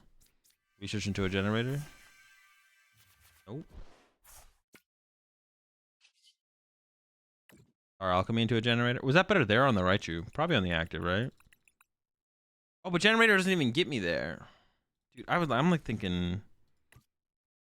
I thought it's like got me there. I thought all I needed was, for some reason in my head I was like, all I need is a generator, but that's just not true. I mean, still getting the turn one knockout on the Pumpkaboo's what I want to do, but I don't know. I was getting a little bit ahead of myself.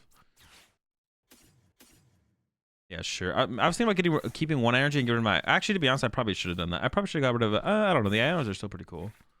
Oh my gosh. The whole squad. Yeah, I mean, still getting off the turn one attack is correct, right? Like, I think I'd rather get a knockout. Oh, I still fleet-footed too. Oh wait, no, I can't. Like, if I got the escape up here, there's no play I could have made differently. I like forgot about. Well, not really. I could have put the 2 energy on the Miraidon. Oh, I didn't even get a path there either, man. All right, this feels pretty bad.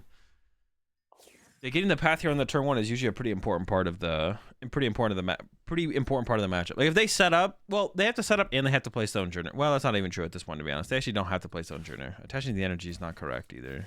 They should hold out for. Well, can they? I don't think they can knock me out with T-Tar now or Sojourner, right? Yeah, they shouldn't have attached there because they need to potentially attach a single strike to T-Tar or Sojourner or a double turbo to the active. Because yeah, if they don't get something this turn, they literally just lose. So that's a big mistake from them. They should have just waited. They can still win, but they need double. They can still win this turn, but they need double Sojourner now. They need to be playing double Sojourner. Otherwise, I think I literally have game on board right now. Well, not really. That's not true. I have game in hand, but I guess they can't see my hand. Because this Raikou getting a knockout this turn isn't the end of the world for them. It's not great for them, but it's not the end of everything. That's a lot of energy to lose if I was to play the research. If I just get energy and play, I win the game. 3, 6, 9. I play what? 14?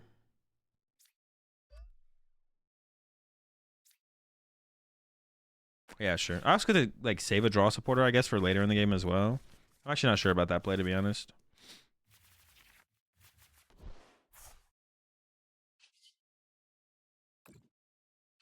Oh, I think I still have fleet-footed. I don't think that ever changes my. I don't think that ever changes my play. I think I still always start with the draw supporter there, but. I don't know, that's like a lot of stuff to lose. I don't know if it's worth it. It could be fine. It could have been fine to just research there, to be honest. Yeah, I don't think it ever changes my play there. realizing that I had fleet-footed still, but I did have fleet-footed still.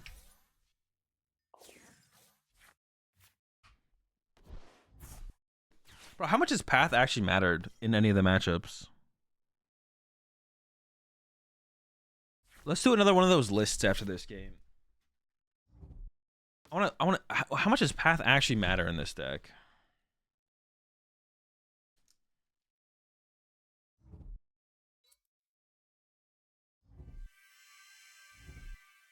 Because, it's good against Guardy. Is that enough to play path over not playing path? Who's am I using for Miraidon? Mine. Path's good against Guardy. Path's good against Lugia. Path's really good against Lugia, to be honest. Or maybe Path's worth it. I'm already like, it's good against Guardy, it's good against Lugia, it's good against Mirror Match. I'd rather have Path for the Mirror than not have Path for the Mirror. It's good against Guardy, good against Lugia, good against Mirror Match. Hey, let me look at like metagames, whatever. It's good against Charizard. Alright, I'm pretty convinced of this one. It's good against Chien Pao. Not good against Lost Tina. It's okay against Lost Box, but not great, I guess. Ronnie kills Lugia anyways. No, I think you're definitely you are definitely unfavored against Lugia if they play Stonejourner with Miraidon, if you don't have Path. If you have Path, I think it's like 50-50 to maybe favorable. Yeah, if you don't play Path to the Peak, Lugia is 100% favored against Miraidon. But if you have Path to the Peak, it gets to like 50-50, maybe favorable. Path's good against Chien Pao, it's good against Charizard. Path's good against Mew, but to be honest, I think Drapion's probably better. Like, I think I have to pick between Drapion or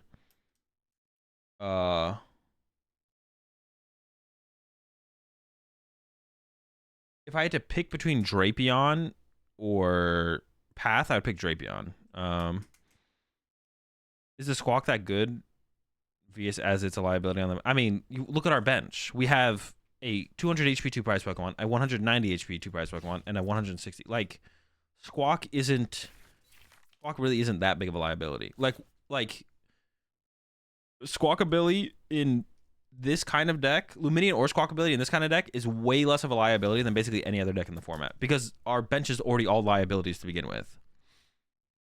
Also, the way you want to think about it is like, Squawkabilly. So that game specifically is a great example of it. I got to play the game because of Squawkabilly. Without Squawkabilly, I just literally don't play that game and I just like concede on turn 2.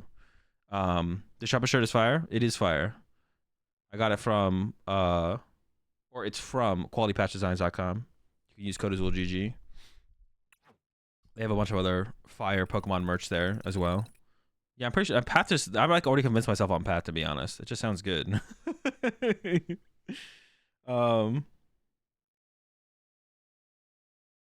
Yeah, Squawk is just definitely worth it.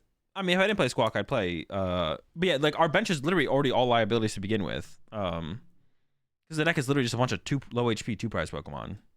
Not low HP, but you know what I'm saying, moderate HP. I mean, Squawk is a little bit more of a liability than some, but like not to the extent it is in like a lot of decks. Like benching Luminion and Guardy is way more of a liability than Squawkabilly is in Miraidon, for example. That's like a huge difference between like a easy knockout for 2 prize cards compared to like, well, I guess Miraidon, there's already like other liability or other things that can already get KO'd on the bench. You can make your active a little bit less of a liability if it's like specifically a Miraidon or if you put a Bravery Charm on it. But like we already have like other things on the bench that my opponent can take advantage of. Have you eaten enough Oreo flavors to do a tier list on them? I have not eaten that many Oreo flavors. I could still try to do a tier list if you want me to, but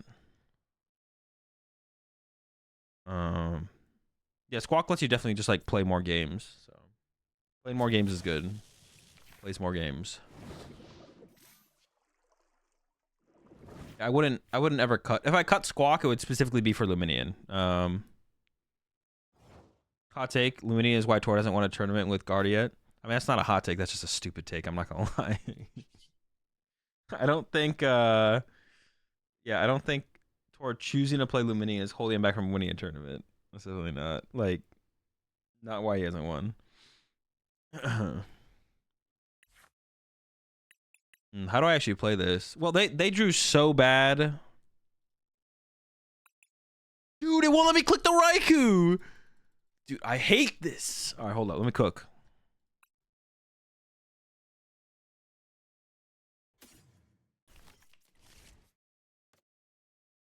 Will this one let me click the Raikou now? Okay. Dude, that's so dumb. It's so tilting. Okay. Double Raikou? Doesn't make any sense. Raikou Raichu? Sure.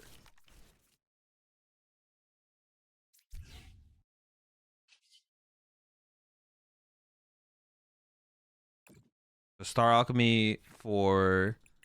I haven't played a supporter yet. Do I just get a raw generator, though? I do, right? Yeah. Okay. I had some, like, other thoughts here. I was, like, overthinking this for a little bit, to be honest. But...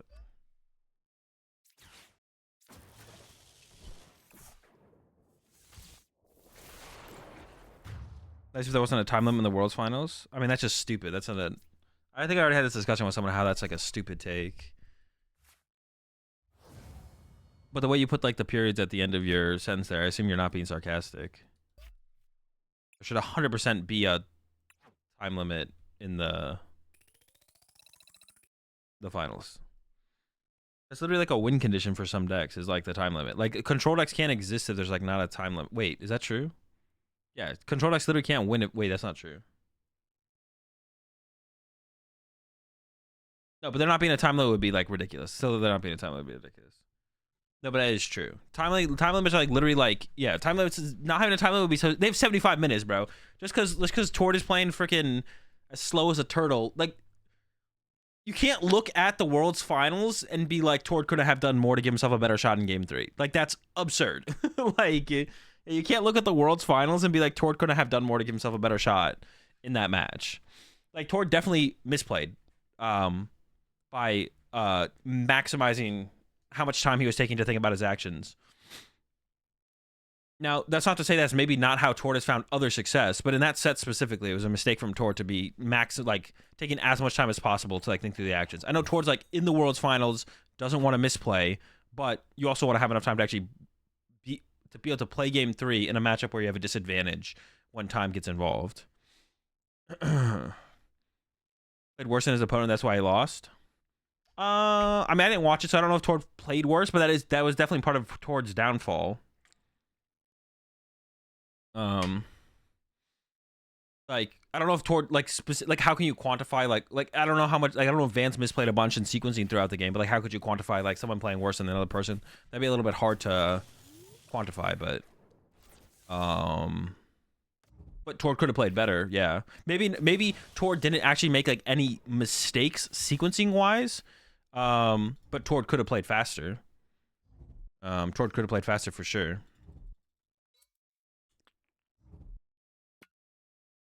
Ooh, they already got the... So I need a escape rope knockout. Or I just need to, like, respond with my own charm. Bravery charm. Dude, I'm not gonna lie, I'm feeling like I'm getting kind of cooked already, and the game barely started. Yo, chill, what the heck? Are they able to get into a one prizer here? Yo, what the fuck? Dude, this is too much. You need to stop. Dude, what? To the Billy? The Billy? What are they? They're trolling. Why would they retreat to the Billy? Oh my gosh, I always prize my... Dude, I have no Pokemon in my deck. What the fuck? Why is there a time limit in finals anyways? Because we're trying to go home, bro. I'm trying to go... What do you mean, why is there... I'm trying to go home. I'm not sitting here so my opponent can take 20-minute turns. Get cooking, bro. We're cooking now.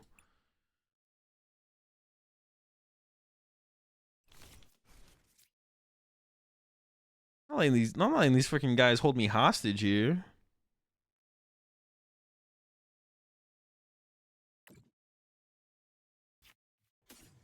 If there was no time limit, there would be no reason not to take literally the maximum amount of time you possibly could for every action. Which you would. Why wouldn't you? You have no time limit. You'd be trolling like the... Or you would be like, yeah, no. Alright. Imagine a Super Bowl going to time. Literally not a thing that happens. They go to OT until a winner happens.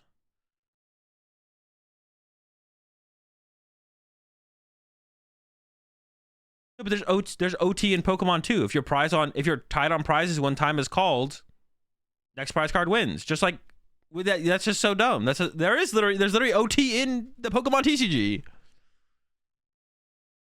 Cringe. All right, let me cook. A bullet.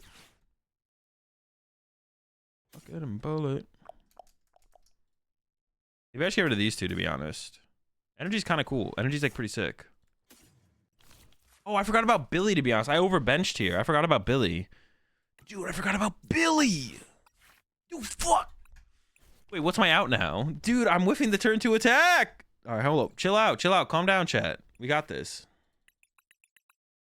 Dude, how could I forget about Billy like that, though? I would have loved to have Billy'd right here.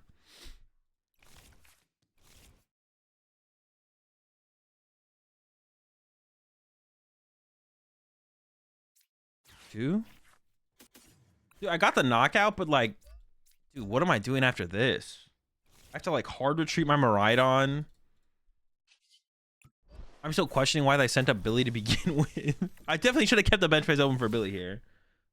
Damn. Yeah, I'm cooked for not leaving it. I forgot about Billy completely.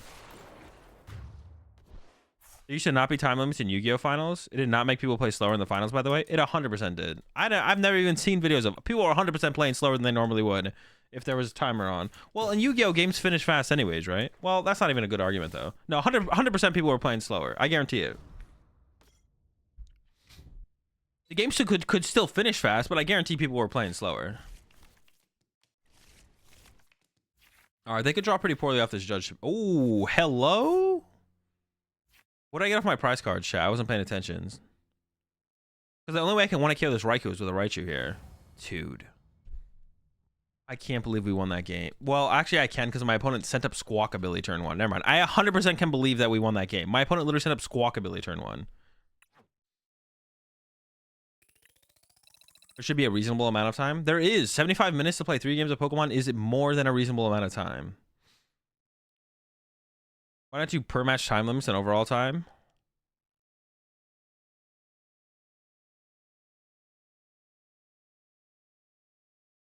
I mean, I don't hate because that would just like that would hurt the ability of some decks to play games, because some decks are trying to like 1-0 you. There's some decks like take 75, like some not 75 minutes because then you couldn't even get to top cut. Some decks can take like 40 minutes to win a game.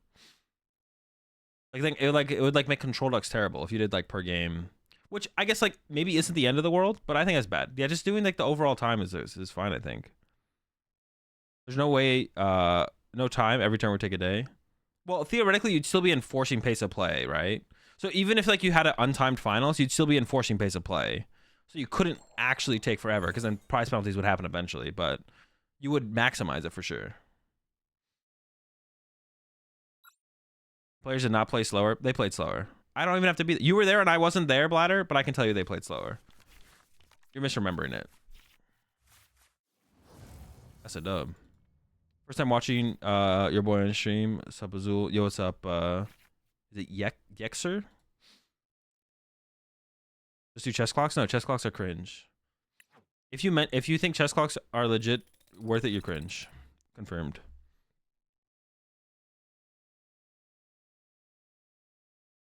You need to take extra time when you know the play. I guarantee you they took extra time. Do you think pace of play is accurately enforced or not enforced enough? I think it could be better for sure. It could be better enforced for sure. But like I said, I don't think we can really that comes down to like at the end of the day, like I said earlier, like the judges could do better, but like they're volunteers. So I think if you're gonna complain, if you think there's a problem with the judge system, you need to go to TPCI and be like, look, we want like better judges. So like, you know, have like some kind of judge program or like training, and then also pay them. So like makes it sense for them to want to actually do good at judging. Because right now everyone's just volunteers, and like if they just don't want to volunteer anymore, that's it. We're done. No more Pokemon tournaments. So they could do better, but because like I don't think it's really fair to like lose your mind over the judges having to do better. It really comes down to you as a player, like holding your opponent accountable for, which you shouldn't have to do, but it does come to that. Like you should, well, not holding your opponent accountable. You should make sure your opponent is playing like at the end of the day, if you don't call a judge on your opponent when you should, that's on you. That's basically what I'm trying to say. Not saying your opponent's trying to be malicious with stuff, but Pokemon doesn't have instant speed effects, right? No, you can't play anything during your opponent's turn. And there's no difference between like playing something. There's not two different rates of play of stuff on your turn either. In a losing position near time, judges don't even do anything. That can be that play specifically can be called for slow play. Chant.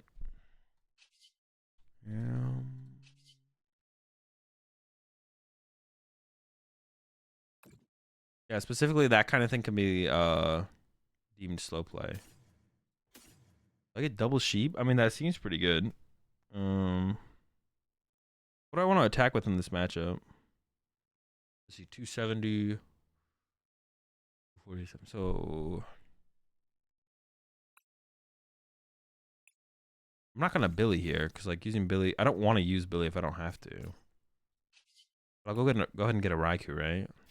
Yeah. I'm probably just attacking with Raikou next turn, right? Probably. Oh, but I don't want to put a Force Seal Stone on my Raikou. Interesting, actually. Hold up. Oh, okay, interesting. I'm down to play this. Huh, that's interesting. Actually. I should have got a Raichu. To be honest, I should have got a Raichu there. Because I'm not gonna put this in play. That kind of sucks. All right, pass it. And I'll give you permission, Mayor. Oh, wait, where do I permit? I was about to ban you. Permit, there it is. All right, you have permission, go. No, because in chess, each player makes a single game action on each of their turns, and there's no decision making or game actions outside of that. So chess clocks in Pokemon make as much sense as they do in chess? No, because you have to like make decisions during your opponent's turn. So like if I play Escape Rope, whose clock is it on then? You like pass it back every time there's like that's like just so confusing and complicated for like no reason. Chess clocks don't make as much sense in chess as they do in Pokemon. Also like chess clocks would theoretically, once again, if that's something you want to concern yourself with, which I'm saying this doesn't have to be a reason to not have chess clocks, but it would be something like theoretically you take away some creativity in the game in terms of decks, because some decks, like control decks, plan to play more than you. They plan like some like lock control decks where they lock something interactive, where you go draw pass and they go draw, do a bunch of actions, okay, pass. There's one argument against chess clocks and I don't want to hit a clock. That's just not true. You're just wrong. But listen, we all can't be right. I'm right. You're wrong here. Like, listen, it's not that big of a deal. It's okay to be wrong. It's not. Oh, dude, I prize the squad. Why would I do that? All right, so I think I don't grab anything here then. Dude, what? The squad? All right, yeah, we leave the bench space open. Am I attach retreating? I don't really want to use my Force Seal Stone.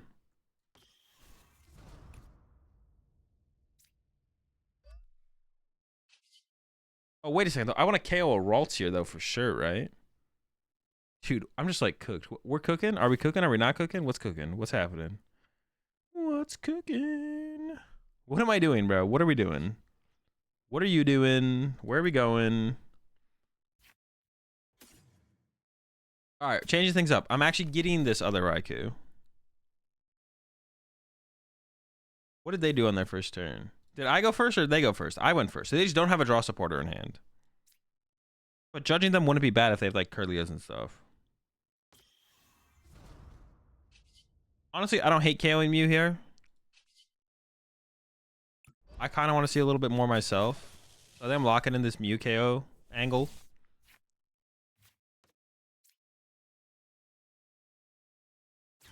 Actually, I should have used... Okay, yeah, I should get punished there, to be honest, because I should have used this first. And I'll rant about chess clocks here in a little bit more. Give me one more second. I'll do a little bit of a... I think I like the judge here. I honestly like the judge here. I could have researched. Research is kind of cool. I do enjoy research as a Pokemon TCG trading card game card. Wait, did I not? No, I attach retreated. Okay, we're chilling. How many energy do they have in here? 1, Dude. All right, well, that's cringe, but that's fine. I may as well throw this here now because that's where I plan to have it end up anyway. So, yeah, there's definitely more reasons to not want to use chess clocks than you have to hit the button or whatever. One, it limiting a player to specifically 25 minutes does hurt deck creativity, not by a whole ton. And I could see if Pokemon didn't care about that being a reason to not do chess clocks, I think that's fine. I think if even if you personally feel like that's not a good enough reason, I think that's fine. Like that reason is like, it's kind of whatever. I agree that reason's kind of like, it's not that big of a deal. But that is a reason, and that could be enough. The second one is if I play escape rope, what about? I have to go escape rope, hit clock, and they have to go, okay, send in my Pokemon, hit clock. Like I don't know, it's just like so complicated for no reason. Like I'm not trying to play like speed Pokemon, bro. I'm not trying to have to like worry about freaking hitting a fucking clock when I'm playing through my actions and thinking about my turn, their turn, what's going on. Like that's just cringe.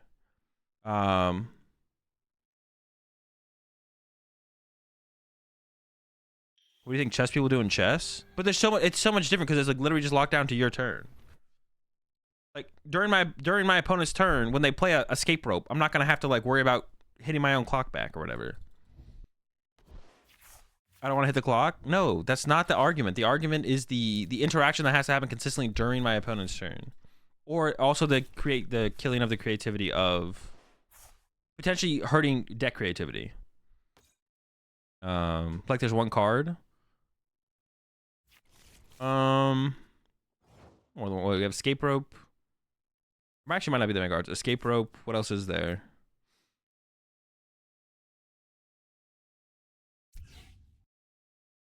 Rope. I view a Masquerada. Dude, did I just whiff another one? Yeah. All right, it's fine. Path research. Oh wait, I could have fleet-footed. Okay, I should have fleet-footed. I actually should have fleet-footed before I did the what's it called. Say team me run it back with Mew this weekend. I wouldn't hate playing Mew. I think Mew's in a decent spot right now. I wouldn't hate playing Mew this weekend. I just don't want to attack with this Raikou specifically, to be honest. I don't like attacking with that one. Yeah, I would not hate some Mew action. Not opposed. 152.10. I should have just attached to the Raikou again, I think. I think a chess clock is more fair than a random volunteer making a judgment call.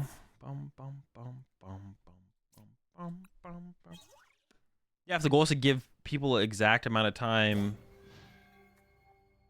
exactly the same amount of time with, I mean, chess clocks still bring up their own set of problems with the what's it called, with like escape rope, like I said. Do chess clocks have a way to just like pause the clock? Is that like a thing on a chess clock? Or do they always have to be running? How does that work? You can like, you reset it or you can pause it, right? I've never like touched a chess clock before.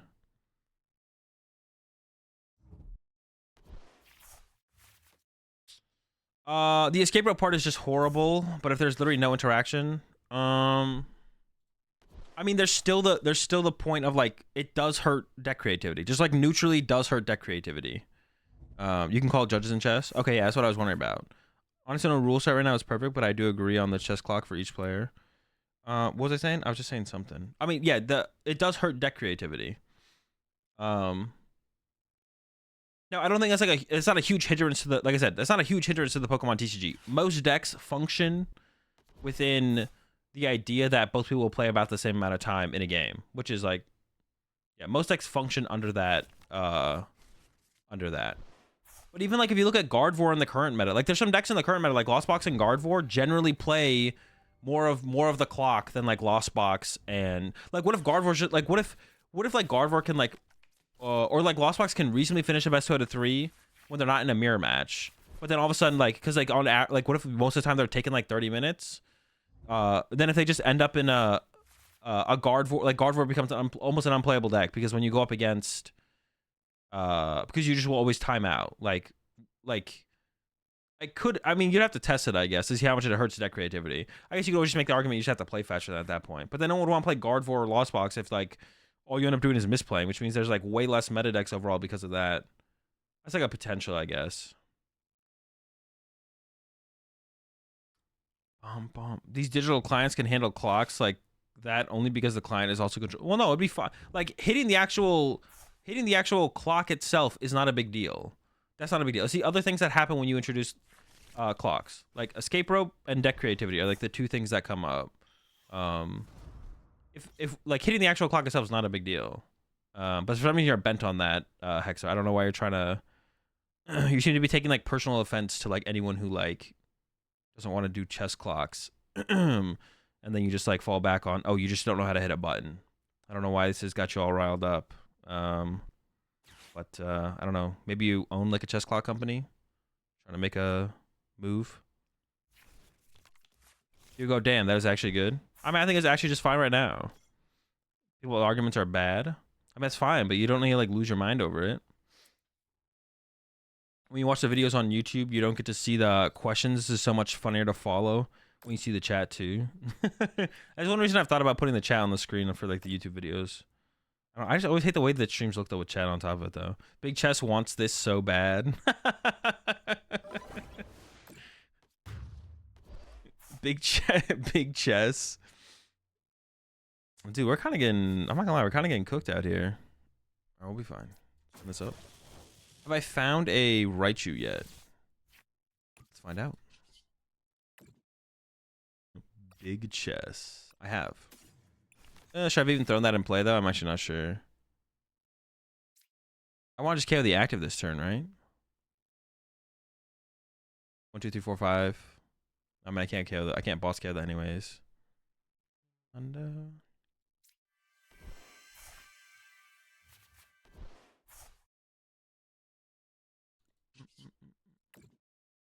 you shoot me right now with the chess clock? Yeah, I have 25 minutes in a best of one in Pokemon, bro. Like, this is not like, there's no constraints happening. I'm not like pressed to play the game right now. I can handle a best of one best of one Pokemon TCG game or beat Pokemon TCG match with, how much time do they give you? 25 minutes? They give you too much, whatever it is. I would like a path here, I guess. We're lucky. Ever play Azul IRL on a tournament? Unlikely. I'll bring my own personal Hexar branded chess clock. Pile shuffle and play Guardy very slow. Genius. There's also no physical shuffling happening or searching. I mean, that wouldn't matter if chess clocks got him. Oh, well, you're talking about on the game. Yeah, on PTCG Live, yeah.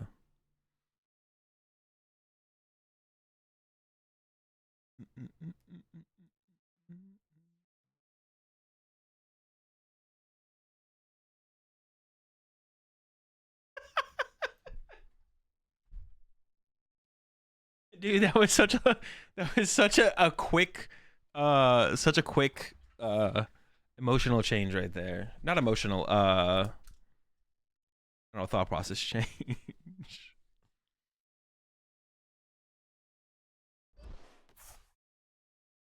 All right, have a good one, Hexar.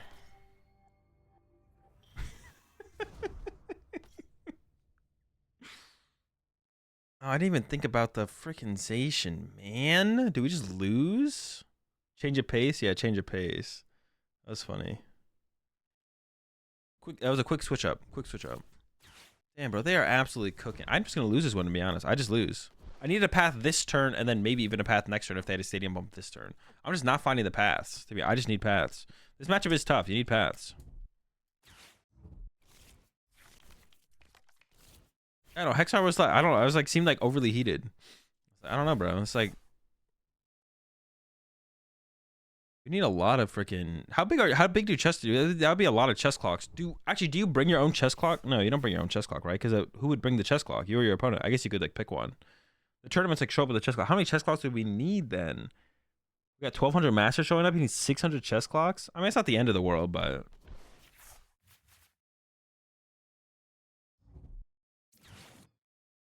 Dude, I would actually, to be honest though, if we did have chess clocks eventually, I would want to bring my own chess clock, to be honest. I would want to like have like a decked out chess clock or something. I would want to have my own chess clock. I want to get a fancy. It'll be more than 600. How many are we looking at? We got two. Let's say we have 2,000 people show up to picture, 1,000 chess clocks. I mean, that's not the end of the world, I guess. I don't know. I don't know. I'm like, as far as like setting it up, it doesn't sound like it adds that much more to like the setup process for like TOs and staff. They can handle a couple chess clocks. You know what I'm saying? Another product for them to sell. True. You could make Pokemon. Yeah, Pokemon themed chess clocks. I'd have to like fully flesh out all my ideas. I mean, the things like escape rope are like the biggest thing to me. Or like if your opponent like, escape rope, what are the other ones? Escape rope, Collapse Stadium. Like that's like the worst thing. Like oh yeah, so if I play Collapse Stadium, who discards first? The player who played this card discards first. I guess that makes it a little bit easier. You play Collapse Stadium, discard your own Pokemon, hit the chess clock. They discard theirs. What if they just discard theirs immediately? Because it doesn't eat up any of their time.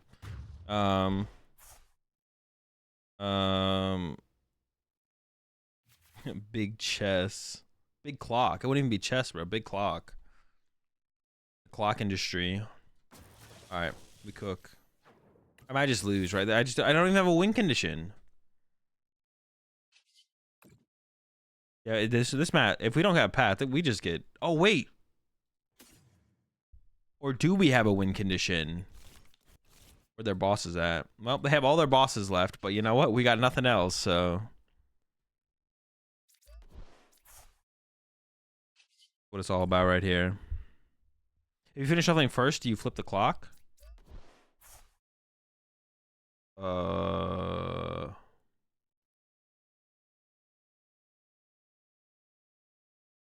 If you finish shuffling first, do you flip the clock? Yeah, there's actually so many interactions that come up, right? Like, cause like, what if you KO a Pokemon during your opponent's turn? You hit the chess clock. They have to go to send up a Pokemon. They send up a Pokemon. They hit the chess clock back. Then you take a knockout. You take a knockout. Oh, I'm sorry. I'm like stalling my opponent here. You take a knockout.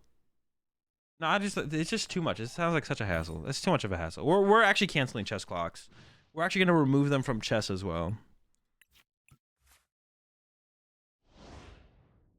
So let's say you use like Hawlucha. You take a knockout. Use Hawlucha. You take a KO. When they're active. Wait, that doesn't work with Hawlucha. You play some pink Pokemon. You KO their active. Draw your prize cards. If your opponent hasn't sent up a Pokemon by then you have to hit the chess clock. Then your opponent, it's clocks on them. They send up a Pokemon. They hit the chess clock back. I mean, I guess. But it definitely is more complicated than just hitting it. There's definitely more to it. There would definitely be another layer to it that is not the same as chess and just literally hitting a button. Because, like, there's literally zero action, zero things being done on your turn in chess. Like, there definitely is a difference there. And then there is, like, it does hurt deck creativity a little bit. I could see that being, like, if I, like, thought that out a little bit more. Like, to me, currently, it doesn't seem like that big of a deal. But it definitely would do that. Just, like, neutrally, it does do that. But we do already play in form of some restrictions. So, like, if we add a chess clock, it would just be another restriction you have to, like, play in the... or we have to play within some confinement. So it would just be another confinement that you're playing within, I guess. I could see that. I could see that.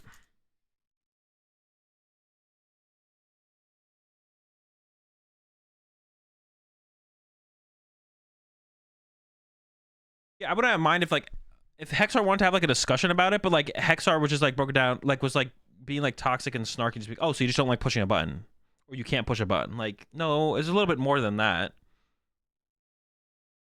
If you want to attack the actual arguments instead of just saying you just don't like pushing a button, it would be different. Duracell sponsorship. Are chess clocks run on battery? I guess that makes sense. They have to be run on batteries.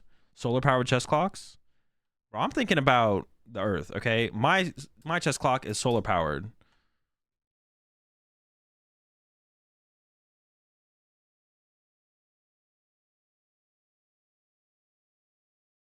All right, chat. That's got to do it for me. I got to go record. I was going to stream a little bit later today. I was also going to start the stream a little bit earlier, though, to be honest. So, but I'm recording the podcast with Chip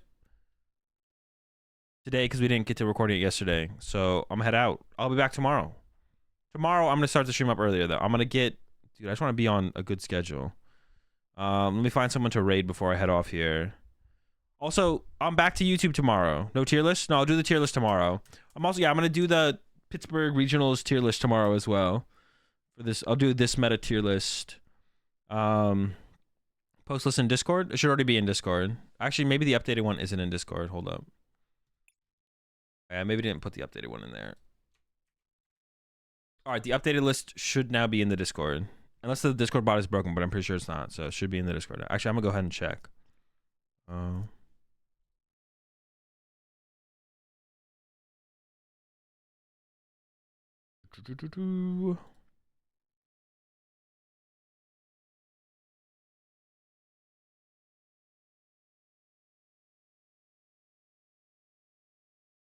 Yeah, it's in the Discord. Broken Discord bot. All right, chat, have a good one. I'm just going to let y'all into the... I'm going to leave y'all to go into the voids of Twitch. Catch y'all tomorrow. Have a good one. Peace.